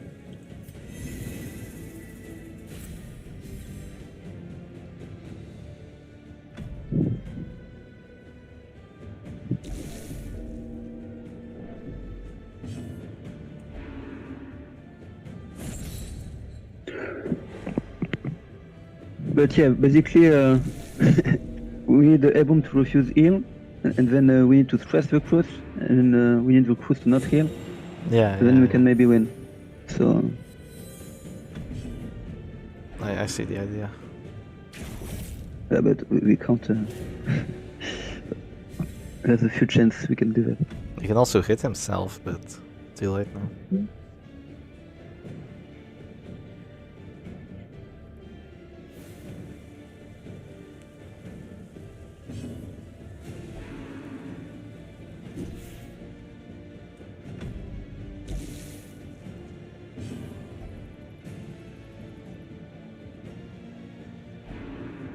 Wow. But yeah, I think we can surrender.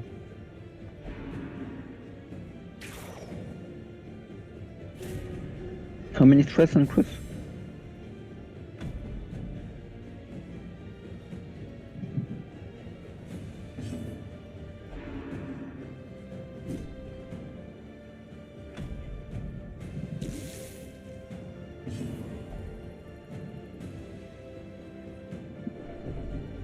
Ouais.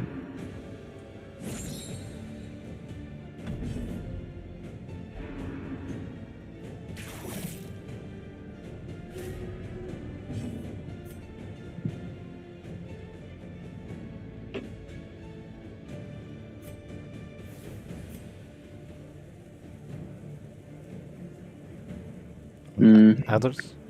Other keys, yes, of course. Oh, yeah, sorry. Oh yes, I think yeah. It will not change the result.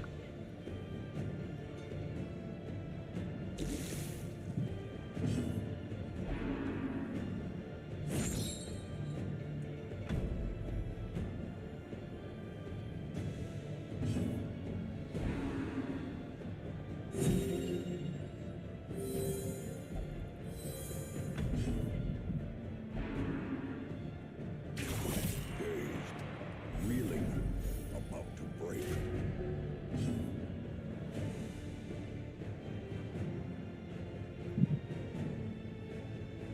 Yes, other keys Cruz.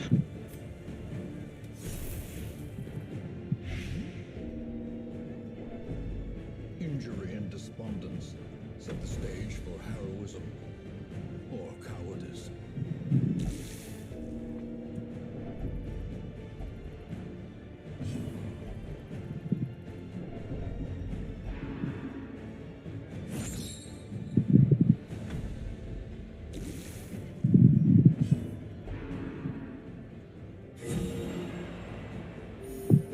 On va voir coup de chien. If only to bleed again.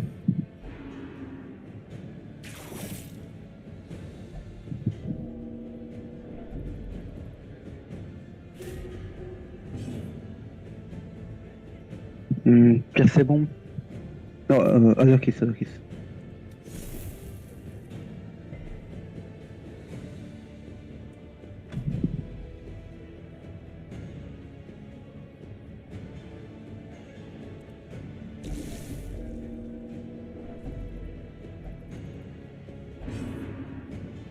The buffoon is flummoxed.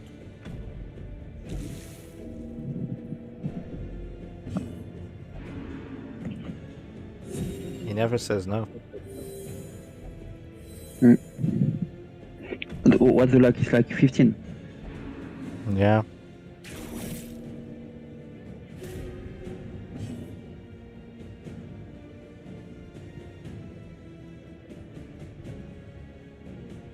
The reveling throng demands its portion.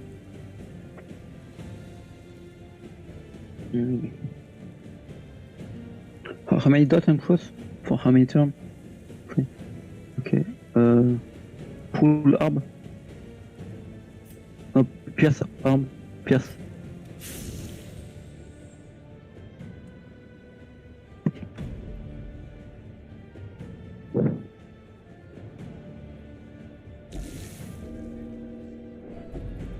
For endgame, the stress skill is way better.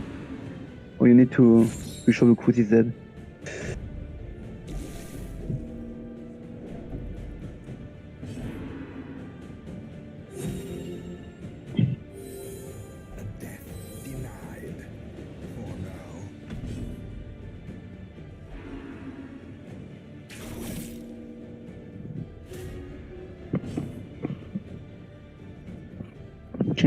Either ski c'est bon.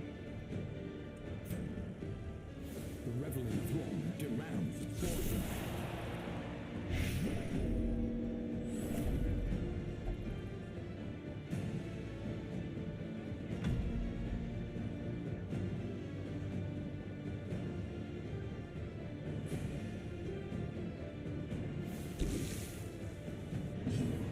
Okay.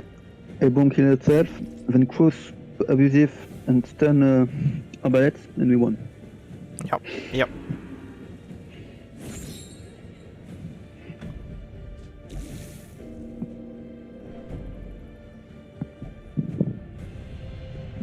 Oh. Alright, we lose. Many fall in the face of chaos, but not this one. We lose because he can heal every turn. And Yeah. unless we go like 200 stress and cruise, and we don't die for 30 turns in a row, we can't do anything. Yeah. Hopeless, yes, hopeless can't hit over. Yes, we lose. Can't do anything. Hmm. Yeah. No. Virtue. Yes, we lose. Surrender. Yep. Yeah.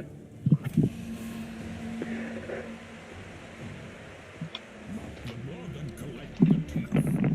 Will you muster the metal to return?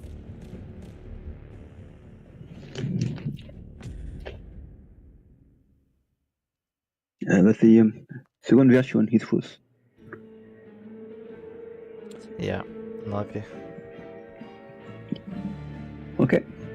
Well, we need to win 3 times in a row. Easy. Yeah, we will do it. We will do it. No problem. We just need to play better teams.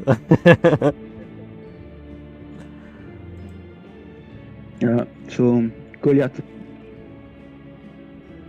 Yeah. Go PD?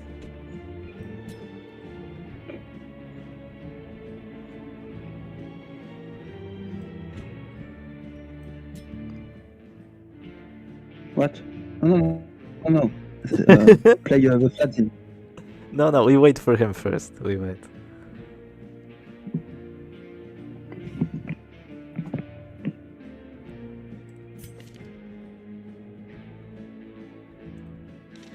Let's go double leaper. Double leper. Yeah. If you click Alt, you can have a second character. You can play the same character twice if you click on Alt. I'm trying.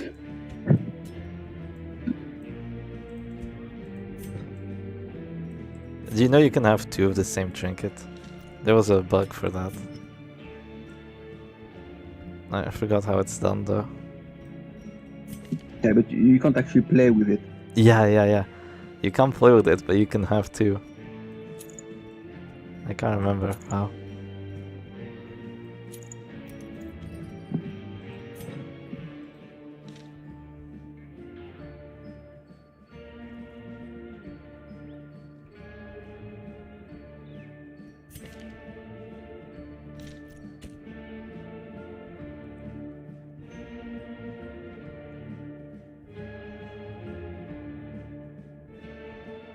So I think Mr. D decided to go for a walk or something.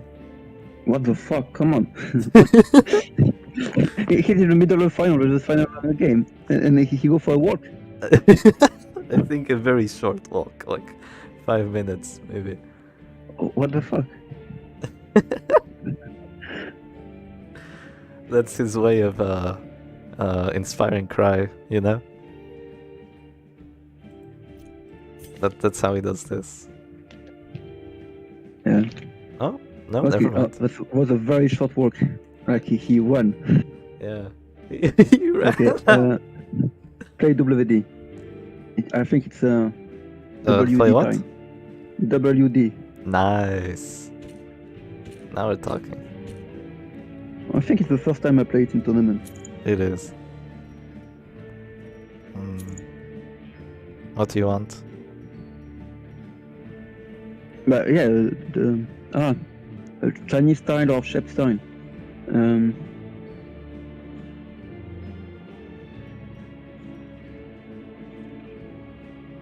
Let's go Shepstein. He's played. What has he won with? It's fine. What the fuck? Oh, that's cheating. Oh shit, that's bad. What happened? That's cheating. Yeah, I just said the comp. yeah, that's true. What happened? Okay, can we hear me on stream? It said opponent disconnected. Yes, so now he know. Yeah, now he knows. Well, Carolo just have to play the same team, right? He can check that. So that's not a problem. Okay, so if Carolo takes the same team, it's not a problem. I think Carolo can check that. Okay. Okay, Carol So, can check that. Can we check the skill? Can we? Oh yeah. So these two, right? Yeah.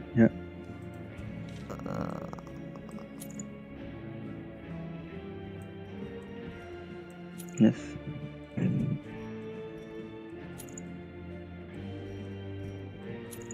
Yes. Yes. Okay.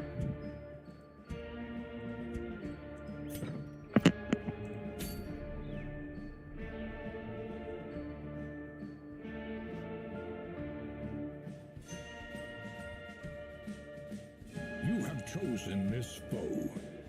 Do not disappoint.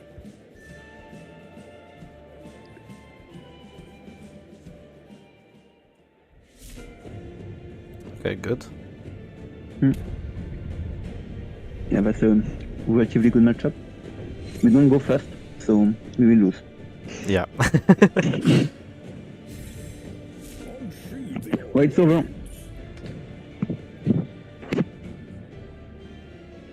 We can resist the pull. Yeah.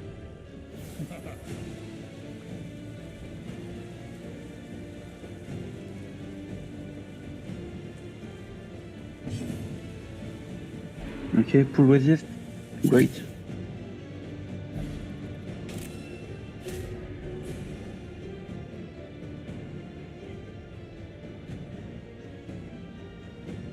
Okay.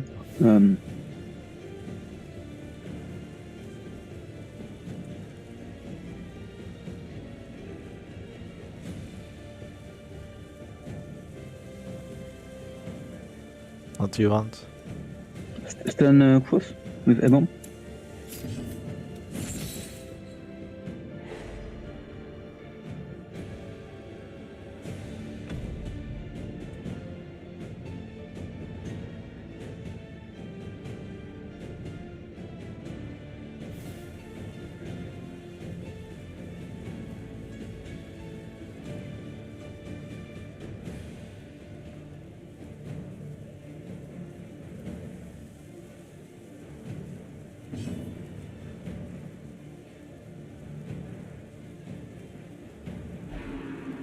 Okay, now. Wow, Max.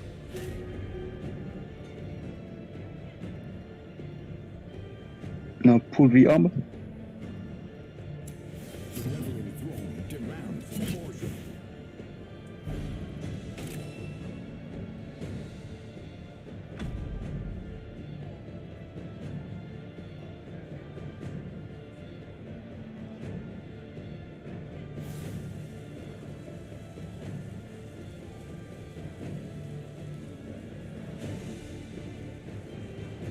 Yes, and now he's gonna make our orb go back. Maybe we'll one-shot him. Easy. Oh. Okay. Holy Lance. Who? Yeah, the orb. Arp?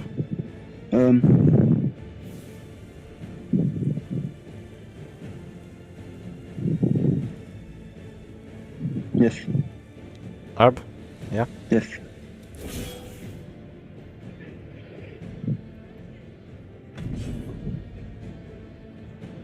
And no flare. Nah, he misses. If you miss, we don't have to flare.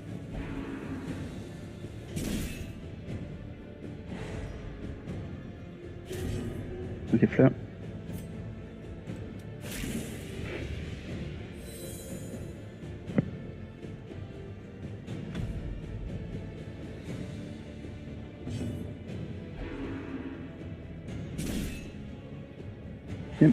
Stun orb. GG, no?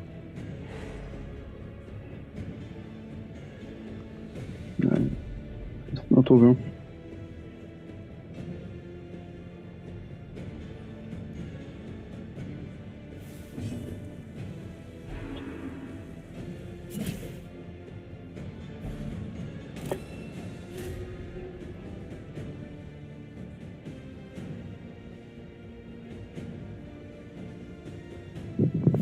Reveling throne demands its portion.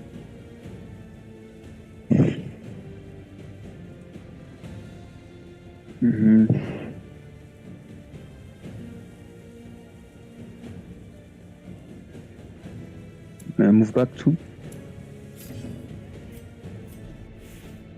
Maybe we should have flare. I don't know.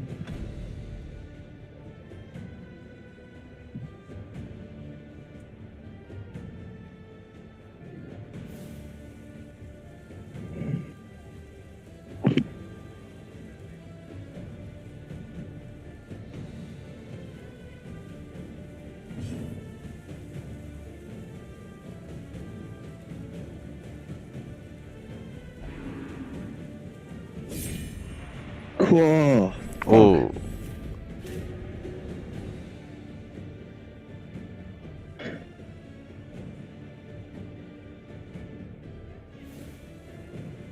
Yeah, we lose because he make the two crits in a row. We can't do anything. Yes, we can pull up. How many HP on the... Okay. So, pull up.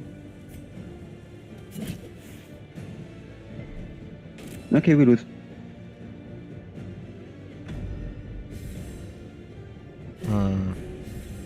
We lose. Why? He should final now. Final isn't enough, maybe. And now the true test. Hold fast. Or How many HP on orb? Mine has 0.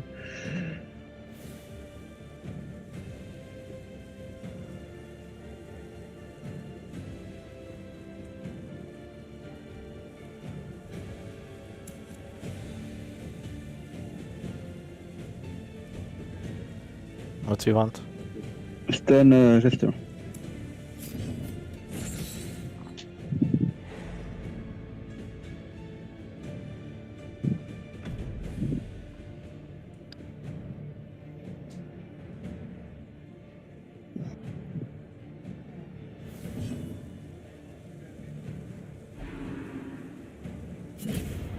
Oh, come on. So the 50. And he doesn't pull us, so we can't only launch the orb.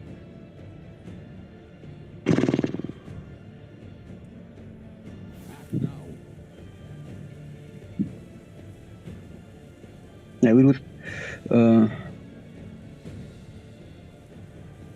Yeah, stun close, I guess.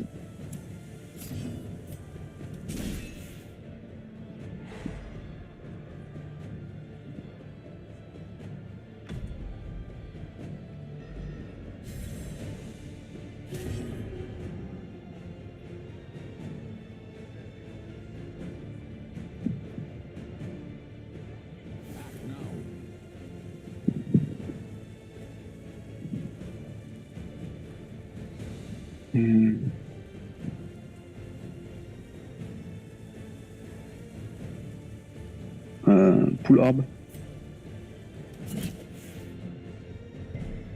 Oh.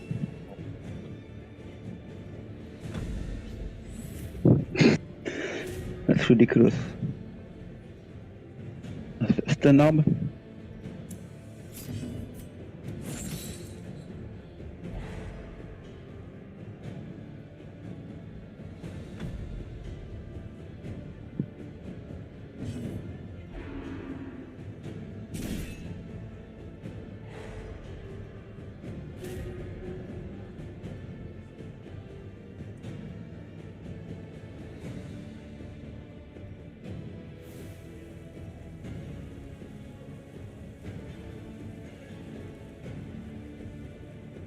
Yeah, advance 1.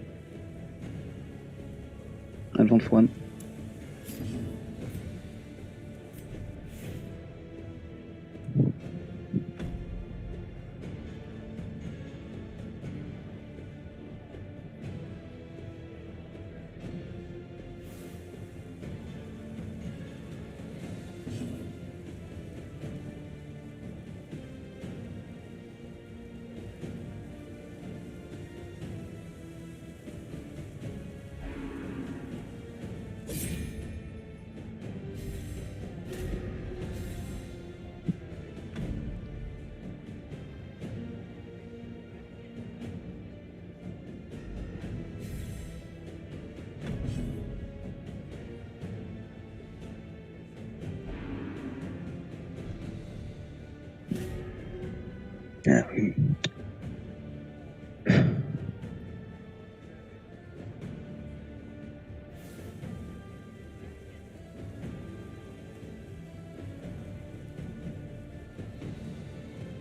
Transform. And charge on Jester. Certainty. The birthplace of dread. I think we got our combined bad RNG. Yeah, that's amazing how bad. Yeah, yeah, man. That's Crazy. amazing.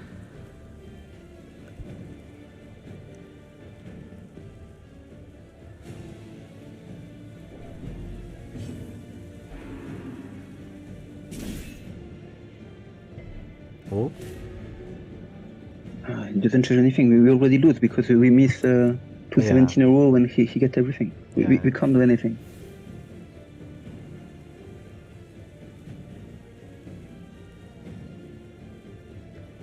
Yeah, it's a guarantee win for him. I don't see what we can do.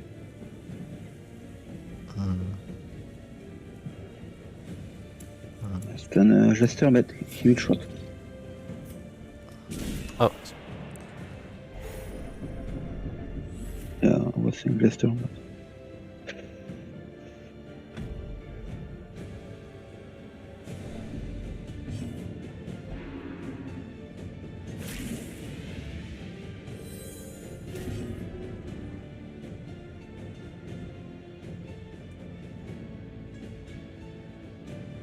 one on cross. The reveling throne demands its portion.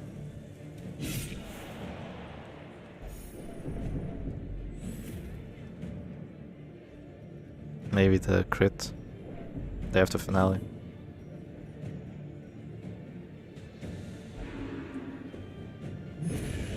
Another life wasted in the pursuit of glory and gold. We have 0% chance to win.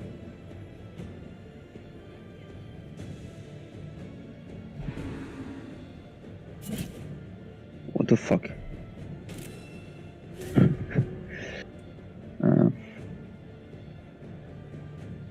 Yes, we need to stun cross, when he heal, when we do enough, then we kill.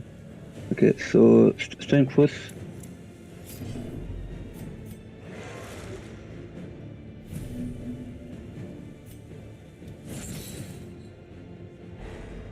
Teetering on the brink, facing the abyss. But he shouldn't heal.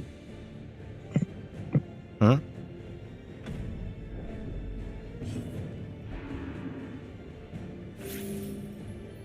Okay. Oh. So that's okay. I don't know why he did that. Yes. Attack cross. He should have mark Boyanta and kill him. Life ebbs. Yeah, Terrible weird. vistas of emptiness reveal He will themselves. pull the corpse. So he counters. Yeah, but I don't care. I'm so far behind.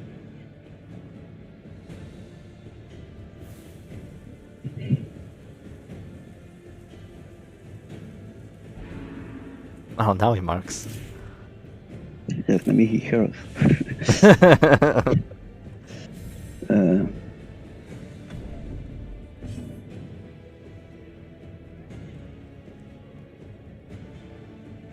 Okay, so do we kill cross or do we 50-50 kill cross? How many HP on armor?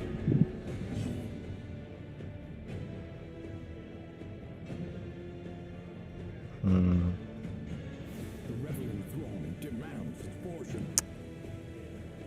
I think we 50-50 now. Yeah, that's stupid. Okay, let's go 50-50.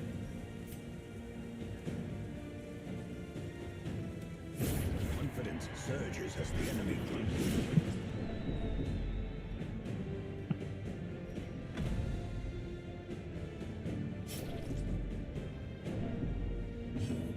Okay, stun Brillianter.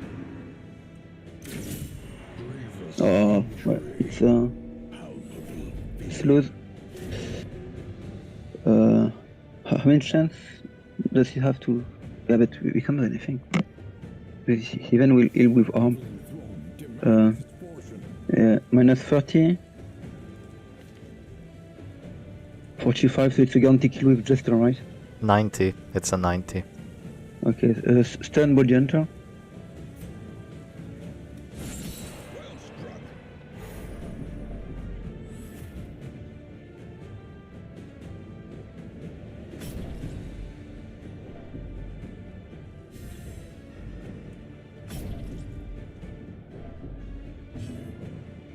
I guess we're just gonna transform and More blood soaks the soil.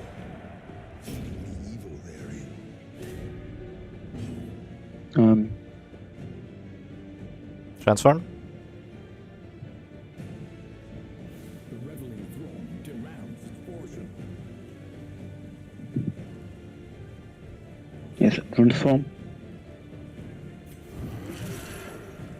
How much is rake? I think we're gonna rake every time until the end. And how much bonus again on rake for the next rake? 25. Okay, we do this until the end.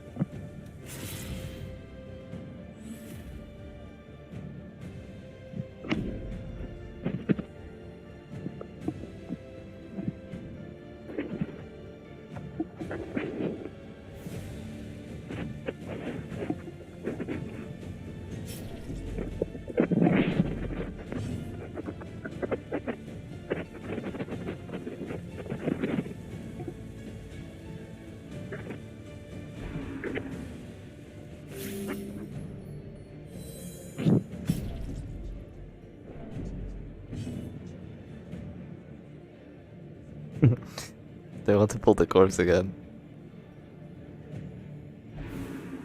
Nah, Yeah, he shouldn't. If he pull, we just. the corpse is gonna go gone, I think.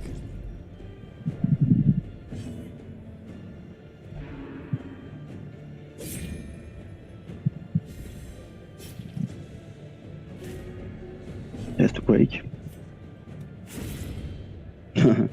It's enough. That's enough of it.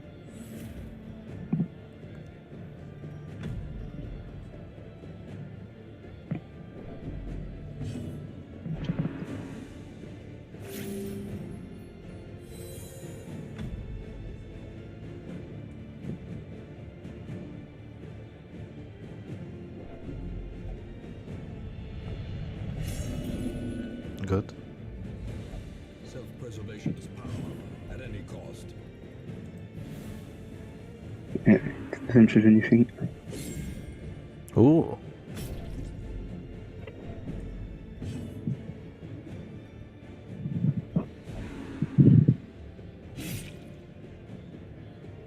This is no place for the weak or the foolhardy. Rake, yeah. Yes. Perched at the Setting up. precipice of oblivion. But we won't win. We won't Yeah. win. Maybe selfish.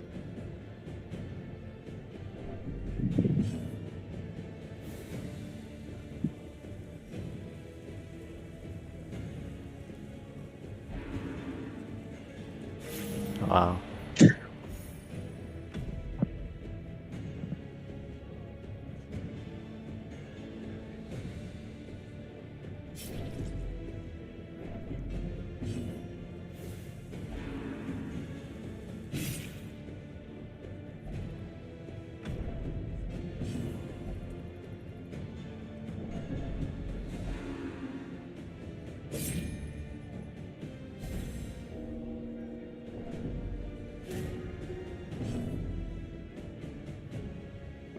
The transform stun. Who? It will work with me. So stun the bone hunter. Portion. Act now. A hand's breadth from becoming unwound. They just flare. GG.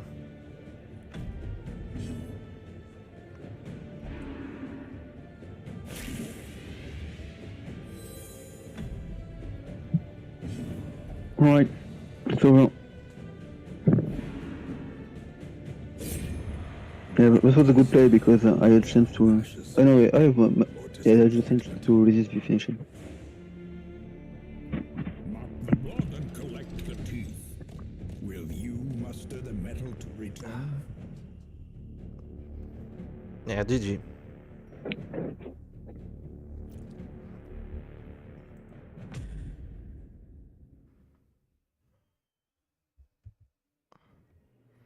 Okay, I'm going back to the stream.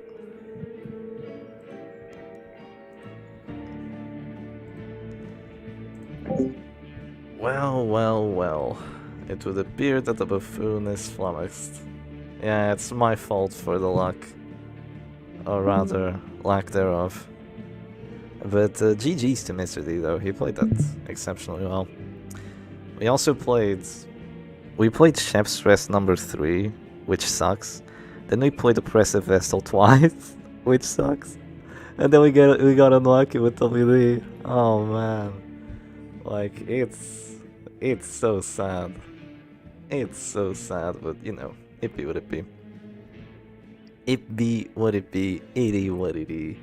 And Mr. D takes the W. Somehow, he managed to win 2 best of 5s against Silac. And he's actually going to take the W. And he's now number 2 in the top players bracket. So let's have a quick look at both the players' journeys again.